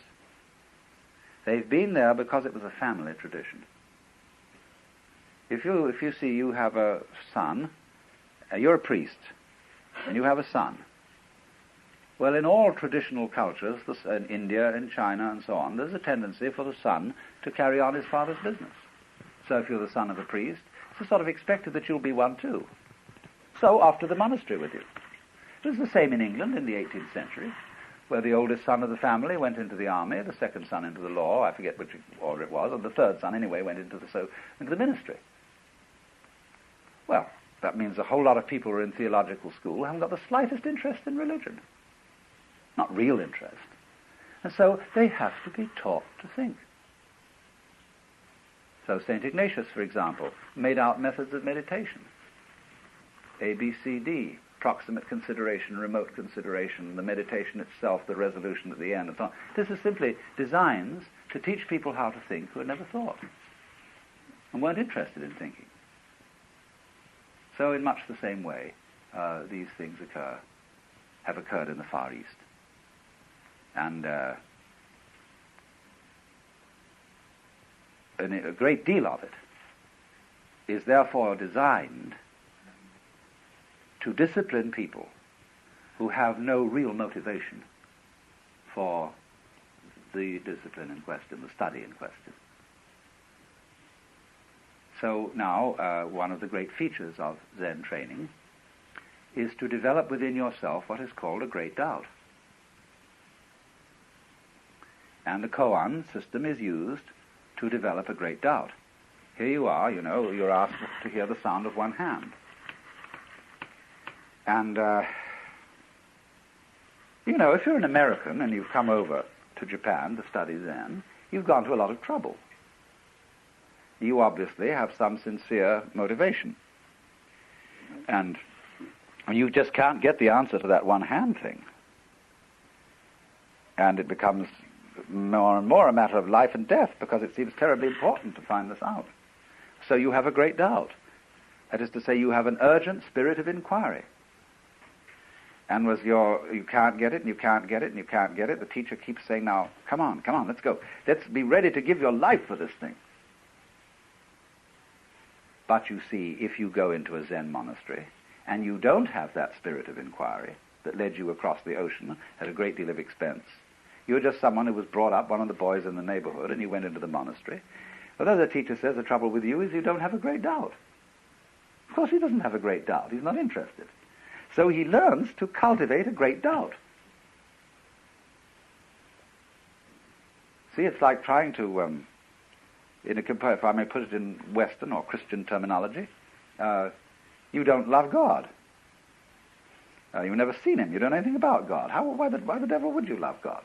Somebody comes along and says, you've got to love God, It's terribly important. It's the first commandment. Oh, gee, I've got to love God. So what do? We sit down and say, dear God, I love you, dear God, I love you, dear God, I love you, dear God, I love you. Come on, I've got to get this feeling going. And then the preacher can tell all sorts of stories, you see, and move you.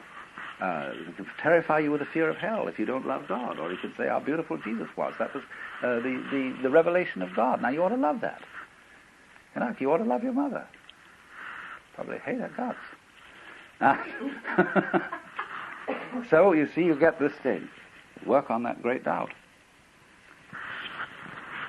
Well, you see, the trouble is you can't get a great doubt to order. You can't tell anybody anything to order. If you could, do you know what would happen? Supposing you were at a music school. What are they trying to do in music school?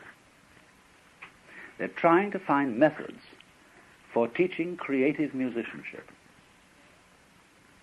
Whether you're a player or whether you're a composer or whatever. They want to find out how they can make every student a genius. Actually, all schools are run for the advantage of the staff. And it's a job. You've got to put people through there. It's a way of keeping them off the labor market. But if you're a very sincere teacher, you want to find out how to impart that subtle thing to the students. So there are books galore on methods, special methods for getting that creative ability across. Professor so-and-so's method, Dr. so-and-so's method, etc., playing the piano and so on. Make it easy, but make him a genius. Now, if such a method existed, you know what would happen? These geniuses would all be boring, because we would know how they do it. And the whole fascination of an art and of a great performance is you don't know how it's done. There must be something about it that is fundamentally astonishing. You could say, again, putting it into Western terms, if God could explain how he created the universe, he wouldn't be God. And you know how in the book of Genesis, it's told so straightforwardly that when the Lord first of all creates the things, and then looks at them afterwards and sees that they're good. And you know, I love the passage where suddenly he creates great whales. You know, suddenly great whales, whoops, like that. And he looks at these things and says, my, that's great, do it again. And so in this way, there's a Zen poem which says, you may want to ask where the flowers come from, but even the god of spring doesn't know. And another says, planting flowers to which the butterflies come, Bodhidharma says, I don't know. So there is this curious thing in all what I would call vital knowledge, living knowledge, that it's always a mystery to itself. Life is a mystery to itself. For the same reason, you see, there's a Zen poem which says, it is like a sword that cuts but does not cut itself, like an eye that sees but does not see itself. So in this way, what there is fundamentally, basic reality, knows itself and doesn't know itself. If it did know itself thoroughly, it would stop.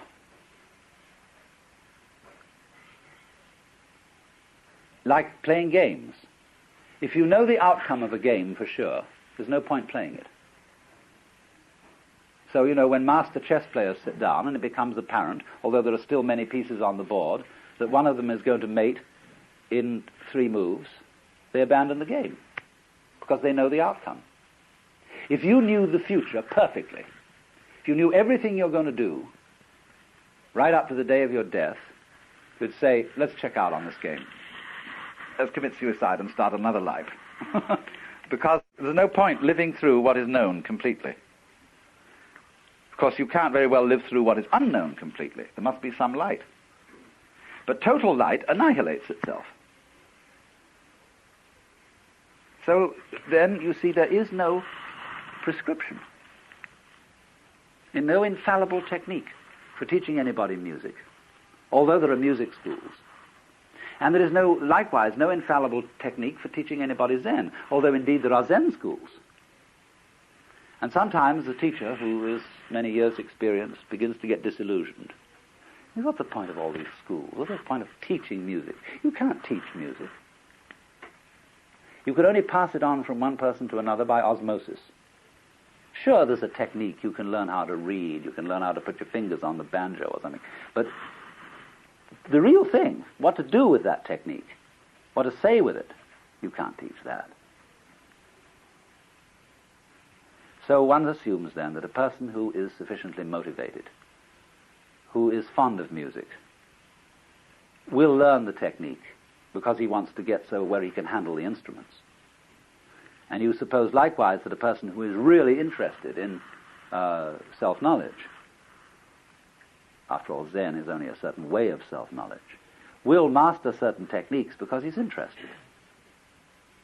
But you see, all schools and all systems begin to make techniques an end in themselves because technique is the only thing you can teach. You can't teach the thing. Now, you see, we get scared when we think of that. They say, do you mean to say I might be that person who gets hung up in this, and all I'm going to get out of this school is technique? Somehow I might be that dumb bunny who just doesn't get the thing? That's an awful thought, isn't it? So that's drilled into us from childhood. For example, it comes out in toilet training. I remember all the medical and nursing authorities, when I was a small boy, had tremendous constipation phobia. And they believed that you could suffer from poisoning, from retaining things too long. And so they were always, always agitating, questioning every day as to whether you had been. So you built up, conversely, a terror that you might not be able to. And this, in its turn, built up tensions that were actually constipating. And so everybody was constantly being filled with cascara sagrada, California syrup of figs, castor oil, bombshells of every description, which upset the natural functioning. So, in the same way, you might think, I'm going to practice meditations or something and study Zen, but will I be the poor fool who never gets the point? You could put it in Christian terms and say, I will be as good as I can be, but perhaps I will be the one who God will never give any real grace to, because I haven't been picked out.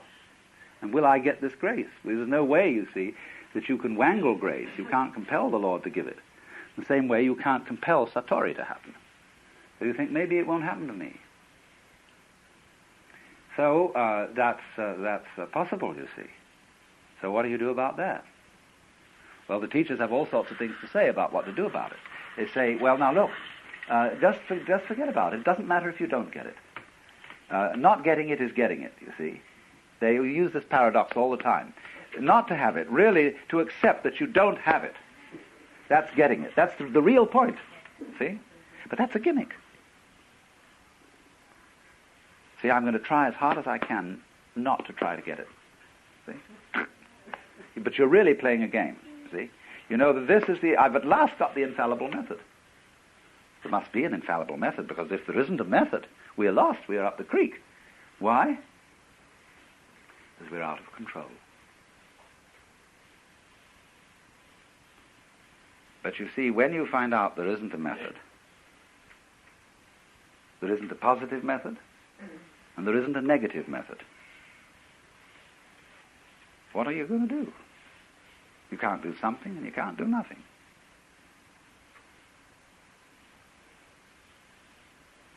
You can't let go of the thing, because after all you got curious about it. And this is what's called having swallowed a ball of hot iron. You can't gulp it down, and you can't spit it out.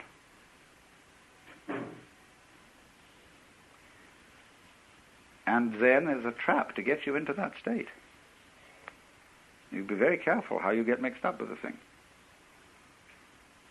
Because, you may end up in a padded cell blathering.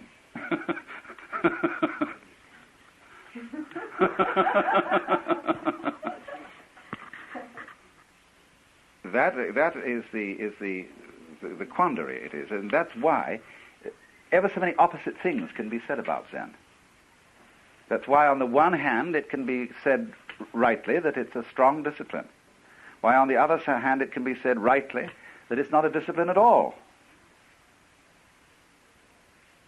And it isn't that it's just a mixture of things. Zen isn't sort of partly discipline and partly spontaneity. Whatever is said about it can be said of all of it. And therefore it seems to be paradoxical. And one always can get into difficulty by neglecting some side of it and saying, well, that doesn't matter. Sometimes it's true that it doesn't matter. Sometimes it's not true. It may be just the thing that you need, the side you say that doesn't matter. So there's no way, what I'm trying to say is, there's no way of putting your finger on this thing. There's no way of nailing it down, and that's the whole point. Because you see, fundamentally, Zen makes you do what you were doing all the time, only it makes you do it consistently. Let's supposing you're sitting in your padded cell, and you suddenly found out this little game. See, you've got your one hand clasped by the other and your thumb sticking out here at the top. And you look at that thumb and say, ooh, look at that, whoops, and then try to catch it. No, here we go. No, Come on, let's get it. Come on, let's get it. Come on, let's get it. Get that thing. Get that. See? Whew, that's what we're doing. See? Here's me, and here's knowing about me. No, I want to and control myself, you see. I want to get hold of that thing that's me. Because when I get hold of it, I can control it. Then I'm going to be all right. Got to get hold of it. And so we're doing that. And as a result, we have astounding illusions. Now, we have the illusion, because it's drilled into us through acculturation, that each one of us is a separate ego, separate center of awareness, little living pulp of some kind, that lives in a strange world. Scares the hell out of us. What makes you think this, you see? How did you ever come to imagine that you are somehow disconnected, out there, surrounded by this world in which you're a stranger? See, it's really obvious that that isn't so, only it's not obvious to most people. It's really obvious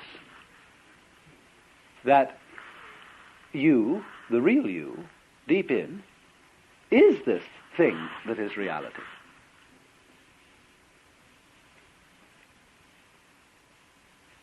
And that you're having a profoundly interesting game, pretending you're not.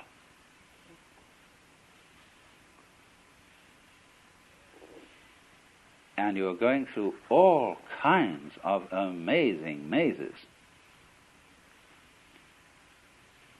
to play this game. And mostly running in terror from your own shadow, jumping at the sound of your own heart beating, having goose pimples rise on your back at the sound of your own footsteps. Wow.